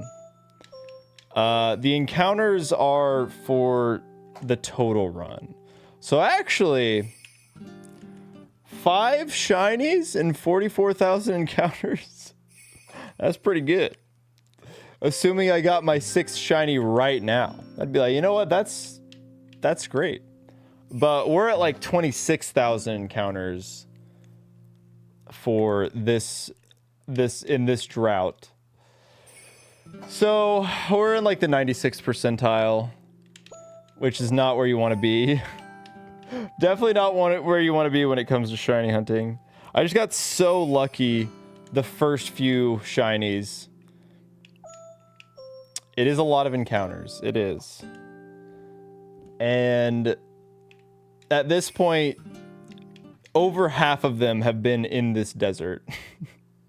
Over 50% of the encounters have been in this desert.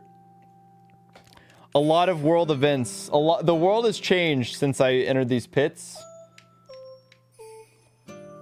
Which ones did you get? You can do command shinies and it'll show you all the shinies that I have. The Watchhog was at the very start of the game. Route 1. We may never leave the pits. It's possible. It's very possible.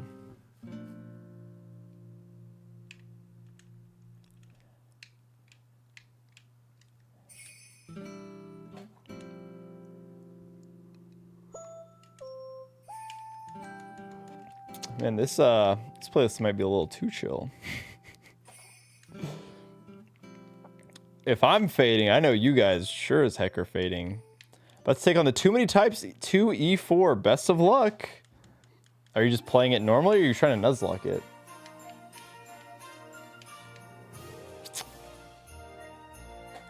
OKC will probably win another title before the shiny sandile. You know what?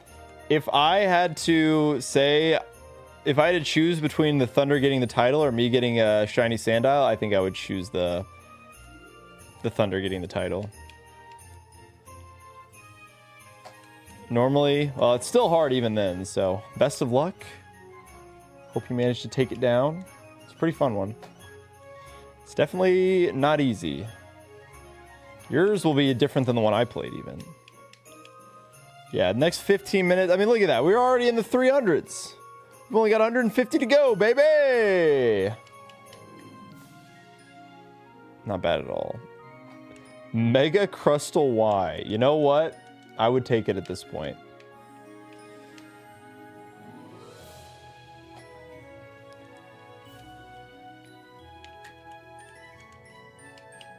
Oh, man.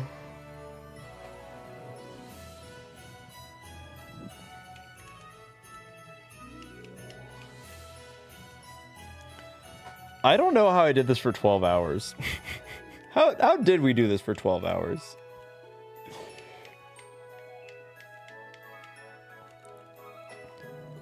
I need like segments or something. I need some bits is what I'm trying to say. I gotta figure out some funny bits to do if I'm gonna be doing this. 44,400. Oh, so you don't even think we need to go to the 44,444. You're a 44,400 believer.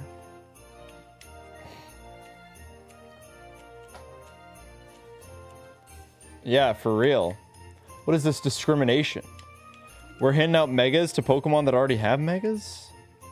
Give them to leave some crumbs for the rest of us. So this is what they mean by shiny claws. Yep.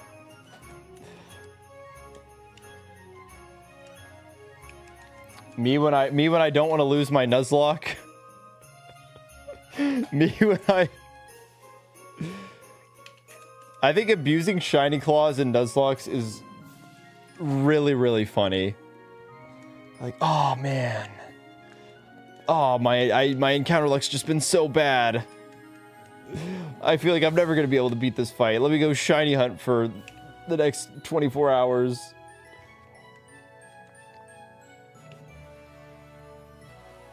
My team is Yoshi, Alola, Ninetales, Sceptile, Infernape, Metagross, and Terrapagos. Now it's time for the Too Many Types 2 Elite Four. I don't know what was going on, but Terrapagos was like terrible for me.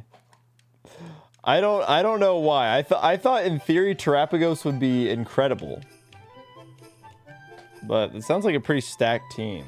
I know Yoshi in Too Many Types 2 is better than Yoshi in Mariomon. Since it doesn't evolve or anything. It's just like a good Pokemon.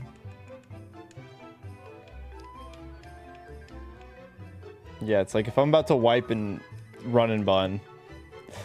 My box has been depleted. Let me just go back to every single route and catch all my Pokemon again, but as shiny Pokemon.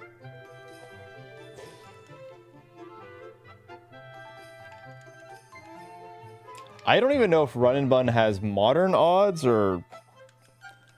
I would think that it probably has modern odds based on like what it's built off of, but might be classic. I don't think there's too many people shiny hunting in Run and Bun, if any.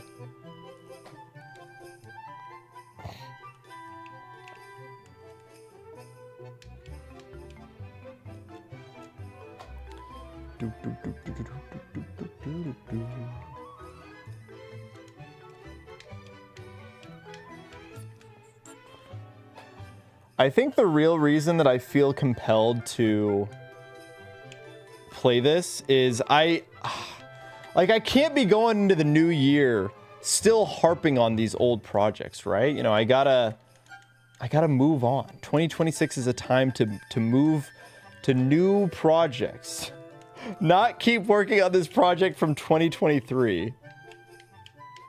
How many people have shiny hunted every unknown form? Good question. I do not have an answer for you. I feel like you said that last year too. I certainly did. I 1000% did. But this time I mean it. 2026 is my year.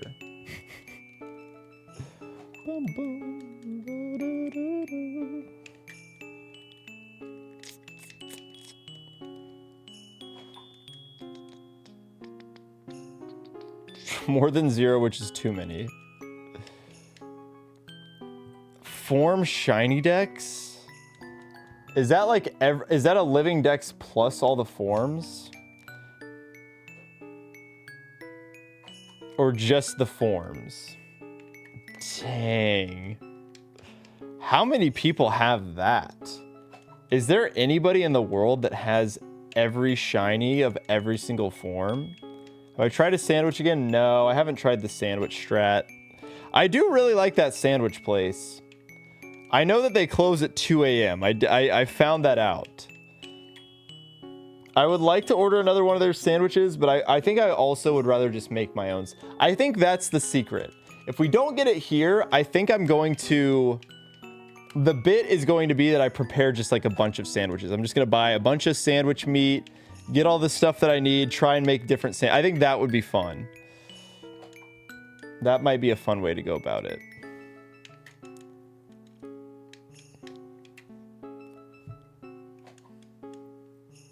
Because the actual sandwich that they made in that like TikTok that we watched, very different than the sandwich that I tried. But I guess, you know, there's not like one right way to do it.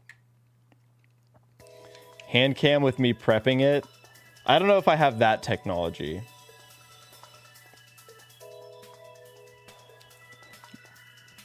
We have a YouTube chatter that would like the Twitch chat to know that their mom is shiny hunting for every unknown in Pokemon Go because that's the only game she plays. That's very sweet. I hope she is successful.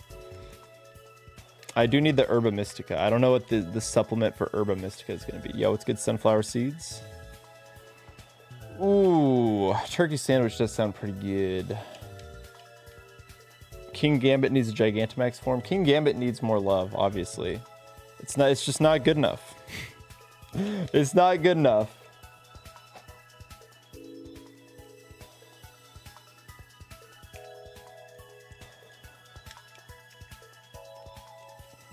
Yeah, I really want to play the ZA DLC. But the problem is every time I get in bed and I'm like, oh, I should play the DLC, I just get lazy and I go to bed. I low Kirk. What? Just went shiny hunting IRL in Pokemon Go, or like for whatever you wanted to shiny hunt.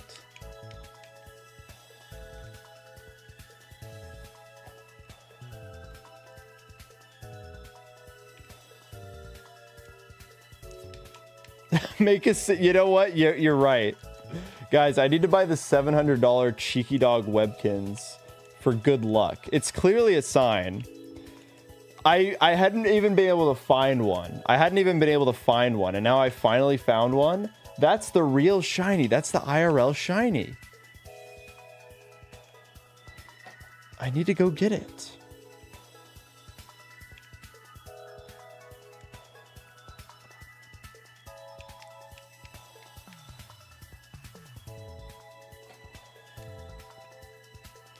Sitting through a massive box of Pokemon cards for stuff I needed for my deck.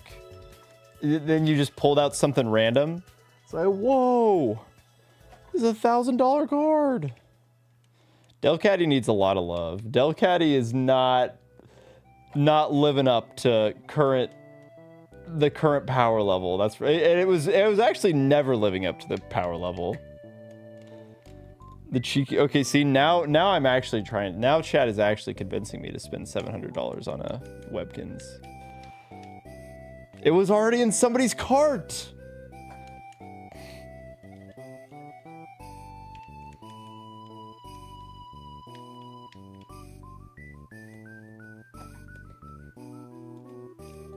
A wrinkly hops Wooloo alt. Well, just straighten it out. She'll be okay.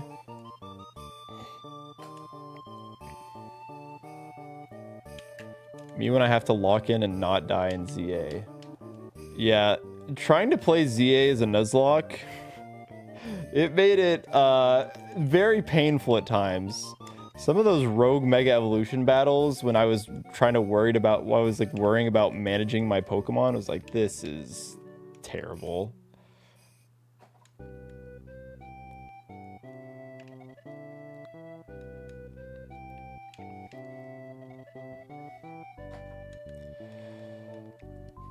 All right, take care, Vex.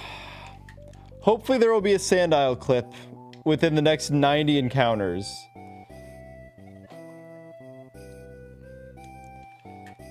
Yeah, that's what I was complaining about the other day when I was talking about Zaw. It's like, I felt like Arceus made catching Pokemon really fun. And I don't know what happened in between the development cycles of Arceus and ZA. But man, it is not fun to catch Pokemon in ZA. Don't think the Legends games are really meant to be Nuzlocked. Nope, they sure aren't. It's like, it's funny that I keep doing this. Like, you know, I can't even feel like I can give someone a good review of Legends ZA, because every time I've tried to play that game, I have been playing it intentionally wrong. I tried to Nuzlocke it for my first playthrough. We started this draft league where we're playing the competitive mode in a way that we definitely are not supposed to be. And I just feel like I can't give it a fair assessment because I'm trying to put the way I want to play the game into a game that's not meant to be played that way. And it feels a little unfair to the game for me to judge it based off of the way that I want to play it.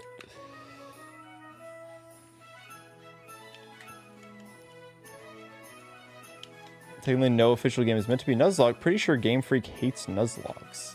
I don't think they've ever said that anywhere.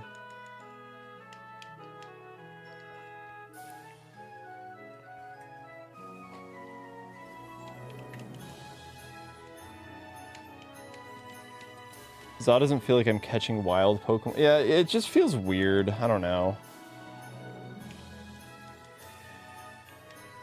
Yeah, the catching quests are a little annoying. I just did them because I wanted the shiny charm. But no, I have not Nuzlocked Coliseum Rex D. I just think any of the non-turn-based Pokemon games are not fun Nuzlocke games. I think that's the thing. I think people A lot of times we'll just be like, oh, is it Nuzlockable? I think the thing is, I think a game also has to be fun to Nuzlocke, right? Like, even if it is Nuzlockable, it doesn't necessarily mean that it's fun. And I don't want to waste a bunch of time doing something that I don't find fun.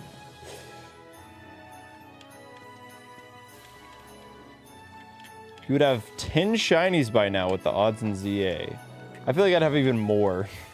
Because also, I just get more encounters.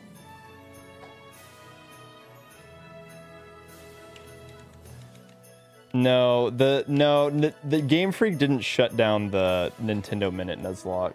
That was people at Nintendo. The people at Nintendo and the people at Game Freak are very different people. Those are not the same people at all.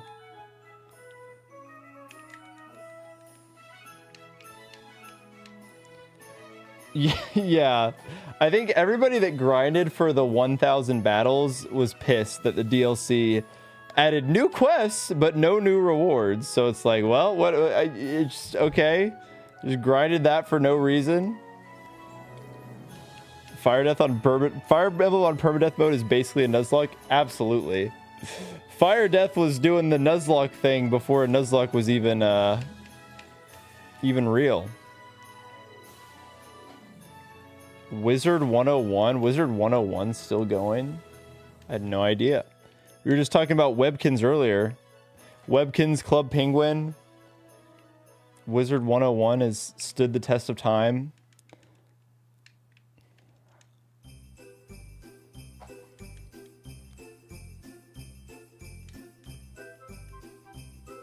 R.I.P. Moshi Mon. I did not ever get into Moshi Monsters. There's no new worlds, but it's still played. Yeah, I have not heard people say good things about the DLC. I need to play it. I didn't want to look at all the new megas. I know there's a lot. I've been spoiled on several. And I just keep getting spoiled by more. So I'm like, dang it! I just need to play the game. If I just played it, then I could figure that I wouldn't need to worry about being spoiled anymore. What I've heard about the DLC is it's like very just grindy. It feels like, it sounds like they just added a lot of fluff to make it feel like it's worth the $30 price tag. And it's not. There's definitely that. Okay, well, that makes me want to play it less.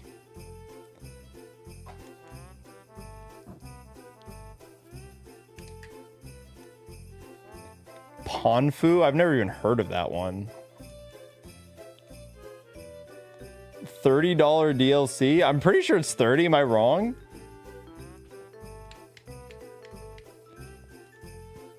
Yeah, that's... I don't like the... I just do not like the fact that we're always in Lumios. It feels like...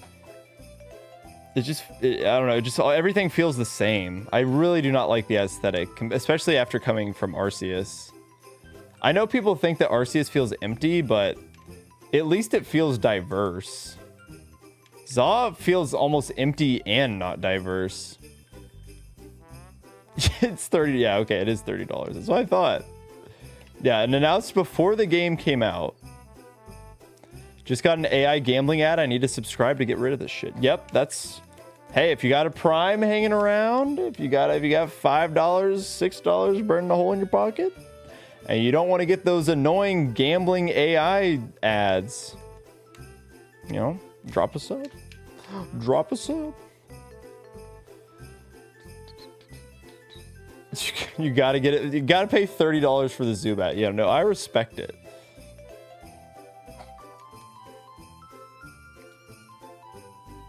Oh no, yeah, the colorful screws. I'm never gonna get all of mine. Been trying to do an alpha living desk. It's been fun so far, but yeah, without something to do, it's just okay.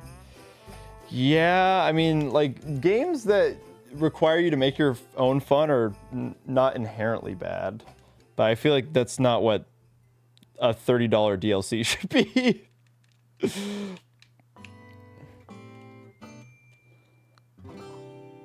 Uh-oh. first TMT2 E4 wipe. Yo, flamboyantly fabulous with the 25 months of tier 1. It does feel nice to have the founder badge again. There you go. Welcome back. Yo, and Anna Hunter Kari, thank you so much for the prime. I appreciate it. No more, you know what? Clap it up. Clap it up for no more AI gambling ads. All I can do is clap it up. Thank you guys so much. I appreciate it.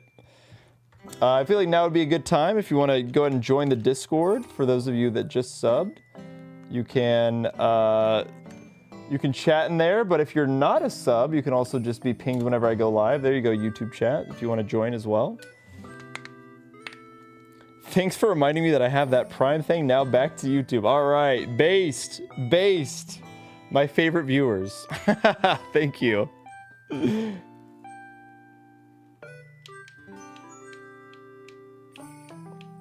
don't know if you have your Twitch linked. Yeah, it's a very inactive Discord. It really is just a ping Discord. It just has the little perk there that if you want to chat, you know, make friends with other Captain Kid viewers, you can.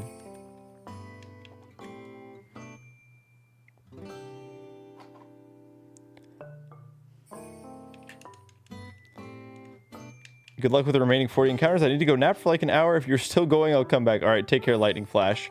I can promise you I'm not. We're probably going to rip through these next 30, 35 encounters pretty quickly. Unless we just frickin' smash this shiny right here. Come on. If there was ever a time for a Christmas miracle, now would be that time.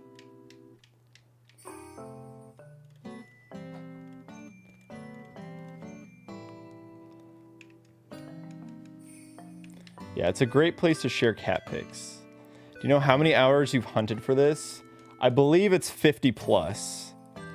I don't remember the exact number, and I've done a few streams since I feel like I last would have counted, but I'm pretty sure that it's like 50 plus.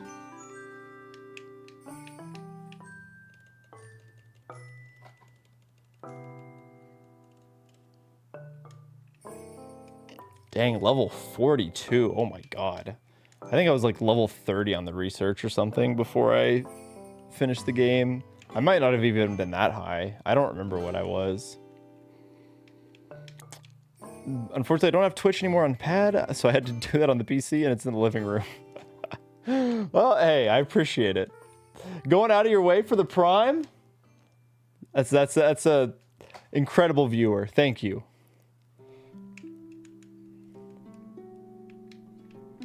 She got a shiny Sandile and Legend ZA today. Sending you some luck. Thank you. I absolutely need it. Maybe that's the secret. Maybe. Actually, no, I don't think I should do that. I don't think I should go hunt one, and I need to save. I need to preserve all of my shiny luck for this game and this game alone. I did not get any shiny Sandile in that wild area at all, actually. I haven't really spent a ton of time there, so I haven't put a lot of resources into. I did need to get a Gibble for Zaw Draft League. I did have Gabite on my team for a very limited amount of time, and I was like, you know, I could probably put a Pokemon that actually would do stuff here, so so I did that. Dropped Gabite.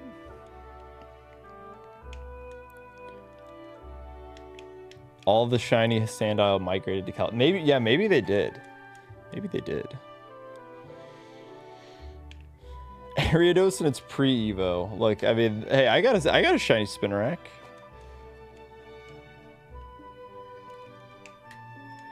Zone 7, you get jumped. Yeah, I definitely, when I was trying to Nuzlocke it, that was part of the problem too. It was like, I can't even get encounters because I just die immediately. I hope you find it soon so the story can continue. I appreciate it. I want to be able to tell the story. I want to be able to tell the story of this shiny only Nuzlocke. But this dang Sandile is just holding me hostage. Thank you, Tuck. I need it.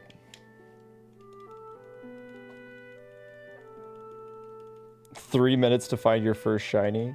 I don't know what my first shiny post-shiny charm was. Ironically, I think it might have been my Shalfa Tyrant, which is not affected by the shiny charm at all.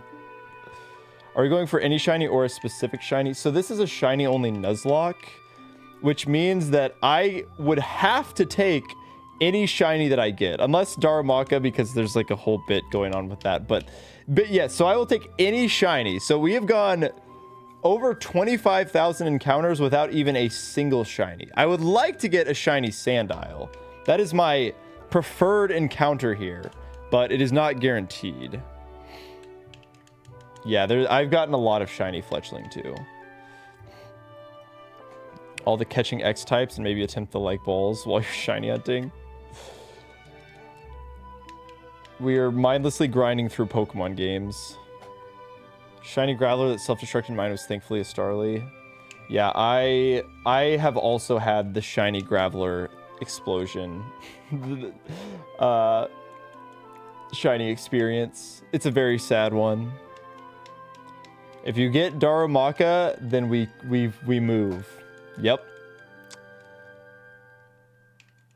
And it will be a very, very, very sad day.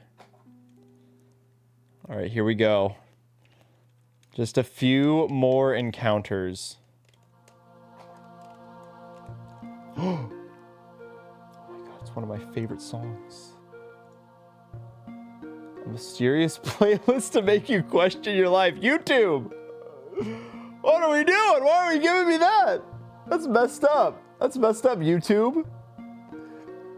That was mean. We don't say fitting. Believers, stay strong. Don't give up. Don't give up. We've got this. There's only 2 more encounters, but we got this. All right, here we go. You know what? Maybe they wanted it. Normally I would go for the in-game music. They wanted to put me. They thought that I needed to question my life. But why question the tip? Oh.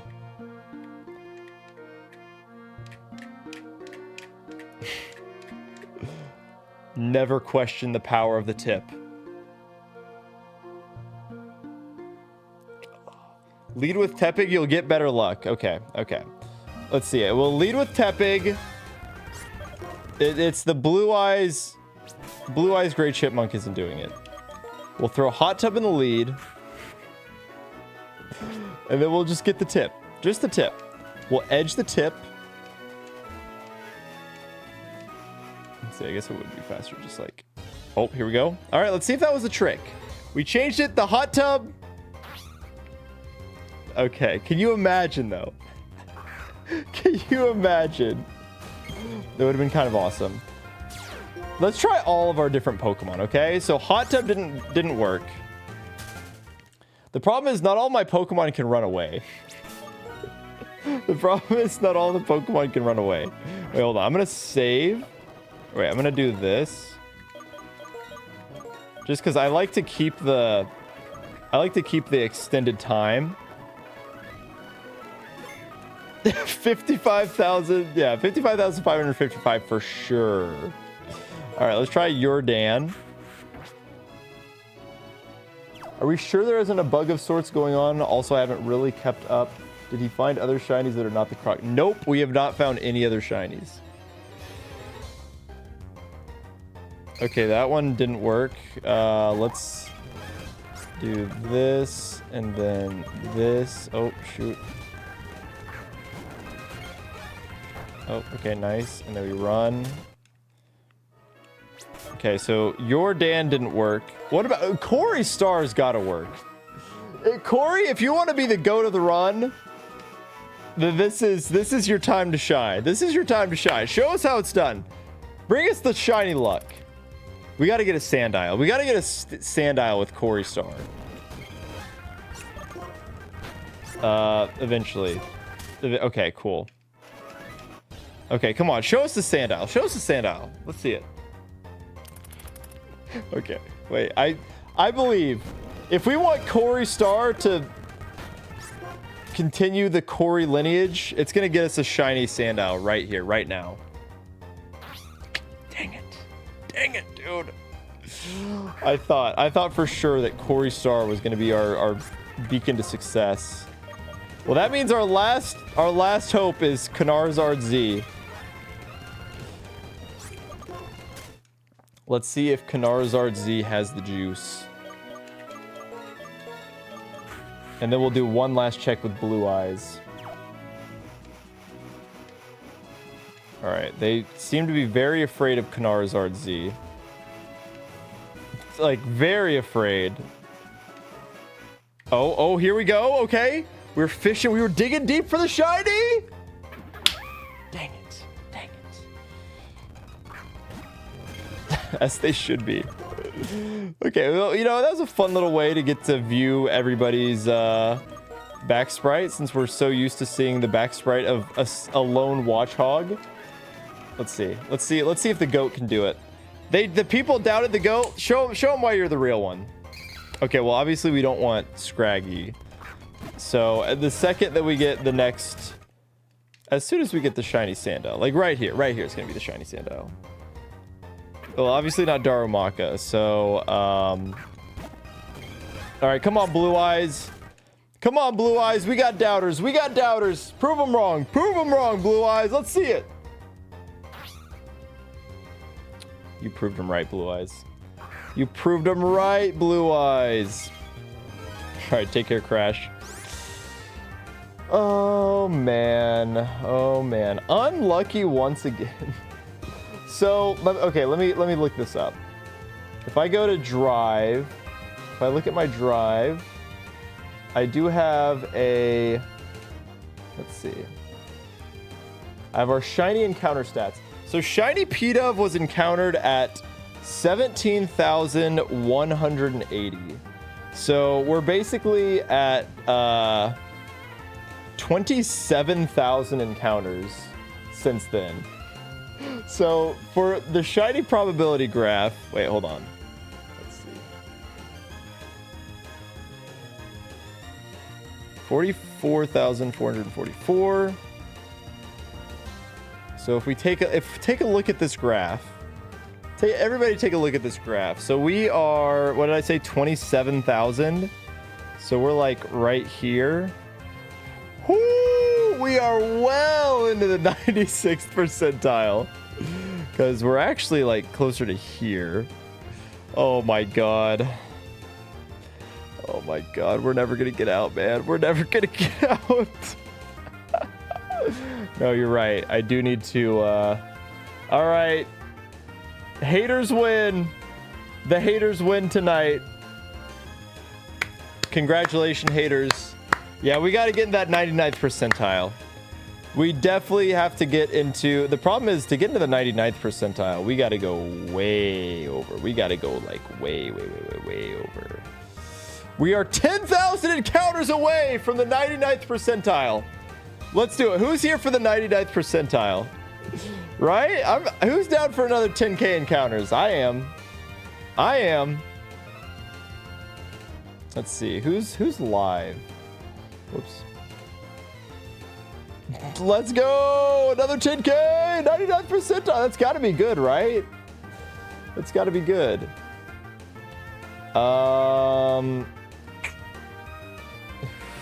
Who could I even raid?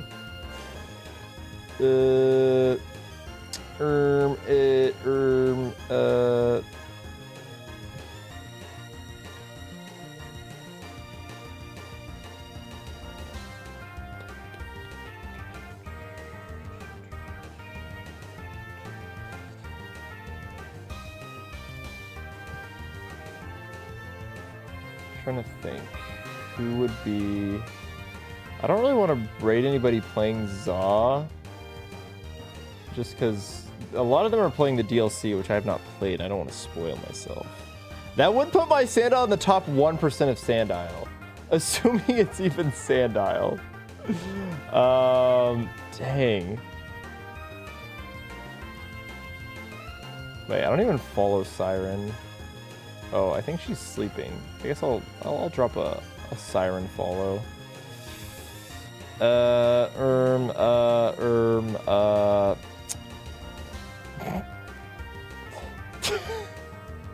I kind of want to raid. I think it's like in the middle of the, I don't even think, yeah, I think they just go all the time. I follow one of my local sports radio. Let's just raid Ned. I haven't raided Ned in a while. So I'm gonna raid Ned. And I think he's playing Smash Bros. He said NBA ruined my Christmas. So you can just say, feel free to just say like me too or something like that. Because the NBA ruined my Christmas as well. But yeah, anyways, thank you all so much for watching. I really appreciate it. Are you streaming again soon? Yeah, probably soon. Maybe like one more time before the end of the new year. I'm not sure. Yeah, if you got Joe Sniff Ball, feel free to hit him with the Joe Sniff Ball. And everybody who's watching, feel free to join the Discord if you want to be pinged whenever I go live. Thank you all so much for watching. I really appreciate it. Yeah, thank you for watching. And hopefully next time for sure. Well, let's see. Next time for sure. We'll get him. We'll get him. Anyways, that's going to do it for me. Thank you all. Have a good one. See ya.